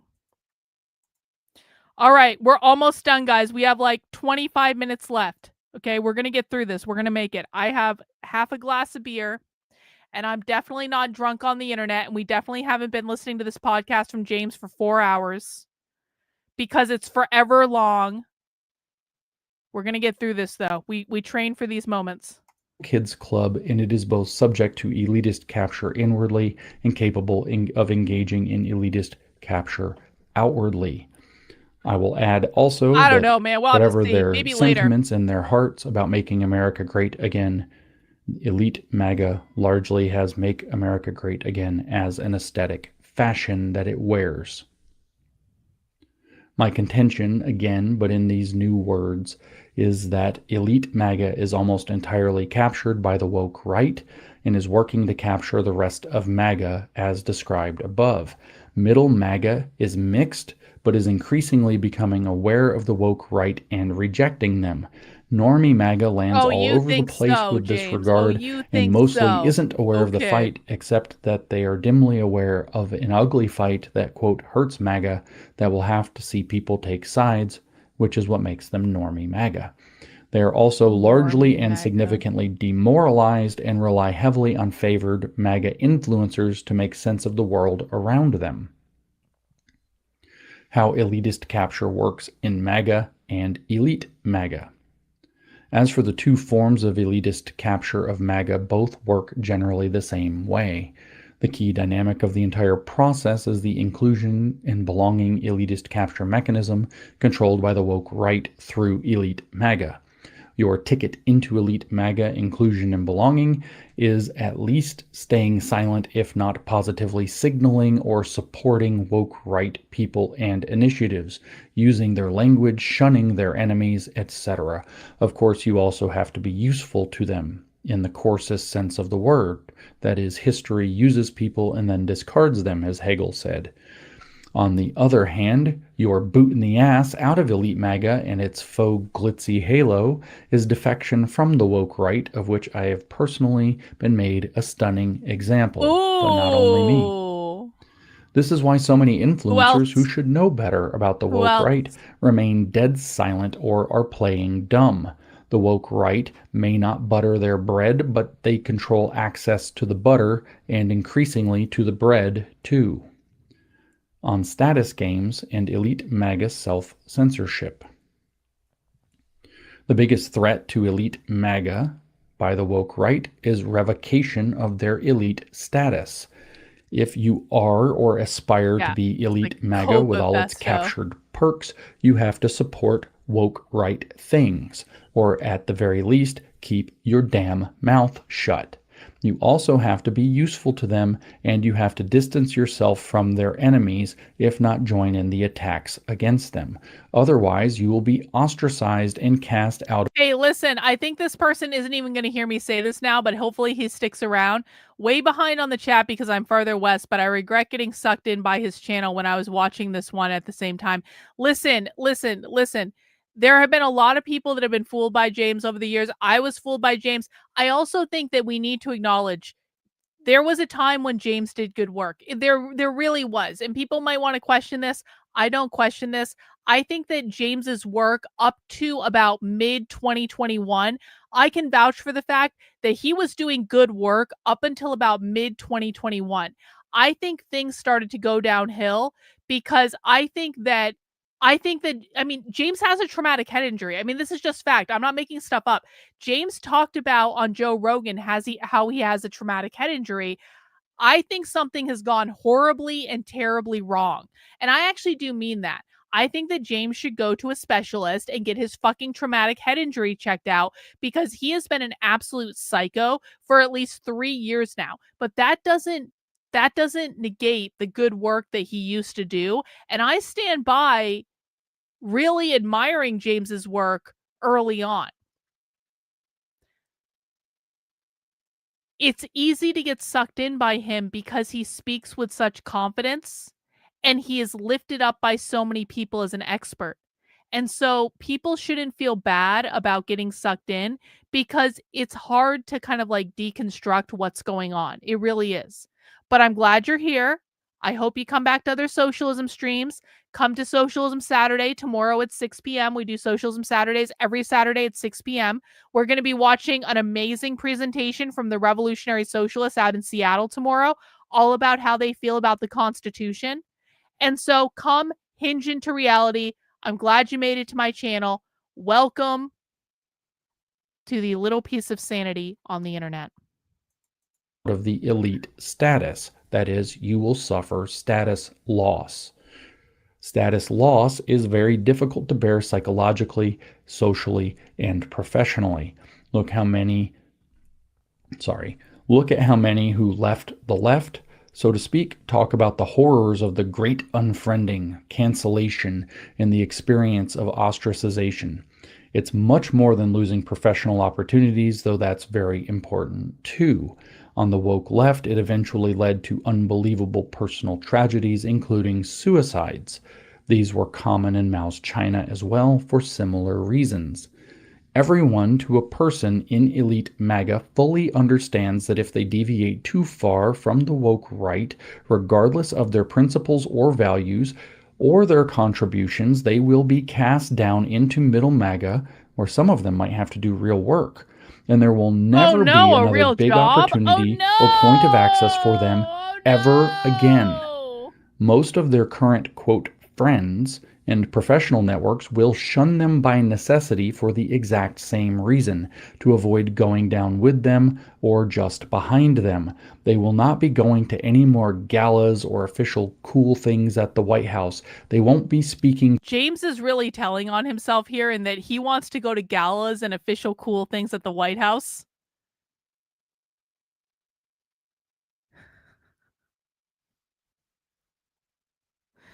James, I promise you, there are really some people in the world that don't care about going to galas or official cool things at the White House, and maybe you should learn from those people. Publicly much, especially on big stages or going to big shows. They will be regarded as cringe, and they will be over their. You know, we've covered Jacobin a few times. Jacobin is more Democratic Socialist of America, so they are definitely socialist, but Jacobin are like reformists. They're not super like revolutionary far leftists, although I'm sure they do have far leftists in their ranks.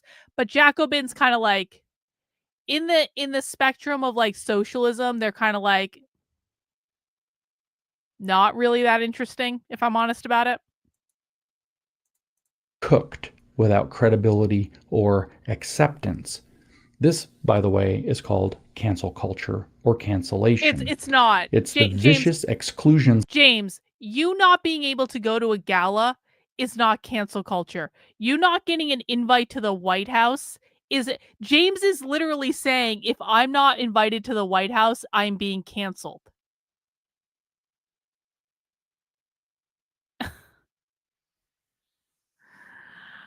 Oh my God, this is why we're losing to communists. They will not be going to any more galas or official cool things at the White House. They won't be speaking publicly much, especially on big stages or going to big shows. They will be regarded as cringe, and they will be over. They're cooked without credibility or acceptance. This, by the way, is called cancel culture or cancellation. It's not at all. It's the vicious exclusion side of the inclusion and belonging mechanism of elitist capture. It may not destroy you in society overall, as could the woke left, but within the niche ecosystem in question, it damn well can and will. The result is simple. Even the people who know it's wrong will keep their mouths shut and play in the reward structure offered to them as long as they can. The woke right doesn't yet control society, or even conservatism, or even MAGA. They control elite MAGA circles and are using them to engage in woke right elitist capture against MAGA itself, just like the woke left did on the left a decade ago. Again, everyone in elite MAGA knows every bit of this, too. The MAGA Civil War. Oh, we're here. This Finally. is why I say elite MAGA is already captured. Phase 1 of the woke right revolution against MAGA is complete. Finally. Elite MAGA is already cooked. Elite capture by the woke right perspectives is already complete in elite MAGA, and there are a few that overlap, all of which are woke with different conspiracies about how society works, interacting roughly intersectionally and in modest solidarity. It isn't currently progressing, it is past tense already. Elite MAGA has already fallen to the woke right by the mechanisms of elitist capture. Many are now familiar with the paradoxical construction, it's not happening, but it's good that it's happening, associated with woke behavior. This self-contradictory expression refers to the tendency for outright denial of the radical movement to enthusiastically embracing it, and to the fact that for a time you will see both arguments deployed simultaneously. What this phrase is actually describing is a phase shift in the revolution, which explains why some will persist in denial while others progress to enthusiastic embrace as that shift unfolds. That means the phrase signals a point of shifting power. Before they obtain the power to execute mass elitist capture of the movement, radical movements must use disguises, or as it's said now, quote, hide their power levels. That gives us "it's not happening," which remains in place until after phase 1 of the coup is complete. Once the elites are under radical control and can thereby usher elitist capture to the masses, "it's not happening" shifts to "this is what's happening and it's a good thing," in the attempt to bring the captured elitist enthusiasm to the whole movement. You could add in "and the people who disagree are the problem" at any point in here. That is, this phase is indicative of the early portions of phase 2 of the revolution through the rest of it. While the woke right is not embracing the label woke right now, they are certainly embracing clear outward expressions of radicalism as what's happening. Do you know how I know he's not using ChatGPT? Is because I have spent an awful lot of time and energy training ChatGPT on what the left actually believes over the past year or so. ChatGPT understands more than James does. I promise you. James is there is no universe in which James is using ChatGPT, because ChatGPT is actually smarter about this than James is by a mile and a half. This is actually just all coming out of James's brain. They've embraced elements of Karl Marx's analysis, critical theory, postmodernism, and Bruh. characterize themselves explicitly and clearly as, quote, not conservatives and as, quote, radical right-wing revolutionaries. James, you're not a conservative They either. are declaring victory within elite MAGA as they march forward. This has been undeniable to any alert observer, with its overt woke elements like open expressions of radicalism, open use of Marxist analysis, open embrace of critical theory and postmodernism, and enthusiastic application of slave morality and cancel culture, all since December 2024. Wait. So began. Wait. James thinks this has all happened since December of 2024.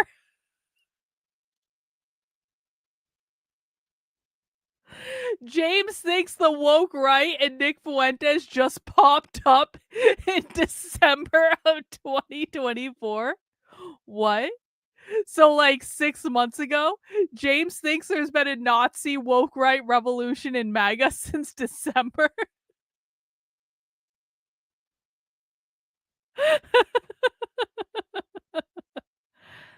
If he only knew. If he only knew. It's been going on a long time, James. This has not happened in December. Yeah, the year of our Lord, December 2024. This is like when James gave a speech to PragerU in January, where James said in January or February to PragerU, he was like, "We have 3 months before the Nazi takeover in America." The Do you guys remember this? James said literally 4 months ago, he told PragerU and all their big value donors, "We have 3 months until the neo-Nazis take over in America." And I was like, where are the fucking neo-Nazis? Where are they? You think that the neo-Nazi takeover is going to be complete by May? Well, it's almost the end of May, James. Where is the neo-Nazi takeover of America? I'm still waiting for it. When is it going to happen? Is it going to happen anytime soon?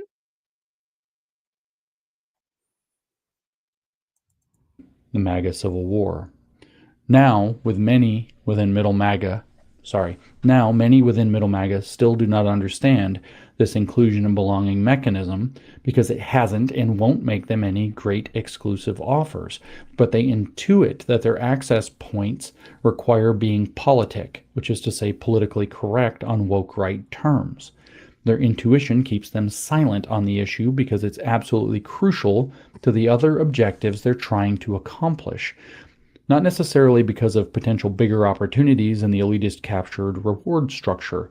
They're trapped by a corrupt elitist capture of the broader structure that they need to make their work effective, which is within MAGA overall. These people in middle MAGA, the unsung heroes of the movement, need certain influencers and politicians on board with their work. They need support and connections, opportunities, amplification, and everything else. And they have some of that sometimes. They cannot destroy their reputations within MAGA by bringing down the ire of the cancel mobs and smear campaigns. They cannot be branded, quote, not real conservatives or some kind of a problem by the influencer so-called elites that their colleagues listen to. They have to avoid all the drama to get real things done. They're trapped by the same elitist capture mechanisms and sometimes know it, but they're too small to have any real options in most cases. This is how elitist capture is extending from elite MAGA into middle MAGA, although middle MAGA is becoming aware of the corruption and starting to fight back. This fight back against the woke right and its elitist capture of MAGA is the current MAGA Civil War, as some people are calling it. It's worth noting that because middle MAGA does not have the same glitzy opportunity structure that elite MAGA has, their engagement with the elitist capture is fundamentally different. This is what allows them to be the ones who will rebel where the elites will not, the elites being fully captured. Elitist capture of normie MAGA from the bottom up. Normie MAGA, for its part, is being pulled in through their institutions and fandom, and they are being played through their demoralization.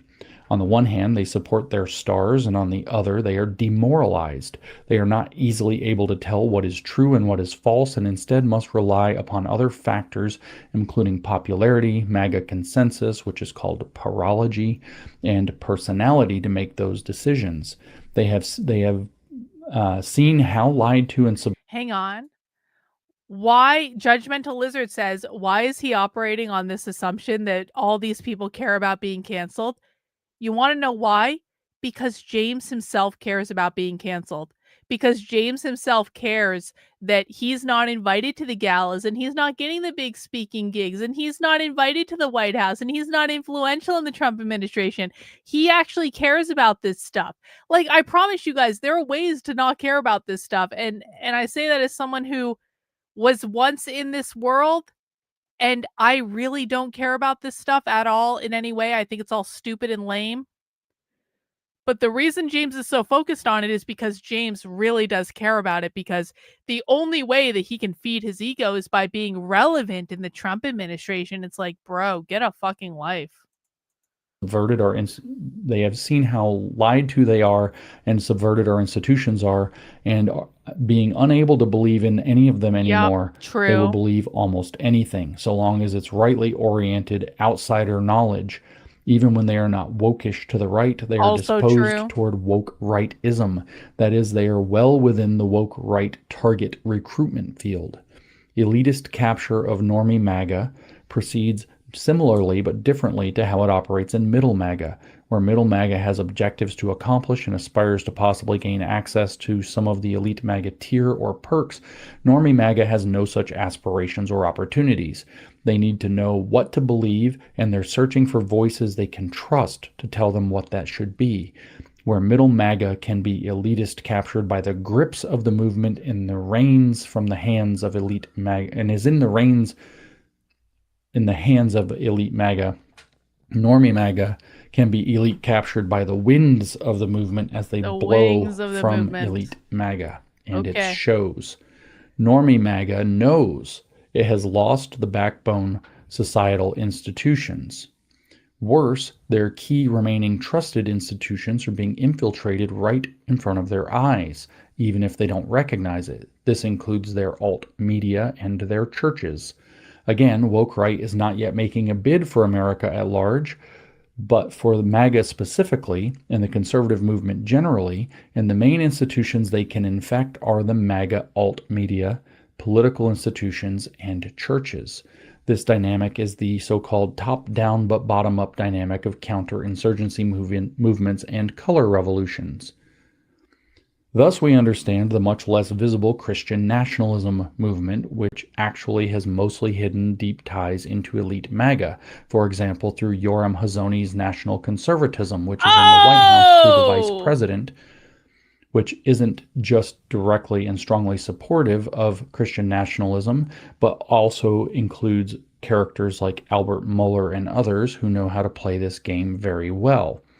The Christian nationalist movement is a purposed attempt to bring the American Christian conservative into woke right elitist capture through their most trusted, valuable, and sacred institution through deliberate manipulation. That is, it is a political movement disguising itself as a theological movement and moment. Summary. To summarize, the woke cult has a fully developed inclusion and belonging, that is, elitist capture mechanism, with rich rewards including access to the President of the United States and brutal punishments for enemies and defectors within the MAGA ecosystem.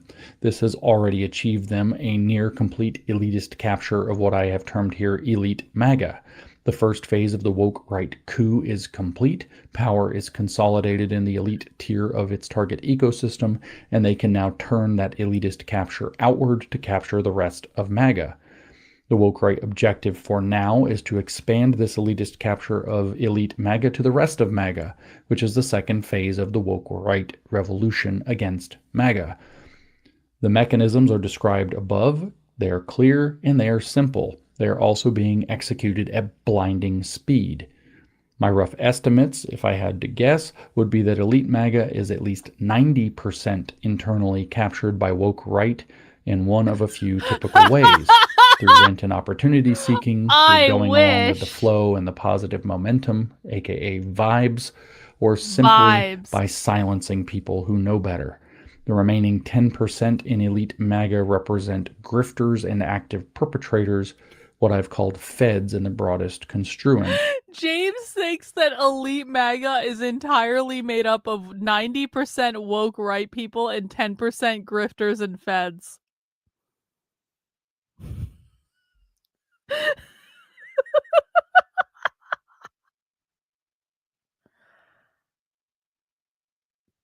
This is actually crazy.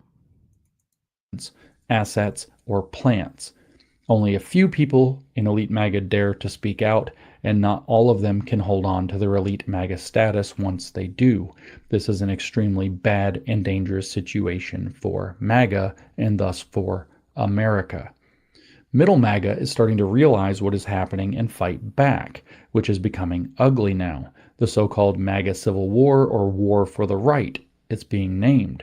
Normie MAGA is less clear and is more detached and confused. A few members of the elite MAGA group, including yours truly, have spoken up and paid the price as examples to the rest. James thought he was part of elite MAGA, but he spoke out against the woke right influence, and now he's been canceled by elite MAGA, and Jimmy Boy has been relegated to middle MAGA, apparently. Okay, James. Have been cast down. Meanwhile, the pot of incentives elite MAGA has access to offer on their captured terms continues to grow for those willing to play the game as the movement advances in an increasingly woke right direction. People far enough outside the elite bubble all wonder the same thing. I hear it everywhere I go. What the hell is going on? What about Trump? Trump remains a wild card, as he would. The woke right will take him, but see him generally as just a vessel to accomplish some other things until they can get their true, quote, right wing, meaning radical tyrant, in power. That's what they did to me, so I understand the mechanism. It is their method, after all. It is history uses people and then discards them, just like we see on the left. Who are these woke right people? I'll pause and tell the story. I was told 4 years ago, in January of 2021, so 4.5 years ago almost, that my work was very useful to the woke right people I was talking to, so they will use me for now, but when the time comes, they will force convert me or kill me. They didn't quite kill me, but they have discarded me, so they killed me professionally. We call that cancellation. They will do the same to Trump if Trump doesn't go with... Oh, boo fucking who? Boo fucking who? I had a hit piece planted on me in Newsweek by PragerU because of a fucking tweet. Boo fucking who, James? I was harassed every day of my fucking life on the internet for like 2 years straight. Boo fucking who. And the whole time, you were supporting the people who did it. So I don't give a flying fuck if you feel left out now because you don't get to go to the White House. What a fucking entitled fucking liberal. That is what James Lindsay is. I should have had all this stuff handed to me, and I should have been on the top of every list. And it's like, go fuck yourself. You have been lying to people, James, for years and years and years. You have massively misled millions of fucking people. And you still feel entitled to have everything fucking handed to you on a silver platter. Cry me a river. Do you guys remember? Do you guys remember when James Lindsay literally told Not the Bee to take my credit out of an article because he was pissed off that they correctly cited my work when it was my work and my research that they used in their fucking article? And James was like, you don't owe the internet a finder's fee. You should remove her because she is a narcissist. Everyone fucking remembers this. You want to talk about cancellation, you fucking asshole? You were the one that was out there in public talking about how people shouldn't give me credit for my work. And then you have the gall to complain that you aren't invited to the White House? Go fuck yourself, James. You want to know what? I actually survived cancellation by the right. You want to talk about being canceled by the right? There's one of us in this conversation, Jimmy, that actually survived cancellation by the right, and that's me. I had hit pieces planted about me. I had hit piece videos planted about me. I had a massive fuck off defamation campaign run on me, and yet I still kept my head down and did good work and built my community and have a completely independently funded independent operation that you can only fucking dream of. And now you're upset because you're not having everything handed to you on a silver fucking platter. Get to fucking work. Why don't you try producing good content again for a change, James? Because this whiny, copy shit that we've been listening to for 4 hours now, this isn't good content. This isn't even interesting. This isn't correct. This isn't an accurate interpretation of reality. It's you coping on the fucking internet. Some of us got canceled years before you ever knew there was a fucking problem. Some of us haven't had everything handed to us on a silver fucking platter. My sympathy in this instance is pretty minimal. With them. This puts Trump in a precarious situation. If he goes along with them, that is, if he goes woke and everything woke turns to shit, he has a problem. If he resists them, then he initiates a full-scale MAGA civil war and a splintering of his base coalition. As the midterms approach, this only gets more poignant and difficult in every single way. The woke right is therefore holding MAGA hostage, with Trump and the midterms left in the lurch. During this stage of the revolution, as Phase 1 tightens its grip on elite MAGA and Phase 2 progresses, the woke right will try to do as much as they can through Trump without him realizing it. Attempt to turn him to their side, possibly, and eventually turn on him completely in the effort to get their radical tyrant in power. They're so desperate to win in the long run that they have articulated that they don't mind destroying MAGA or even Trump, or even that we end up under the thumbs of the woke left Democrats again for a time. Their view of that situation is that another slog through leftist tyranny will further awaken the people to the so-called need for a truly right-wing leader who will be their tyrant. The woke right therefore want MAGA to turn fully to their control or to be destroyed, which is how all wokes operate within the movement they attempt to parasitize. This is where we are. Again, I promise you AI didn't write this. James wrote this. I work extensively with AI. I have gone out of my way to make sure that AI is trained on what the left is actually doing. I upload all of my transcripts from all of my videos into AI when I'm covering the left to make sure that someone has fed that information into the AI so that it knows it, at least on some level. I promise you, AI is so much smarter than James, it's not even funny. This is the state of the woke right revolution against MAGA. So that's the long essay. As you heard, I'm going to have to edit it a little bit, but that's all right. I hope you found it clarifying to what I think is going on clarifying for sure. in MAGA. Yep. The very, very short summary is woke means having critical consciousness. Woke establishes a cult that has a mechanism to create a false elite, that can establish a mechanism of elitist capture. Woke can appear on left and right. They're extremely similar, but they manifest slightly differently. Woke left is radically anti-hierarchical and approaches the idea of any hierarchy in society with critical consciousness, which is a conspiracy theory view of it, that it was erected to keep them out of power so that nobody can be free.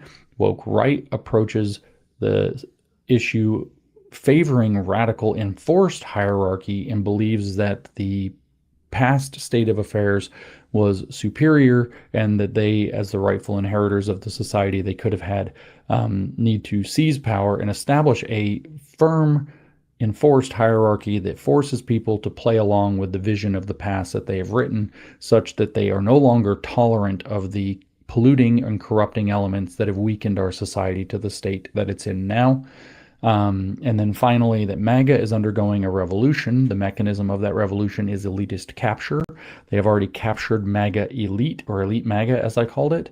They do that through largely status and professional opportunities that are very hard to ignore, combined with vicious cancellation and mockery and punishment of people who defect or who don't go along with them.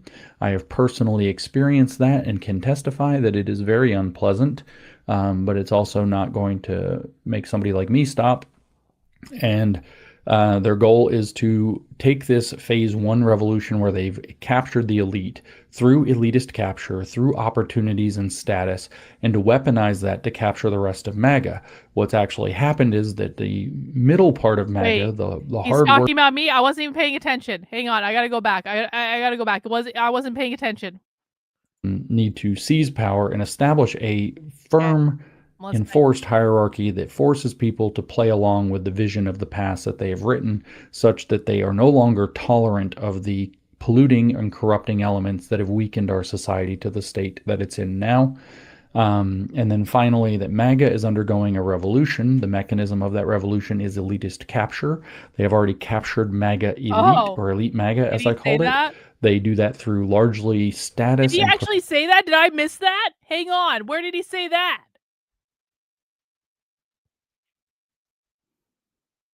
Oh, he didn't actually say it. Okay, which is well, the idea of any hierarchy in society with critical consciousness, which is a conspiracy theory view of it, that it was erected to keep them out of power so that nobody can be free.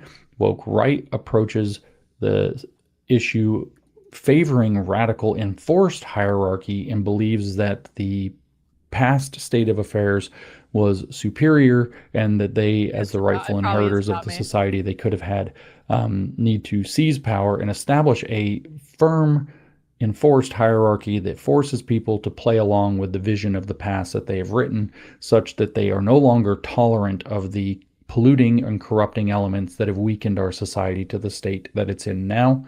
And then finally, that MAGA is undergoing a revolution. The mechanism of that revolution is elitist capture. They have already captured MAGA elite, or elite MAGA as I called it. They do that through largely status and professional opportunities that are very hard to ignore, combined with vicious cancellation and mockery and punishment of people who defect or who don't go along with them.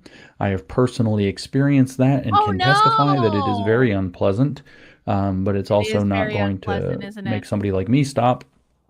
And their goal is to take this phase one revolution where they've captured the elite through elitist capture, through opportunities and status, and to weaponize that to capture the rest of MAGA.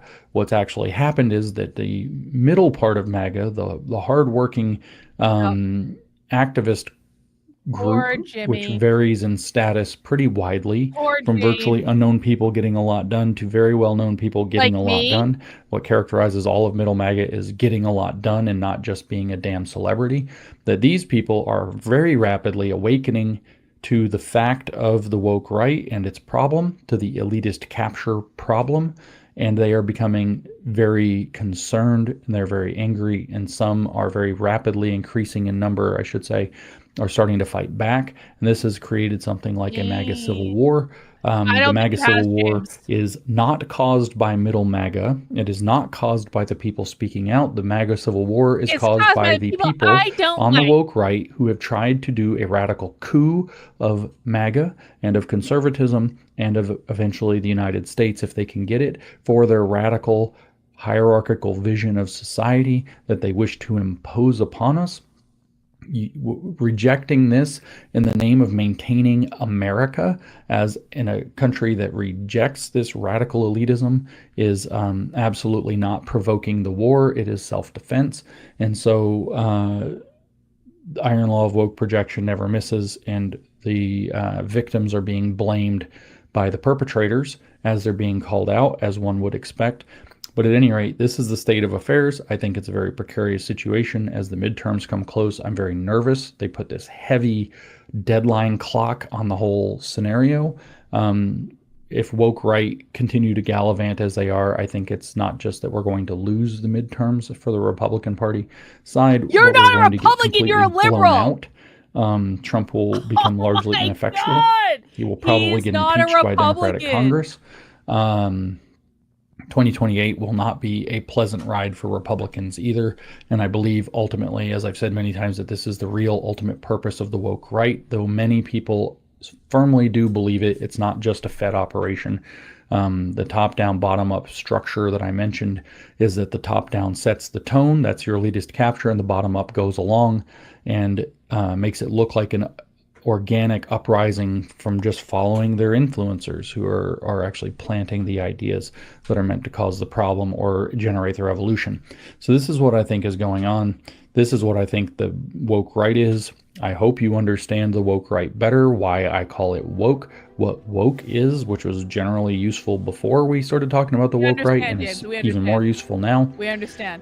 But mostly Yeah. I wanted you to take away the concept of elite Cheers. capture, or not, sorry, elite capture means something else. Elitist capture, which is where you control the social and political circumstances and professional circumstances Tate, if you want to torture yourself around a movement through Bro, it was the rough. generation of an elite status or a false elite rough. status that requires people to play ball within it. And I hope you also understand how it's similar to the temptation of Jesus is depicted in Matthew 4 by Satan, and understand why the woke right is an evil movement. Bruh. So again, hopefully this was clarifying for you. Thank you for listening. Share the podcast or the essay accompanying it, and I will talk to you again in the next one.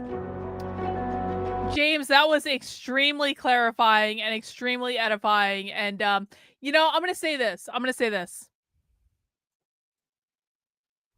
I've never actually wanted to visit the White House under Trump before. Well, okay, again, I think it would be cool to visit the White House just from a perspective of holy shit, this is the White House. Holy shit, this is the Oval Office. I think that would be really cool. I've never actually tried to get invited to the White House before, though, because I actually just don't care. I don't care about being involved in any of that stuff. I hate most of those people, but I kind of want to make it my mission now to get invited to the White House before James Lindsay. Just a little bit. Just this much. I'm kind of I don't really want to go to the White House. I don't really want to be on that level. I don't really want to be I don't want to be known in that way. I don't want it. But if it did happen, just to piss off James, literally just to piss off James Lindsay that I got invited to the White House before him, I would do it. I would do it. I would go. It's not like I don't have connections. I do have connections. I do. I've just never called them in because I don't care about going to the White House. How many beers? This is my third beer, Donnie, and this is the New Hampshire White Mountain White Ale, and it is delightful. All the beers I had, that corn beer was great. That corn beer was super light. It was great. Hang on.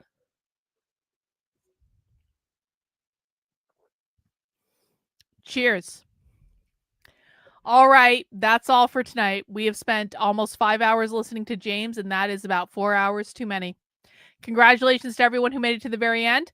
I will be back tomorrow for Socialism Saturday at 6 p.m. We're going to watch a great socialism stream about how socialists feel about the Constitution, and it's going to be awesome.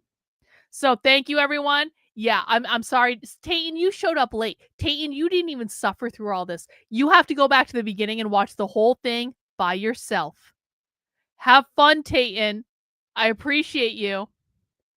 I'll see you guys tomorrow for Socialism Saturday at 6 p.m. Take care, guys. Have a good one. We'll see you soon. Bye.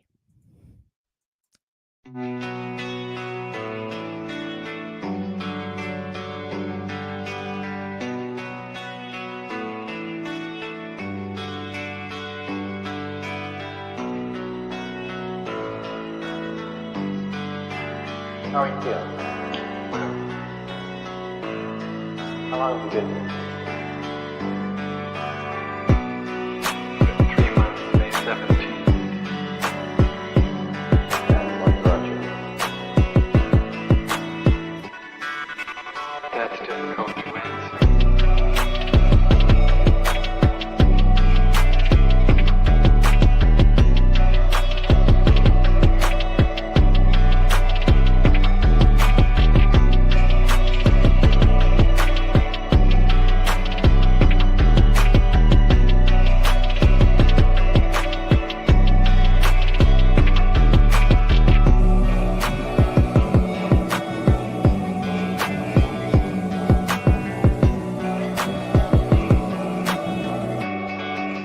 To give you some idea.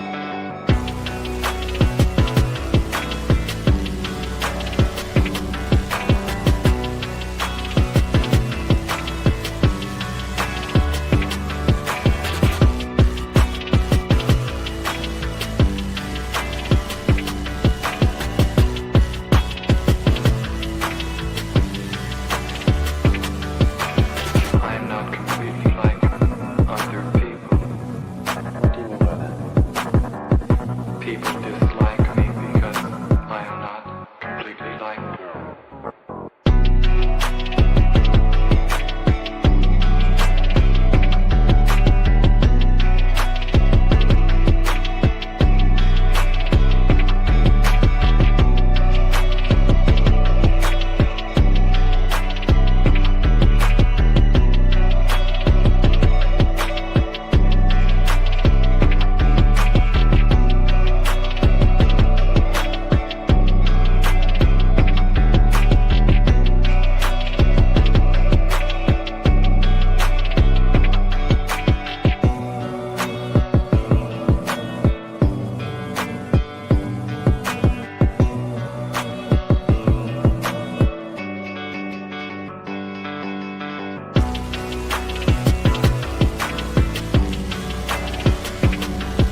I'm not clear.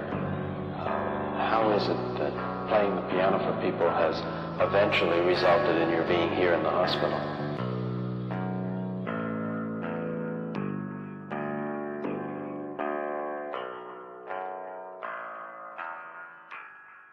That's difficult to answer.